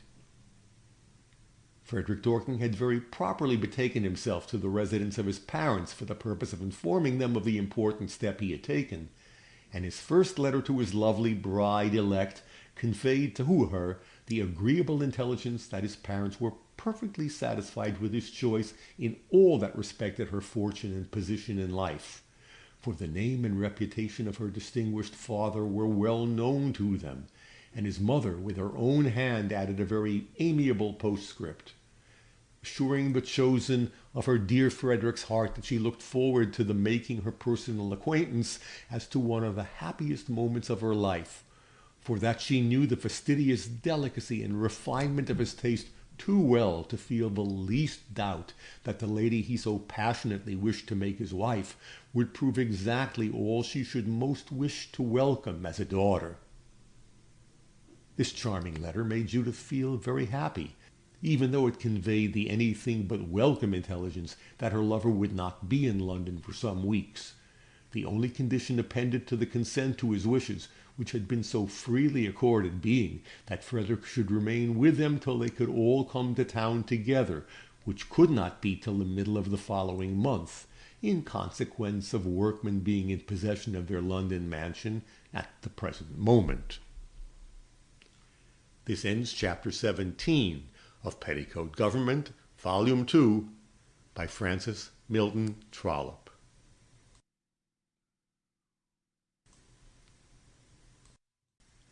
Chapter 18 of Petticoat Government, Volume 2, by Francis Milton Trollope.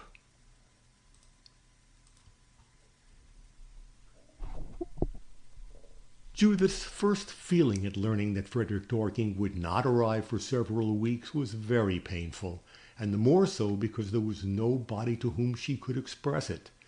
Had Mrs. Chilbert been with her, the pleasure of talking of him might in some degree have atoned for the pain of not seeing him.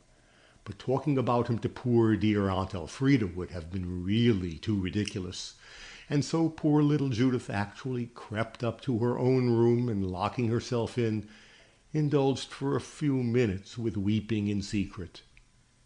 Nevertheless, it was this poor dear Aunt Elfrida who hit upon a source of consolation which, after a little time, proved wonderfully effectual. "You look pale, my sweet love," said the affectionate lady, gazing anxiously at her, when, upon the entrance of a housemaid, she was driven from the shelter of her bedroom and obliged to return to the drawing-room. "We must take a drive, Judith. Nothing will do you so much good. Besides, my dear, you must positively buy a new bonnet. I shall take you at once to Lady Longwood's milliner. I don't often go to her myself because I can't afford it, but you, darling, can afford anything and everything, and therefore it is to Madame Giron's that we will go." "Not today, please, dear aunt. I don't feel as if I cared about bonnets this morning. Another day I shall like to go very much, I dare say, but I'm sure I shall not find anything pretty today." Miss Elfrida laughed very good-humoredly. "Well, well, you are born to be a pet and to have your own way, so our bonnet business shall be postponed. But will you let me say one little word of real business to you, Judith? I would not bother you for the world, darling, if I could help it, and I'll say it all in as few words as possible." "Upon my word, Aunt Elfrida, I am afraid you will spoil me," replied Judith, leaving her chair and seating herself close beside her aunt. "Say as much business as you like, and you shall see that I will listen to you as gravely as if I were a lawyer." "You don't look at all like a lawyer, my dear, but you look very like an angel, and I must give you a kiss," was the fond reply.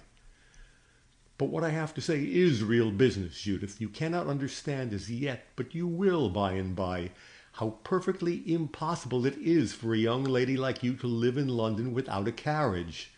Even if I did not think it improper, I am sure Mr. Frederick Dorking would, as well as his father and mother. So, in short, it cannot be thought of." "Well, dear aunt, don't think of it then. Buy me a carriage if you like it, and we will drive about in it together," said Judith gaily. "No, sweetest, I must not buy you a carriage, and I'll tell you the reason why. You are to be married to Mr. Frederick Dorking in 1 year from the present time, and then, of course, you will have new carriages and all that sort of thing, you know. We all understand that. And then, my pretty one, think what a loss it would be to have a carriage upon your hands." "What are we to do then?" returned Judith, laughing. "I must have a carriage, and I must not have a carriage. How is it to be managed?" "Why, my dear, you must hire a carriage. Not a trumpery hiring by the day or the month or anything of that kind, but for the season, at the very least for the season. Do you understand me, dearest?" "I understand exactly enough to be very sure that whatever you do will be right," replied Judith, "and it will be very kind of you if you will manage everything for me in the way you think best." This explanation was perfectly satisfactory to both parties, and in justice to Miss Elfrida, it is but fair to state that the only use she made of this unlimited permission to arrange everything her own way was to put everything in her little household upon a perfectly proper and commodious footing for the accommodation of her niece, running into no unnecessary extravagance, yet surrounding her with what was suitable to her fortune and future prospects. It was not this very proper and necessary explanation, however, which furnished the consolation for Judith's disappointment, which has been mentioned above. And the said explanation and its good effects have been referred to for the purpose of giving the reader to understand that all such domestic matters were properly arranged, and that the style in which the young heiress made her début under the protection of her London aunt was exactly what it ought to be. The consolation was a matter of less importance, and consisted in a proposal to take Judith to the National Gallery in Trafalgar Square. "It is a picture gallery, is it not?" said Judith eagerly. "Yes, love. It is the National Picture Gallery, and everybody goes there, of course, especially before the exhibition is open." And to the National Gallery they went, and the consolation consisted in Judith's being speedily so much interested as to make her forget very nearly everything in the world except what was before her eyes. There are 2 ways of enjoying pictures. The one is by indulging a natural passion for imitative art, which often exists in the absence of every qualification for judgment save innate feeling. The other arises from the exercise of a cultivated taste, and a competent knowledge of the principles upon which judgment rests. Judith, as yet, was wholly and utterly incompetent to taste this last named species of gratification, but to the first she was indeed most feelingly alive.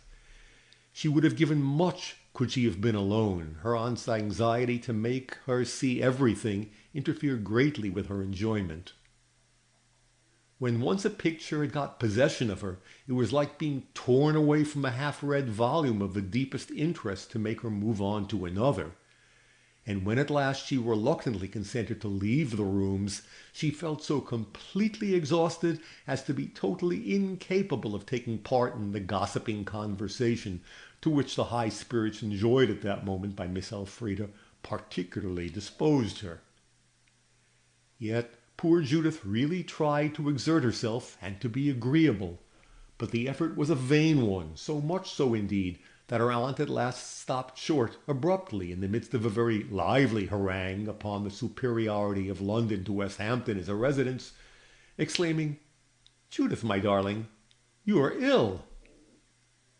There was so much genuine uneasiness in the accent with which this was spoken that Judith exerted herself very strenuously to remove the alarm which her silence and languor had occasioned, and at length succeeded by saying, "You may always believe me, dear aunt. I will never tell you any stories about anything, and I'm sure you are too kind to be angry if I sometimes appear particularly stupid, as I believe I do now. But it's only because I'm tired." "Then you did not like the gallery, my sweet love," cried Miss Elfrida, with the eagerness of one who had made an important discovery. "You shall never go to that nasty, tiresome place again, dear angel." Judith smiled and shook her head. "Then it was the people, sweet love? Ah, you are spoiled, darling. Mrs. Shobert is one of the most elegant women I know, though certainly I do now know a great many. And there's somebody else who shall be nameless that I feel pretty sure is exceedingly elegant also. So that accounts for it, dear. You've been bored to death by finding yourself in the midst of a parcel of ill-dressed, vulgar people. But wait a few weeks, dearest. Only be patient till the London season really begins, and you won't have that to complain of." Whatever was the cause of Judith's temporary fit of languor, this tirade upon the mauvais ton of the company of the National Gallery completely cured it. And though she really did look pale and tired, she laughed with so much genuine heartiness that the anxious heart of her devoted relative seemed completely reassured thereby, while the heart of Judith herself was reassured likewise by Miss Elfrida's saying, "Remember, my treasure, that you are never upon any account to go anywhere or do anything that you do not like. Will you promise me always to keep that in your dear little head?" Dr. Rothley had not greatly blundered in the estimate which he had formed of Judith's character at their first interview. She had a multitude of good qualities, but a readiness to yield to control, when affection did not bribe her to it, was not among them. She nodded her head with a very comic sincerity of accordance when this arch-imperial mode of self-government was suggested to her, and said, "I am afraid, aunt, I shall only find it too easy to obey you in this, but I'll be as good as I can, that is to say, as little unreasonable, and as I am not very old yet, we may comfort ourselves with the hope that even if I am rather unreasonable sometimes, I may grow wiser by and by."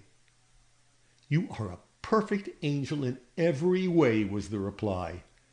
And if Judith's recovered spirits did not make her feel more inclined to laugh again than would have been quite civil at that moment, Miss Elfrida had no means of finding it out, for she had turned her saucy face out of the window. On the evening of that day, Judith was formally presented to l'amie de la maison, Miss Tolbridge, or more properly speaking, Miss Tolbridge was presented to her, and it was done too in a manner to make a very strong impression on the self-willed young heiress, an impression, by the way, very particularly in contradiction to that which it had been Miss Elfrida's intention to produce. "This is Miss Tolbridge, my sweet Judith," said she, "a lady that you will often see here, for she's good enough to be useful to me in 100 ways. But you need not trouble yourself, sweetest, to stand upon any ceremony with her. Her comings and goings, you know, must never make any difference. If we are going out, we shall go out without minding her, you know, or if we have any one particular here, she will go away without at all minding it either. You will remember that, darling, because it's better that we should all understand one another. You comprehend me, dearest?" Judith comprehended her perfectly.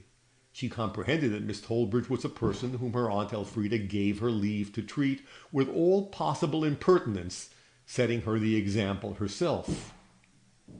Whereupon Judith, with her characteristic wilfulness, and with the help also of one or two other peculiarities equally characteristic, quietly determined in her very heart of hearts that she would never, under any circumstances, omit any possible kindness, respect, or attention which it should be in her power to show her.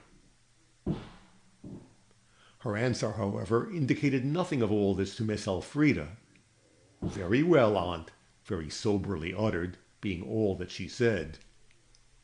It is just possible that an acute observer like old Dr. Rautley might have found or fancied more meaning than Miss Elfrida found therein.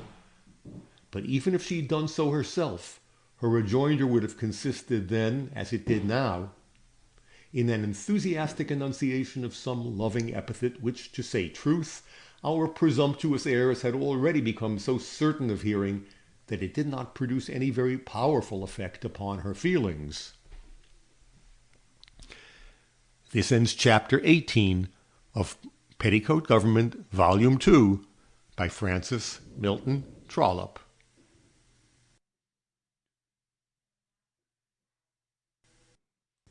Chapter 19 of Petticoat Government, Volume 2, by Francis Milton Trollope.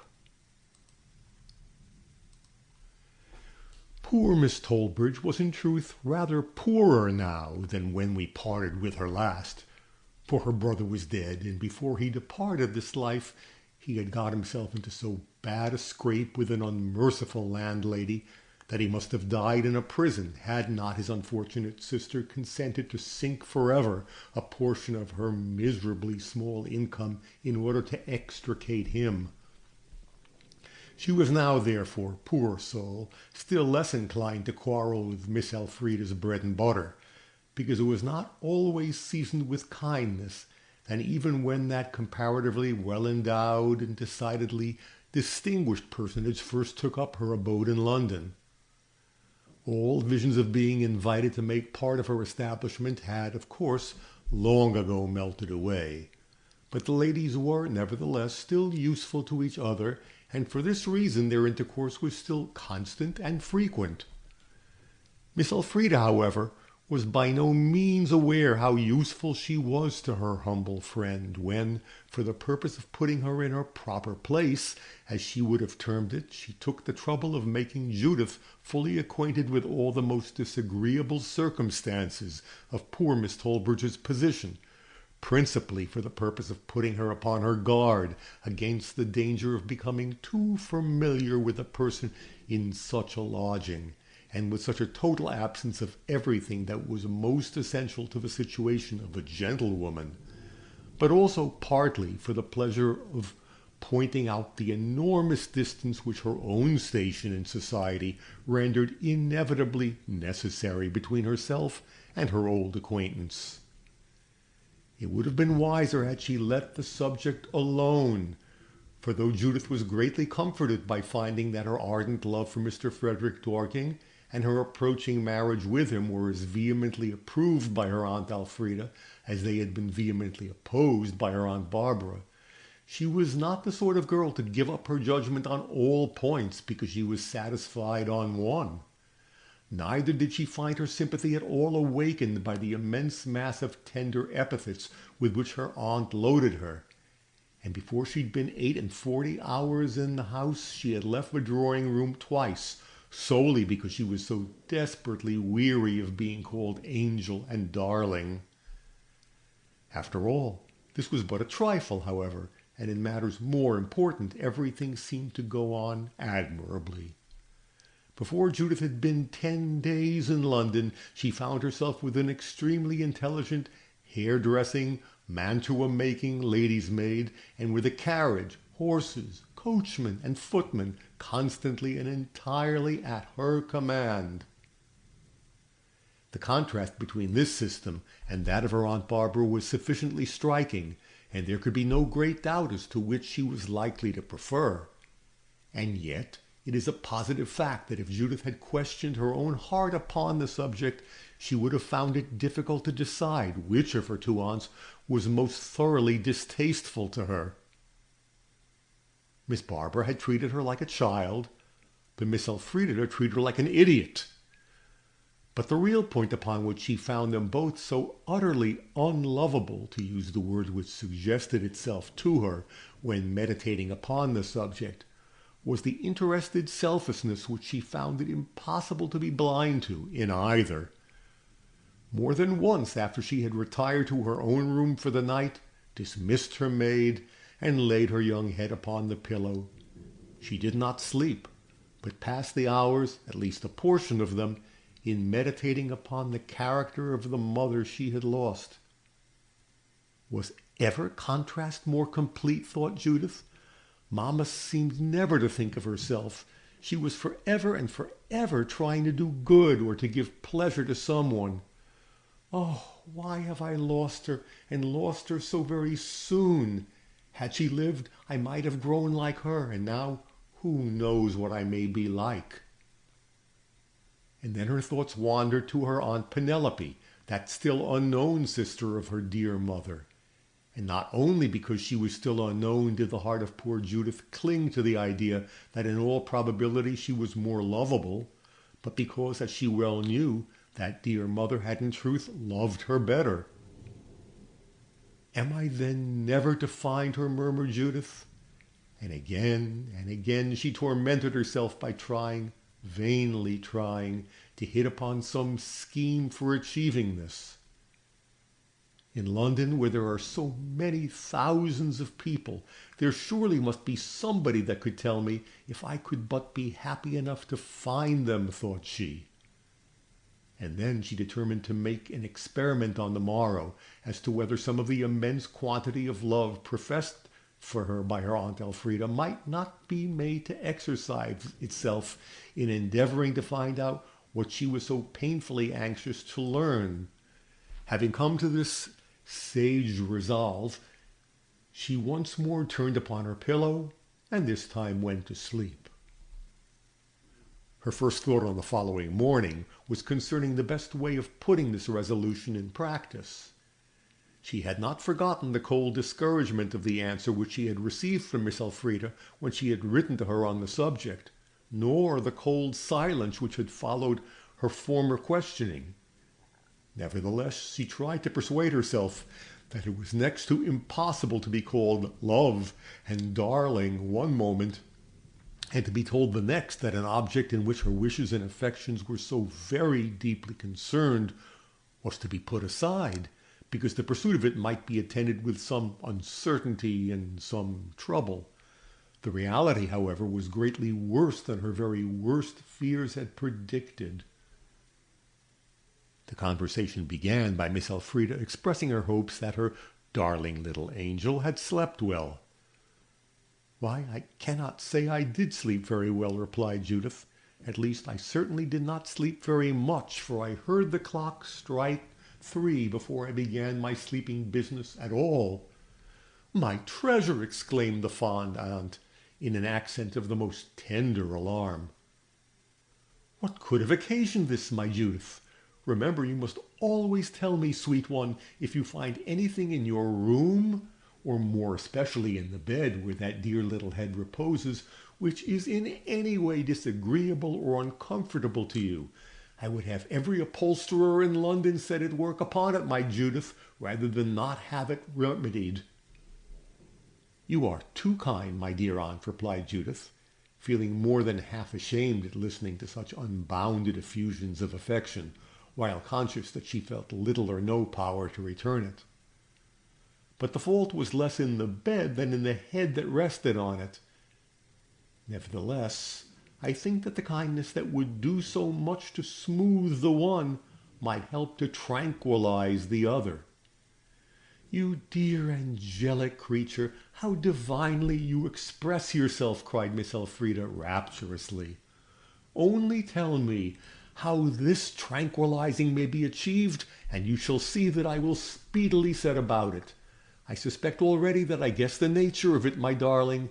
Do not those beautiful eyes, which could not be closed in sleep till 3 o'clock this morning, do they not ache with longing to behold a certain youth, whose initials are F.D.?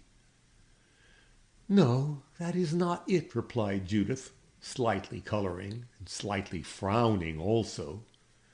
"My mind is perfectly easy on the subject of F.D., and though it is likely enough, perhaps, that I might dream of him if I slept, it is not likely that I should lie awake in order to dream without sleeping. I never lie awake when I ought to be asleep unless I am unhappy about something." "But what could make you unhappy last night, my beloved child?" said Miss Elfrida, in an accent of touching tenderness. "You know, at least I'm sure you ought to know, my Judith, that there is no happiness which the earth could give which I should value so greatly as the dear power of making you happy for a single hour." "And it is because you seem to be so very kind to me, my dear aunt," returned Judith, "that I'm going to tell you what it is that makes me now so unhappy as to prevent my sleeping even in your pretty, comfortable bed. For I cannot help thinking that, with your large acquaintance, you must know somebody who would be able to help me in finding out what I am so very anxious to know. The fact is that I shall never be happy, Aunt Elfrida, no, never, till I have found out where my Aunt Penelope and my cousin Charles are. Do you not think you could assist me in finding them?" Where shall I find a simile that may help me to describe the effect which these words produced on the features, expression, voice, and attitude of Miss Elfrida? A sudden thundercloud obscuring the brightness of a summer day will not do at all, because there is often a great deal that is grand and beautiful in this sudden change. But not so was it with that which now metamorphosed the whole look and bearing of Miss Elfrida Jenkins. Instead of being grand, nothing imaginable could be more miserably pitiful than the mortified expression which her homely features assumed as Judith pronounced the unfortunate names which, as she believed, were more calculated to injure her in her pride of place than any others in the wide world. And as to beautiful, is there anyone who wants to be told that an elderly lady did not look beautiful when feeling most horribly disgusted and most savagely cross? There was a moment of very disagreeable silence.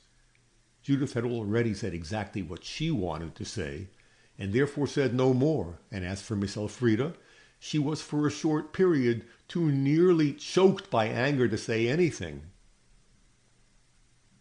"Is it possible, Judith Maitland?" she articulated at last. "Is it possible that my sister Barbara can have had you with her for very nearly 4 months and neglected during the whole of that time to inform you that the name you've now pronounced is a disgrace to the family to which it belongs? Has she so utterly neglected her duty as not to make you aware that the only circumstance by which it has pleased heaven to atone to us for the unmerited obloquy which that name has brought has been by placing the unworthy owner of it in a situation too distant and too obscure to injure us?" Judith Maitland possessed some really good and estimable qualities, but an imperturbable temper was not among them, and it's highly probable that at that critical moment la belle harmonie which had seemed to exist between the aunt and the niece would have been destroyed forever by some violent outbreak of indignation on the part of the latter, had she not fortunately remembered, and precisely at the right moment, that it was but a few short days since she had quarrelled à l'outrance with another aunt, and that it was possible neither Mrs. Chilbert nor Mr. Frederick Dorking might greatly approve her again placing herself in a situation which would render it necessary for her to pack up her wardrobe and seek another dwelling. Still, the struggle by which this was prevented was not a slight one, for she became very pale, which was by no means usual with her. It was, however, the best thing that could have happened, for it frightened Miss Elfrida, and set everything to rights in her tender bosom at once.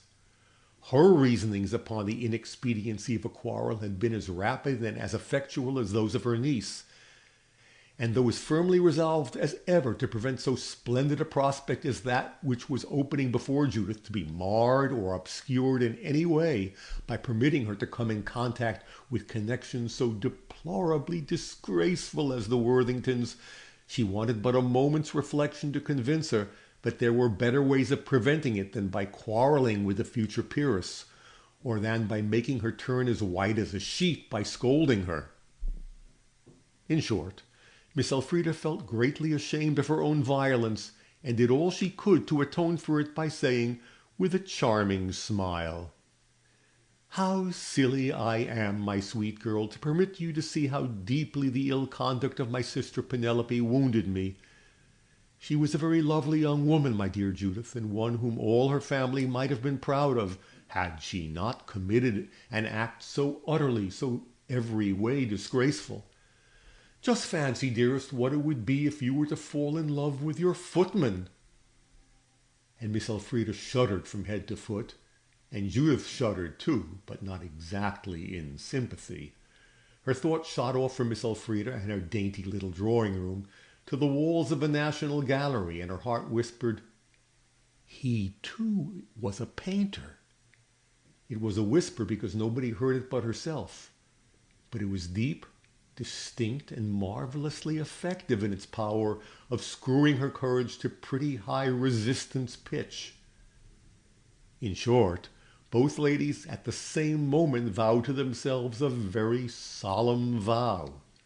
That of Miss Elfrida bound her to keep her precious young charge pure and undefiled from all contact with so lamentably disgraced a pair as Mrs. Worthington and her son Charles, while Judith vowed, with at least equal solemnity, that she would find them, even if she were driven to the disagreeable necessity of copying an advertisement which she had read with great interest in the Times since her arrival in London, for the purpose of announcing to all whom it might concern that if Penelope Worthington, late of Rome, or her son Charles would make known their present residence through the medium of that invaluable messenger twixt man and man, they should hear of something very greatly to their advantage. Which did not merely mean, as Judith told herself, that they would obtain thereby a whole box full of diamonds, but that they would find also a niece and a cousin ready to love them 10,000 times the more, because nobody else belonging to them seemed inclined to love them at all. Which lady kept her vow best will be seen in the sequel, but they both derived a very considerable advantage from the mere mental act of registering this said solemn promise in their hearts, for it gave them both leisure to recover the placidity of their respective tempers, so that by the time breakfast was over, no looker-on would have been likely to guess how very near they had been to a serious quarrel. This ends Chapter 19 of Petticoat Government, Volume 2, by Francis Milton Trollope.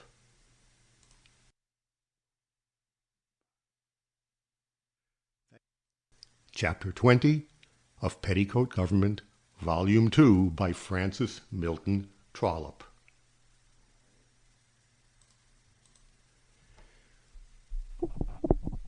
The weeks which immediately followed wore rapidly away, even though Frederick Dorking was not yet come to town, for his father's house in Berkeley Square was not yet ready to receive the family, and even though the gay part of a London season had not yet commenced. For still there was abundance that was new and abundance that was amusing to such a young novice as Judith, and Miss Elfrida managed very ably to get her young niece included in almost every invitation that was worth having.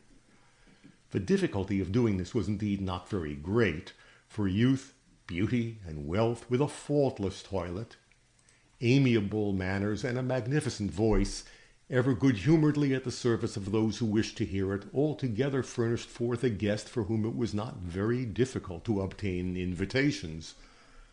On the whole, therefore, Judith was very well contented, for she got plenty of books to read, plenty of new music to practice, and an excellent pianoforte for the purpose. Yet, still, she did certainly long rather impatiently to see Frederick Dorking and Mrs. Chilbert again, and did sometimes, perhaps, feel a little less vivid degree of interest and delight at the lectures and other scientific meetings to which her Aunt Elfrida led her, than that very superior-minded lady would have wished. But on the whole they went on exceedingly well together. Judith herself very considerably increasing the stock of her own particular enjoyments by being permitted to command the carriage for about 2 hours before it was wanted for any purpose in which her aunt took personal interest, in order to visit the National Gallery, as well as every other collection of pictures to which either money or interest could obtain admission. Fortunately for the enjoyment of all the parties concerned, the aunt and niece, after an explanation of the most obliging civility on both sides, arrived at the conclusion that on the subject of picture seeing their tastes did not exactly accord. "In everything else, dearest," said Miss Elfrida, "we really might be twin sisters. But as to your fancy of going again and again to the same picture gallery, it would be absolute affectation if I pretended to take any pleasure in it. I must see a picture for the first time in order really to enjoy it." "Then I would not have you go with me for the world, my dear aunt," replied Judith. "And fortunately, good Miss Tollbridge is of my way of thinking and not of yours. She has promised to be ready to go with me whenever I will call for her, and I know you can have no objection to my going with her, because you so often let me take my early walk with her in the park." "Most certainly I have no objection," replied the discreet Miss Elfrida. "Miss Tollbridge is, in every respect, a most perfectly proper chaperone whenever you go out early, my dear child. But though as yet you may not perhaps be aware of the difference, I doubt if either Mrs. Chilbert or Mr. Frederick Dorking would say the same after 2 or 3 o'clock. That makes an immense difference, which you will understand better after you've lived in town for a few years, my darling Judith." Judith, not being a particularly dull person, was already very fully capable of comprehending her aunt's feelings and motives. But nothing was to be gained for the humble friend thus unceremoniously summoned and dismissed by descanting on the subject, and as it was clearly evident that Miss Tollbridge was never so happy as when permitted to be in attendance on the young friend who was so constantly and so feelingly kind to her, their proceedings were carried on in a manner very decidedly agreeable to them both.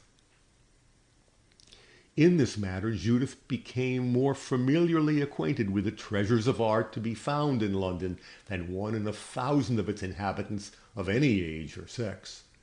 Her love of painting was, in fact, one of those inborn and predominant tastes which are sometimes found to develop themselves almost without cultivation, and with little or no encouragement of any kind, save what so resolute an individual as Judith may almost always find in the gradual but constant increase and strengthening of the faculty itself, an encouragement and a reward which, perhaps, none can fully appreciate except those who have profited by it themselves. Be this as it may, the happiness of Judith during these exciting months of a perfectly novel state of existence was in a very great degree owing to it, and with as little real sympathy as could well exist between two human beings who were both, in the main, well-intentioned, a degree of friendly intimacy took root during their daily expeditions between the old maid and the young one, of which the enlightened and ladylike Miss Elfrida never dreamed, and of the extent and sincerity of which it would have been very difficult to convince her by any avowal on their part, however veraciously exact or circumstantially confidential.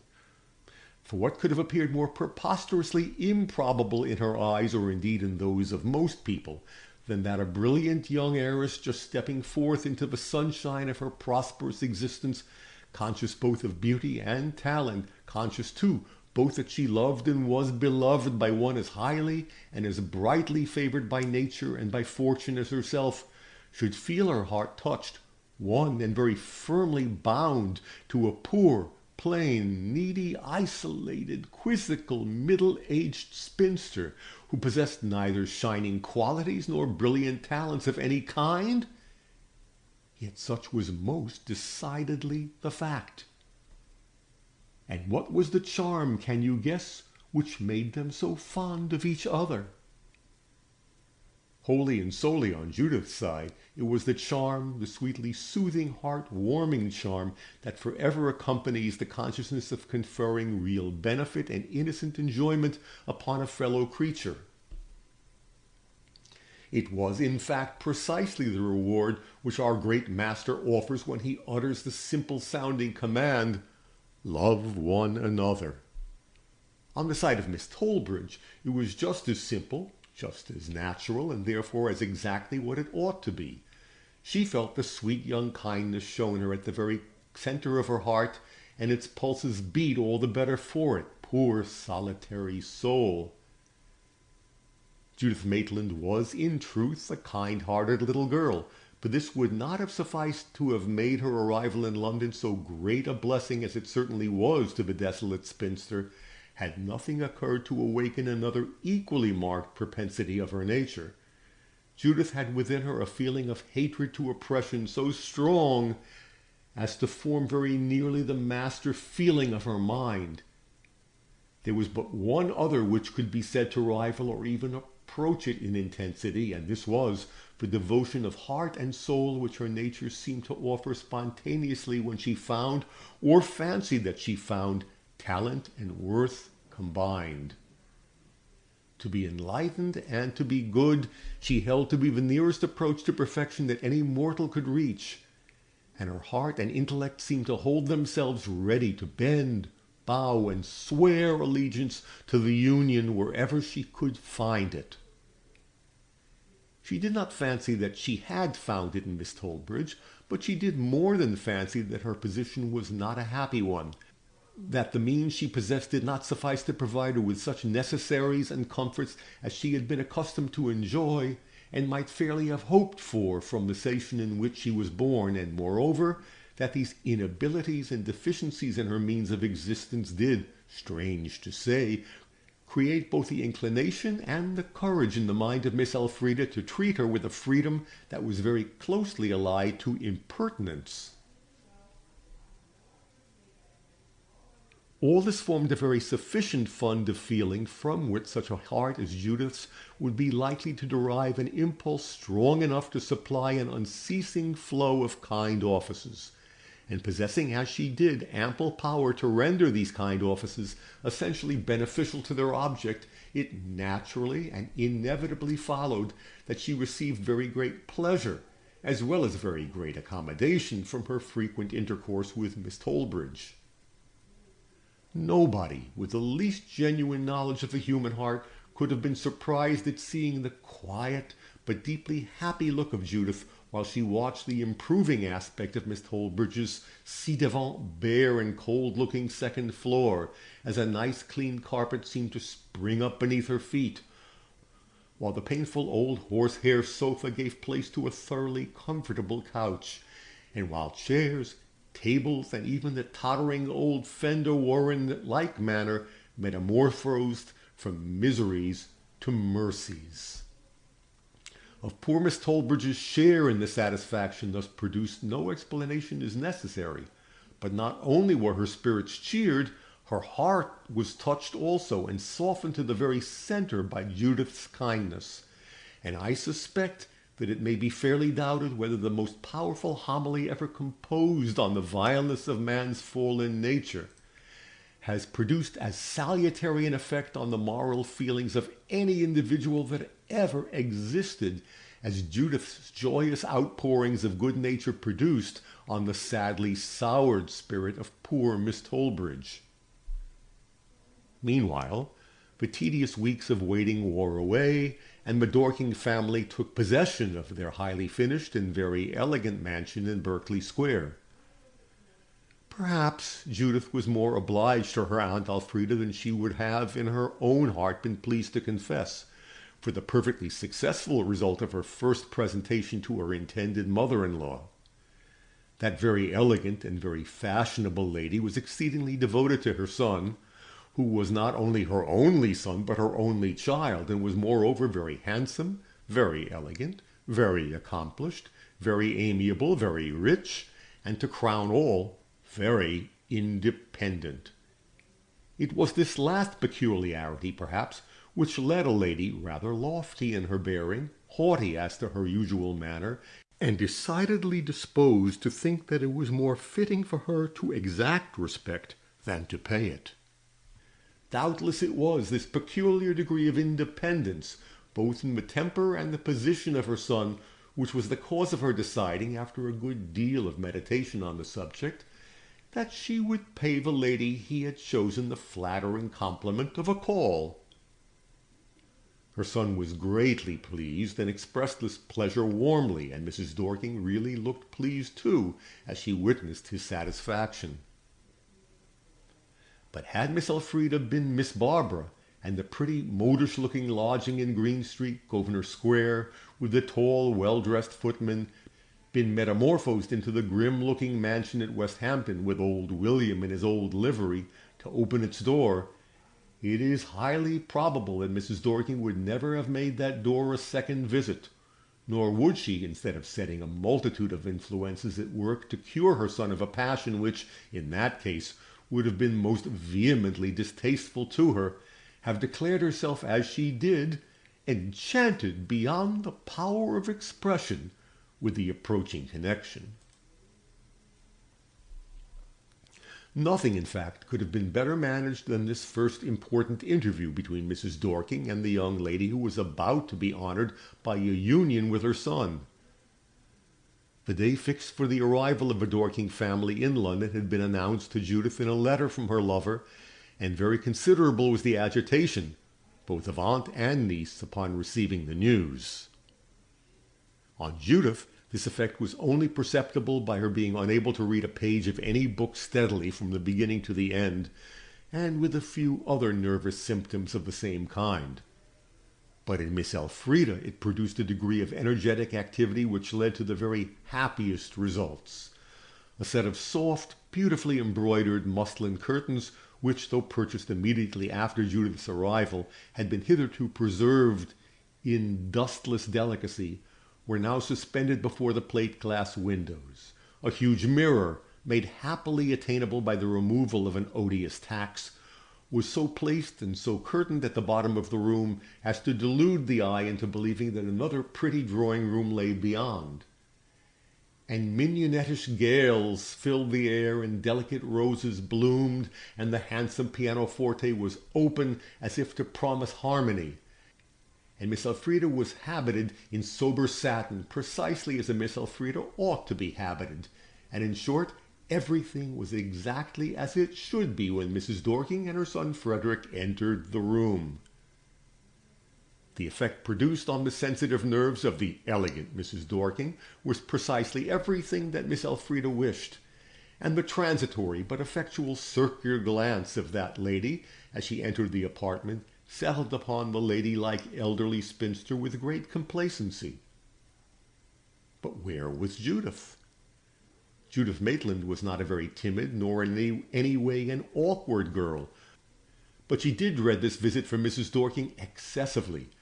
Frederick had called in Green Street by appointment the evening before, and no meeting under the circumstances could have been more gratifying to all the parties concerned. Frederick thought Judith was grown 10,000 times lovelier than ever, and Judith thought that she had never done the good looks and elegant manners of Frederick full justice before. The future nephew was charmed with his future aunt, and the future aunt was charmed with her future nephew. Everything, from the first moment of his visit to the last, was delightful, excepting one little word which he had murmured in the ear of Judith as he took his leave. "My mother will come tomorrow to call on you." There was something in the accent with which this was said that seemed to intimate that this call was an honor done her, to which he wished her to be sensible.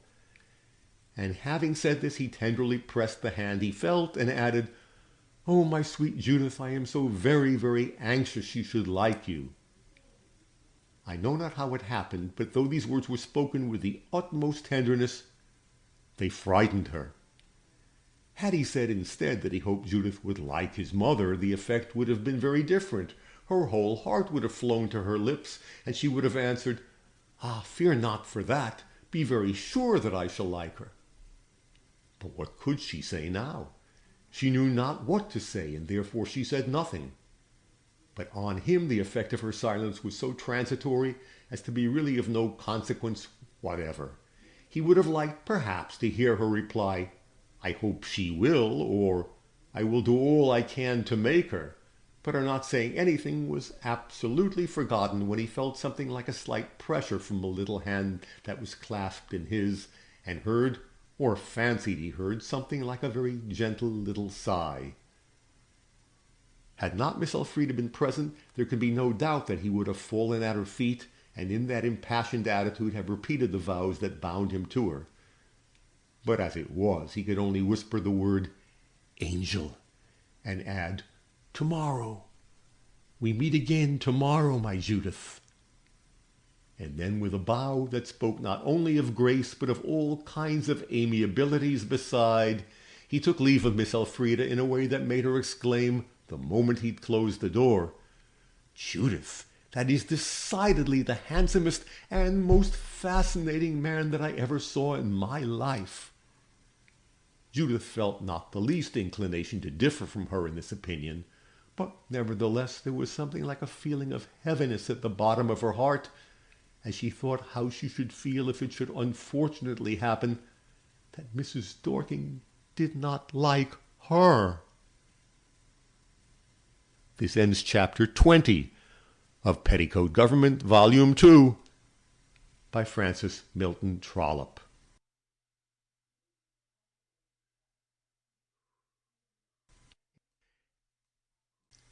Chapter 21 of Petticoat Government, Volume 2, by Francis Milton Trollope.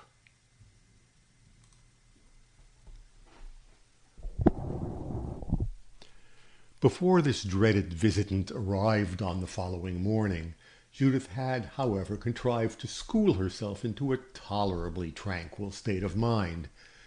She told herself that she loved Frederick Dorking a great deal too well not to make him a good wife, and that if she did make him a good wife, and that his mother saw that they were happy together, there could be no great danger of her disliking her. And under the influence of this reasoning she became very tolerably calm.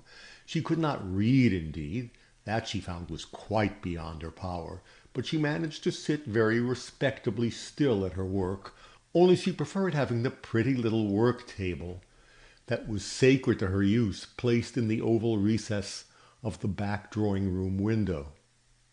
At first Miss Elfrida objected to this, exclaiming, "No, sweet darling, not there. You will seem to be hiding yourself."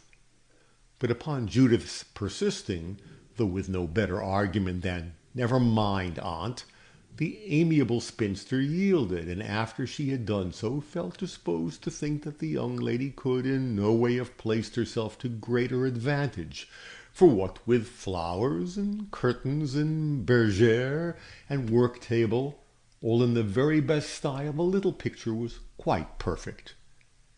And thus it was that her intended daughter-in-law first met the eye of the fastidious Mrs. Dorking, as she turned round to seek for her, after giving the scrutinizing glance to Miss Elfrida and her drawing-room, which has been already described as having been so highly satisfactory. It really seemed to Mrs. Dorking, as her eyes first fixed themselves on Judith, that she must have been disappointed had she found her in any respect different from what she was. "I knew that his taste could not blunder," would have been her first exclamation, had her thoughts been spoken, and "she is positively perfect," would have been the second. But the graceful Mrs. Dorking knew the value of expressive silence too well to employ any interpretation of her feelings at that moment, save a look. To this look followed a very elegant embrace, and then the whole scene went on exactly in the best manner possible. Frederick Dorking was in a seventh heaven of happiness. Everything was so very exactly what he wished it to be, and the mutual admiration so very evident. And thus much being said, it would be needless to follow all the subsequent details which it must be so easy for everyone to imagine. London was now beginning to be London in full bloom, and Mrs. Dorking smiled very pleasantly on her daughter-elect as she sketched her plan of the brilliant campagne, upon which, as she kindly said, they must immediately enter together. In many of our goings and doings, my dear madam, she said, turning with the most graceful courtesy to Miss Elfrida, it will contribute as much to my pleasure as I am sure it will to that of your charming niece that you should join us. But I feel convinced that my judgment does not deceive me when I give you credit for knowing a great deal too much of the fashionable world and of all its laws and usages, not to be aware that there may be some occasions when it would be more advantageous to our sweet Judith, who is now so equally an object of interest to us both, that I should run away with her alone for a few hours now and then. Of course, you will choose that she should be presented before her marriage, and I think it probable that, as the most public possible proof of my entire approbation of my son's choice, you would prefer that I should have the pleasant task of presenting her. Tell me, dear lady, am I right?" Miss Elfrida assured her that no arrangement could be more gratifying to her feelings in every way. "I was quite sure of it," returned Mrs. Dorking, looking at her benignly. "It rarely happens to me," she continued, "to find myself mistaken in the estimate I at once form of persons newly presented to me, particularly in that most essential article, good breeding. My judgment there never deceives me." And as she said that, she gave a little intelligent nod and smile to her son, as much as to say, "You know me, don't you?"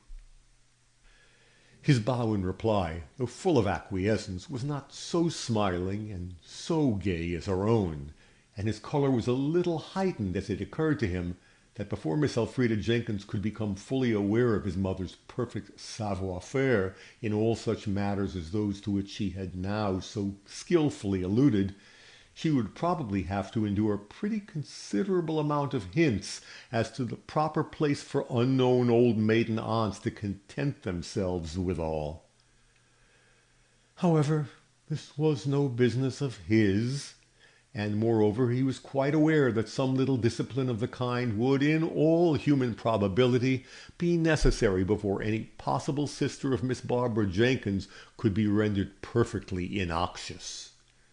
So whatever was disagreeable in his predictions on the subject was rapidly forgotten, and the evident admiration of his mother for his lovely Judith so completely tinted everything couleur de rose in his eyes that it could have been morally impossible for him to give his attention for a single moment to any object so much in the shade as to escape the influence of that delicious light.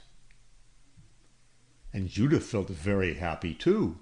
She was certainly very much relieved, as well as very much delighted at the manner in which she had been received by Mrs. Dorking, for Mrs. Chilbert had thought it best to give her a gentle hint upon the peculiarities attributed to that stately lady. Mrs. Chilbert, indeed, had personally no acquaintance with her, but as she happened to know that she possessed the dignified preeminence of being considered as one of the most haughty women in England, she thought it best to put her dear sensitive Judith upon her guard against feeling too acutely any little crumbs of impertinence, the scattering of which formed, as it was thought by many, one of the greatest pleasures of Mrs. Dorking's brilliant existence. The contrast between what she felt might have been her reception and what it really was rose upon her mind after her visitors were gone more strongly, if possible, than even while they were there with her, and her satisfaction, while meditating on all that had passed, had but one drawback. She did not feel quite satisfied with Mrs. Dorking's demeanour towards her aunt. It's true that she'd made her a multitude of pretty speeches, and on some points had been actually almost gross in her flattery, but yet there was a something now and then which grated against her feelings. But, unfortunately, these feelings were, on Judith's side, rather those of pride than of affection. She did not, and she could not, love her Aunt Elfrida very much better than she loved her Aunt Barbara. For though there were unquestionably many points on which the notions and the ways of the younger spinster were more agreeable to Judith than the notions and the ways of the elder, the broad foundations of her dislike to both were the same, namely, their harsh proud and unnatural enmity to a sister whose character and conduct were, according to the testimony of Judith's mother, not only blameless, but very amiable. Nor was the exaggerated appearance of fondness bestowed upon herself at all likely to soften the heart of the straightforward, clear-sighted, and thoroughly sincere Judith. In this respect she perhaps liked her Aunt Barbara the best of the two, so that on the whole the displeasure created by the somewhat doubtful civilities of Mrs. Dorking to this little-loved relative did not very much nor very long interfere with the happiness of finding herself treated like a favorite daughter by the ever-charming Frederick Dorking's stately mother. Nor was it long before the happy Judith was made, as she said herself, 10,000 times more happy still by the arrival of the Dean and Mrs. Chilbert at the house of the Dean's sister, Mrs. Marchdale. The delight of this reunion with the only individual with whom she had ever enjoyed a fearless outpouring of all her thoughts, hopes, and wishes, for not even Frederick Dorking had been as yet admitted to so perfect and unrestrained a confidence, was a happiness indeed, and nothing could more decisively prove that the childish, Indian-bred girl really had something more than usually endearing and attractive about her than the fact that Mrs. Chilbert was very nearly as much delighted at this reunion as herself. It was a very favorable circumstance for the happiness of Judith during this brilliant period of her existence that Mrs. Marchdale had a very handsome house in Bolton Row, and moreover that she was a lady by no means unfrequently admitted within very nearly the inmost circle of fashion.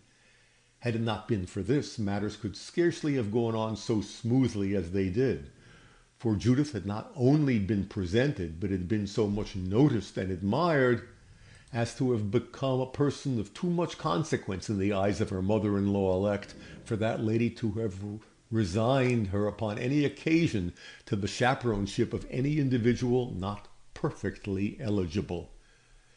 As to the objectionable youth of the beautiful heiress, it proved, by the good management of Mrs. Dorking, no obstacle at all to her presentation. Had she been born in England, indeed, as she justly observed, it might have produced a difficulty.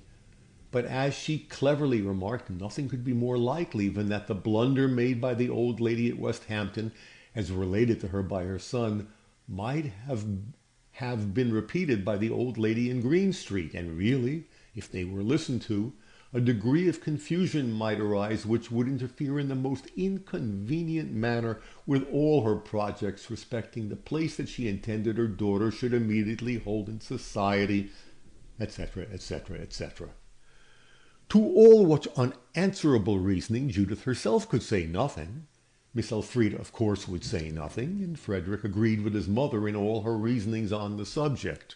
So Judith was presented, notwithstanding her deficient summers, and took her place accordingly amongst the acknowledged beauties of the season.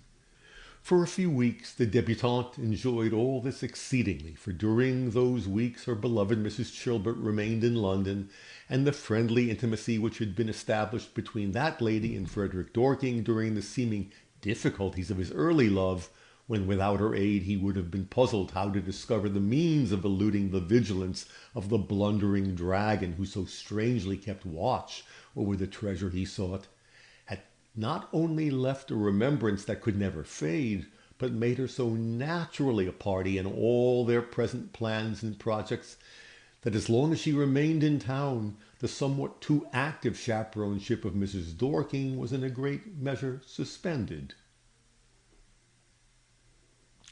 During this time Judith of necessity saw but little of her new friend Miss Tollbridge, for their modes and manner of living were so utterly incongruous that any attempt to bring them together would have been much more annoying to both than demonstrative of affection to either. But when the leave of absence which the Dean thought proper to allow himself on this occasion was expired, and that Mrs. Chilbert was no longer within reach of Judith, she again found time to embellish the existence of her new acquaintance, and to procure for herself also the renewal of a suspended but not a forgotten pleasure, by often passing an hour or two of the early morning in visiting all the pictures they could get at, or in taking a tete-a-tete morning walk together in the parks. All this might be done, however, and in fact was done, not only without the companionship of the man who was soon to be her husband, but without his ever having the remotest idea that such were the habits, such were the hours, and such the pleasure of his Judith. Mrs. Chilbert, indeed, knew the world well enough to be aware that, to a woman of fashion, so absolutely a slave to established routine as Mrs. Dorking, Judith's early rising and active exercise, and infinitely more her independent mode of flitting about with such a person as Miss Tollbridge in order to look at pictures, would appear much too like a bold deviation from established propriety to be tolerated, and of course she took care to make her young friend fully comprehend this before she left her. This subject, together with various other themes more or less connected with the important object of Judith's retaining the high place she had so fortunately acquired in the opinion of Mrs. Dorking, had been repeatedly discussed between them, and it was not without considerable difficulty that the Dean's lady had succeeded in schooling Judith into such a degree of prudent and respectful reserve on such matters as might prevent all risk of the propriety of such maneuvers being ever made a subject of discussion between them. For Mrs. Chilbert well knew that if Judith found herself called upon either to state a fact or give an opinion, she would either do so truly or refuse to do so at all, and it might be difficult to say which of these two methods would be most certain to lead to a disagreeable result. All, therefore, that the watchful prudence of Mrs. Chilbert could hope to effect was to persuade Judith that it was a duty she owed to Frederick Dorking, and a caution which his devoted affection well merited from her, not to involve him in the painful task of arbitrating in a matter of opinion between his mother and his future wife.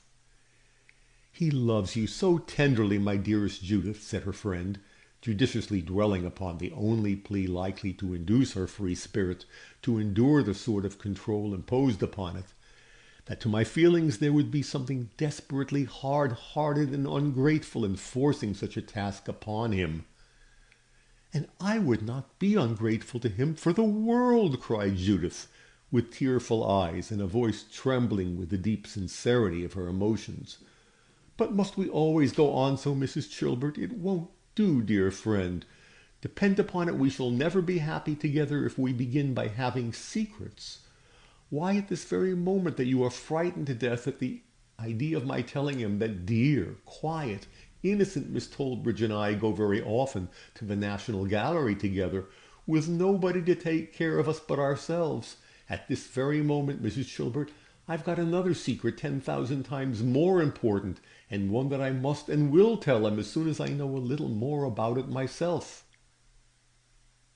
This was said at the very moment that Mrs. Dorking was coming up the stairs in Green Street to inform her sweet daughter Judith, as she seemed proud of calling her, that she should call at 9:30 to take her to the opera that evening.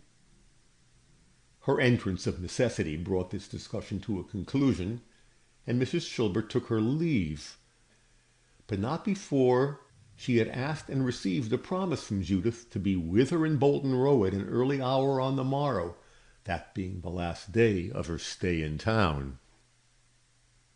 This ends chapter 21 of Petticoat Government, Volume 2, by Francis Milton Trollope.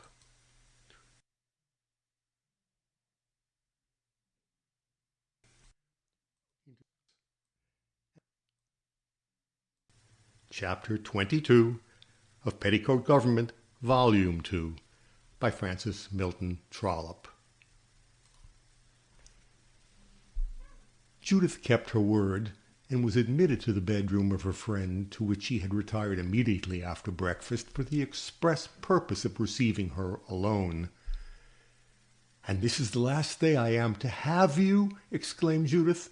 "How very, very sad!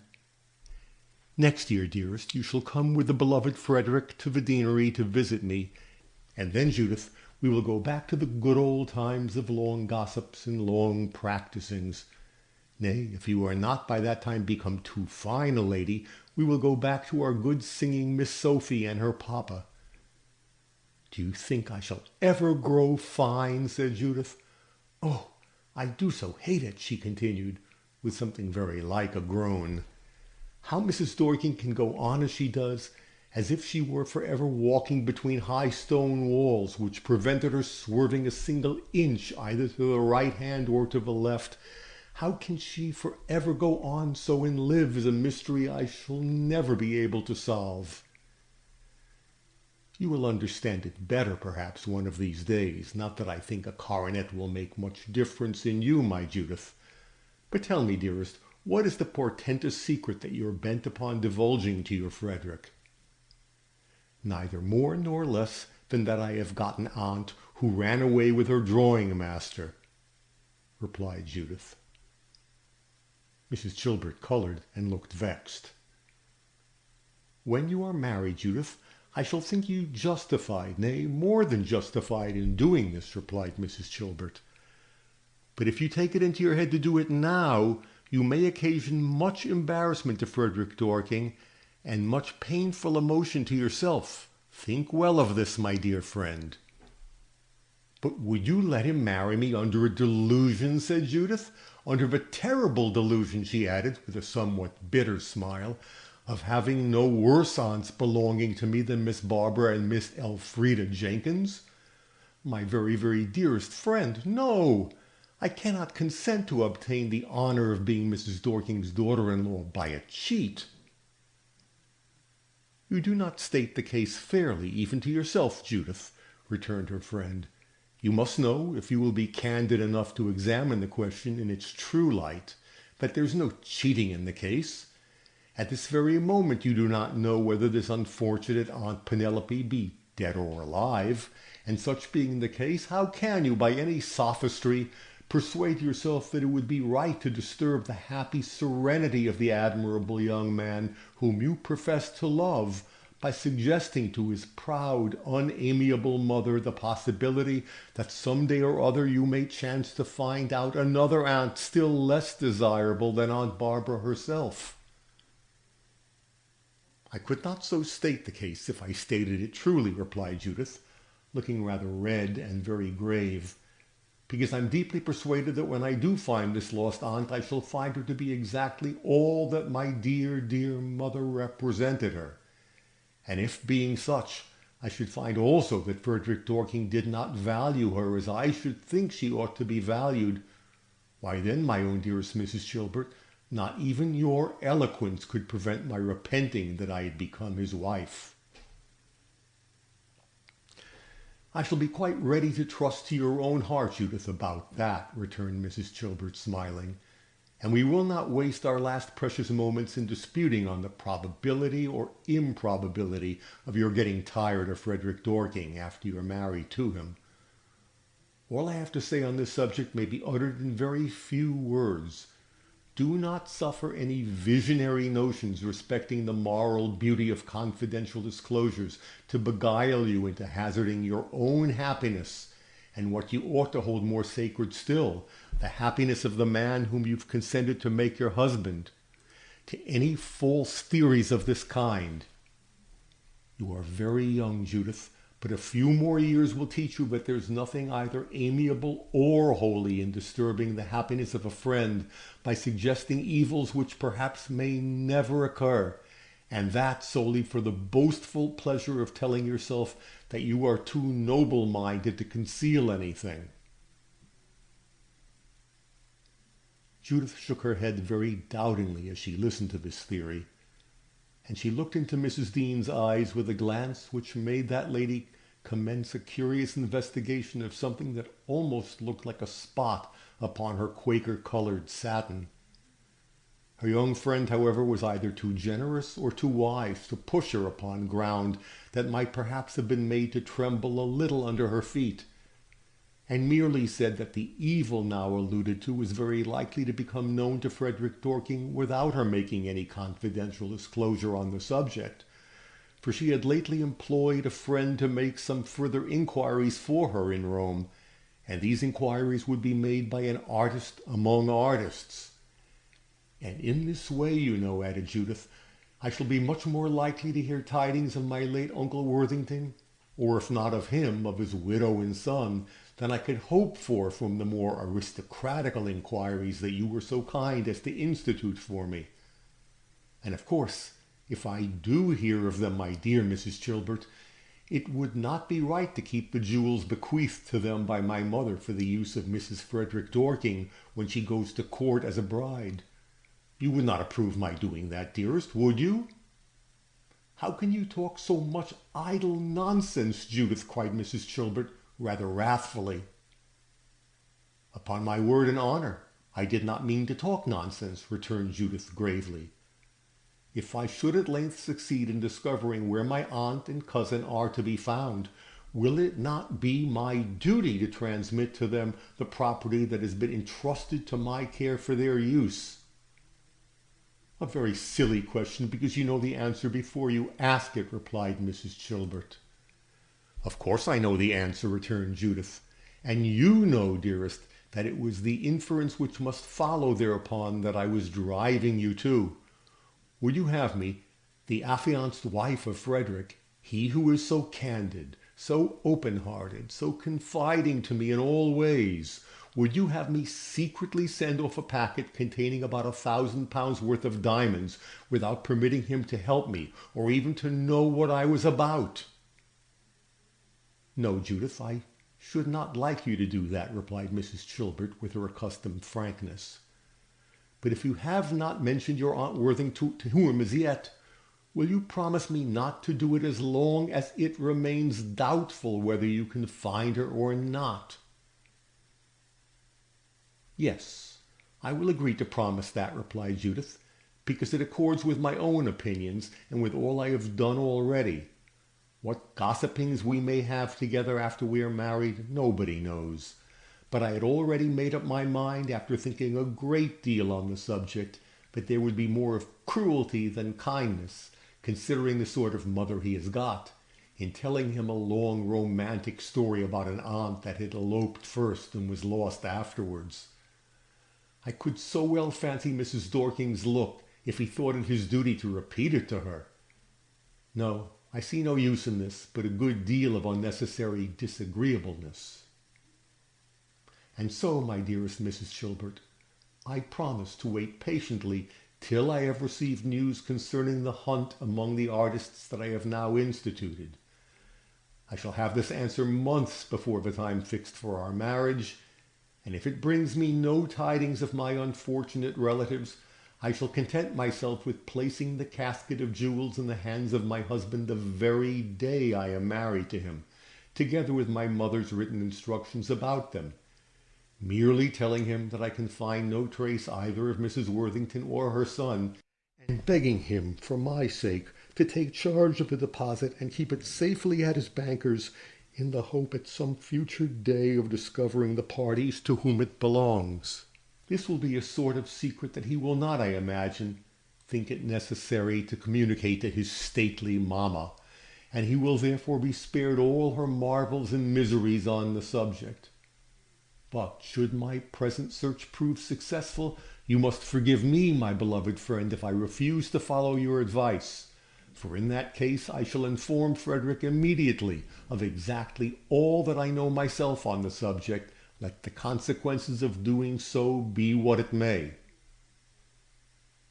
Very well, Judith. I not only submit, but I will be generous enough to confess that I believe you are right, returned Mrs. Chilbert. But I will confess also that knowing Mrs. Dorking as I now know her, I shall be—" and she stopped. "Very sorry to hear that my seekings have been successful," said Judith. "Exactly so, dearest. But though we may think differently on this point, do not let us quarrel about it," returned her friend. "Quarrel? Heaven forbid!" cried Judith, affectionately embracing her. "Do I not know that every thought you bestow upon me is a wish in some shape or other for my happiness? And shall I not owe all the happiness of my life to you, except—" And except what, my own dear Judith? Asked Mrs. Chilbert, fondly returning her caress. Do not let me think that you will ever owe sorrow to me.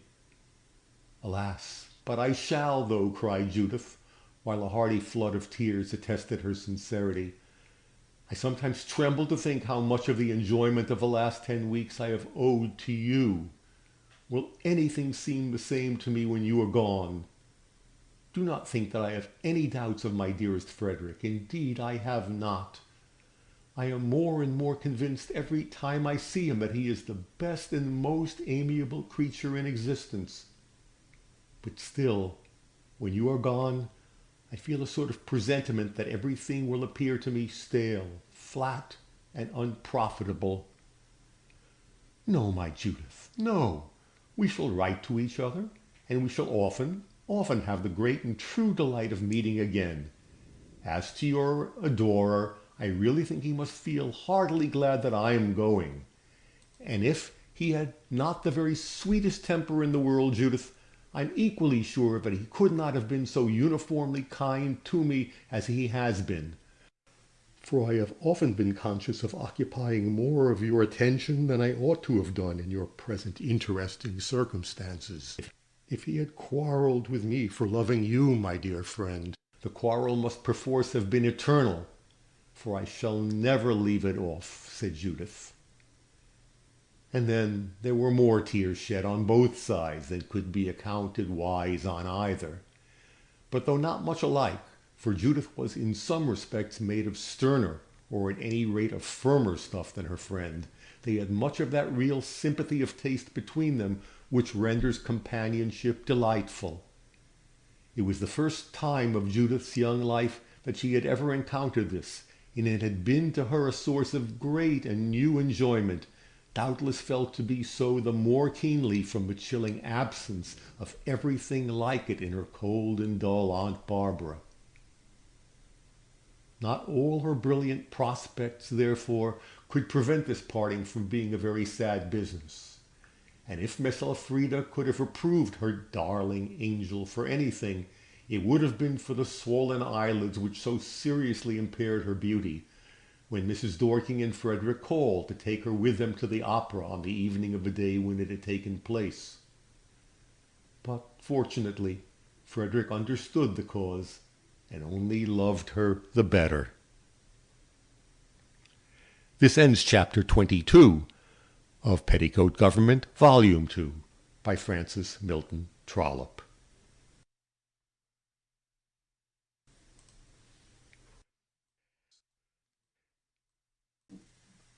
Chapter 23 of Petticoat Government, Volume 2, by Francis Milton Trollope.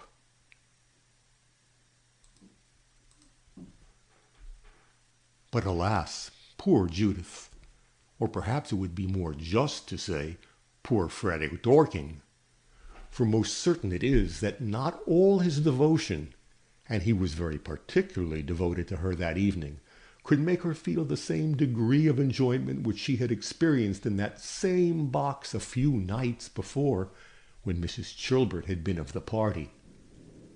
It was unfortunate, too, that the opera happened to be the same, because there was one every note of which was almost as well known to the two friends as if they had written it, and when Grisi gave a passage into which she threw all the impassioned inspiration of her extraordinary genius, or when Persiani gave the result of one of her sweet studies of a well-known cadence, the pleasure of both was redoubled as completely as a fair face reflected in a mirror, and in this species of sympathy there is a pleasure which none but those who have felt it can guess.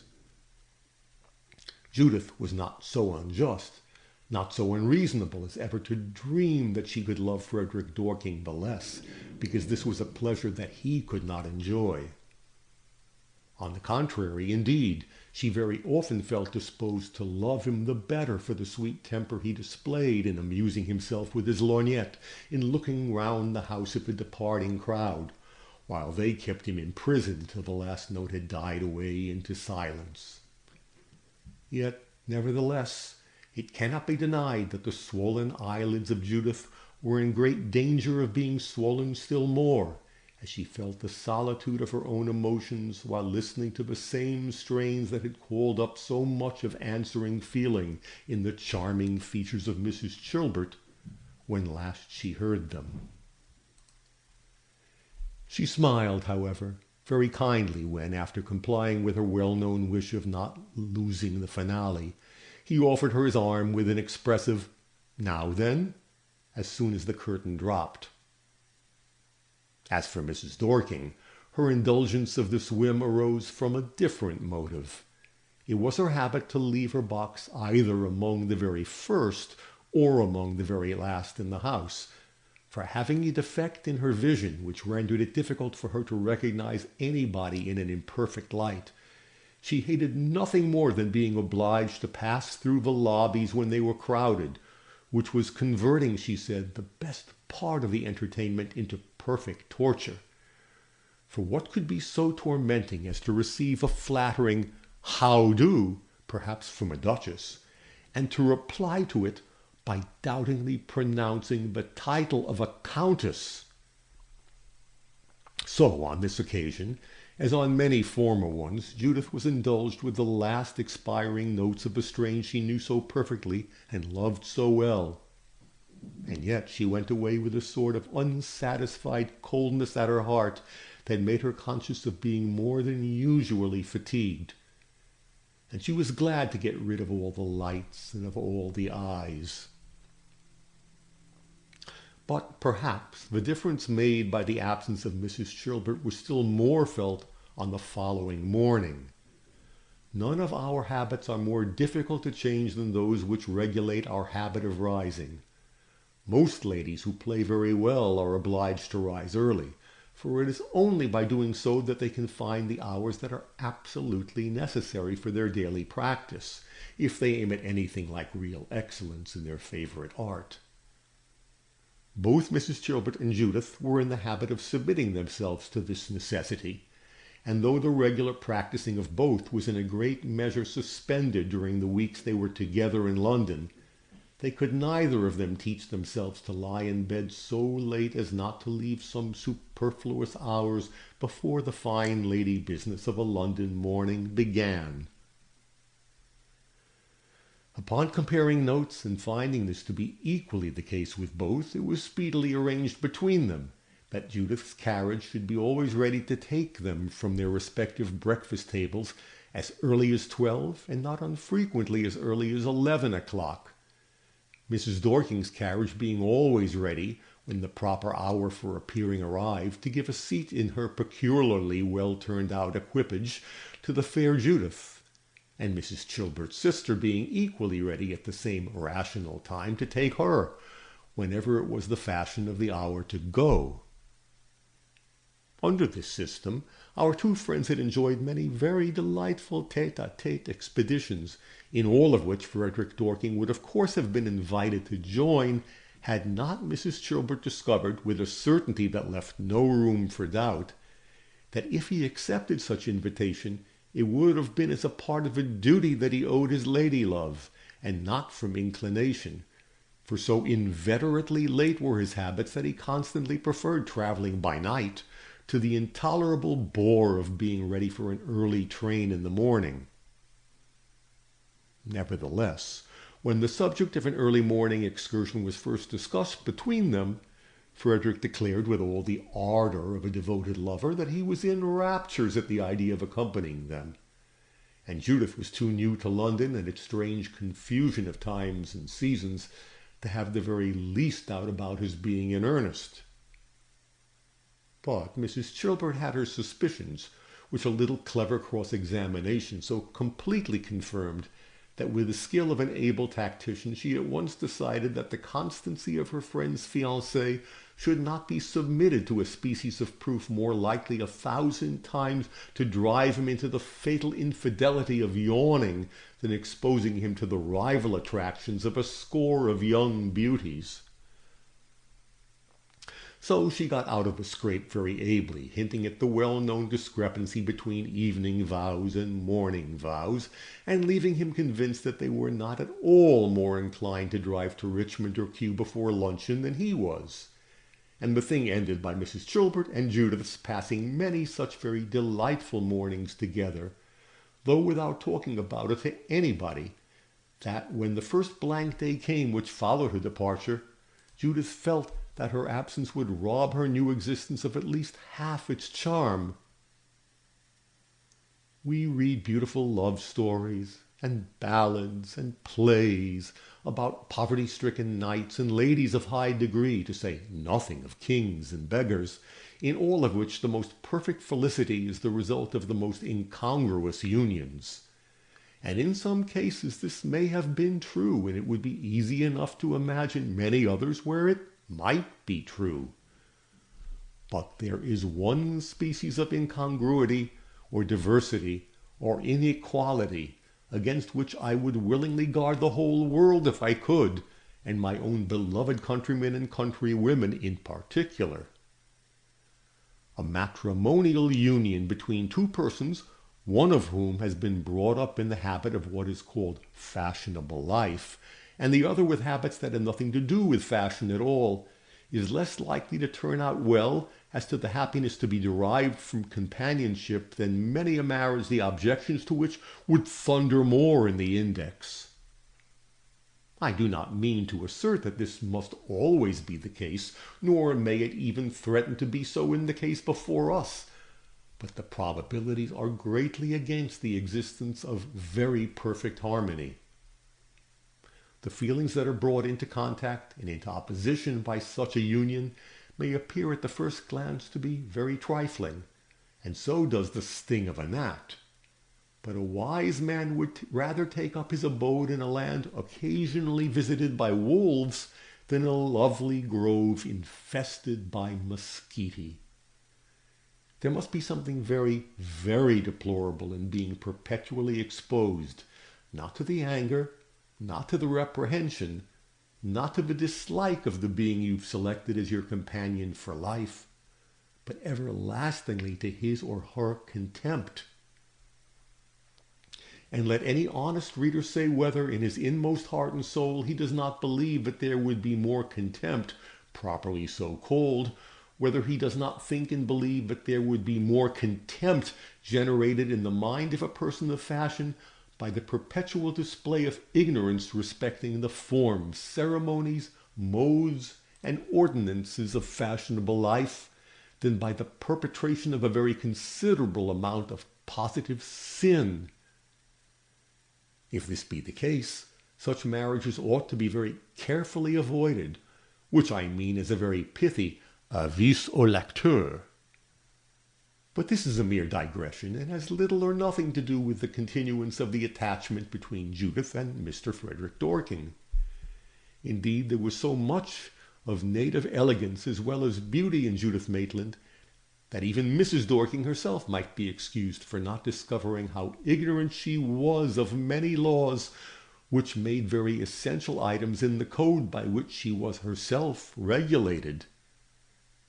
As to the abomination of early rising and going about seeing sights before any human being that one had ever heard of having opened their eyes, this atrocity was kept most completely out of sight, which was achieved by the able generalship of Mrs. Chilbert as long as she remained in town, and by a feeling of delicacy on the part of Judith afterwards.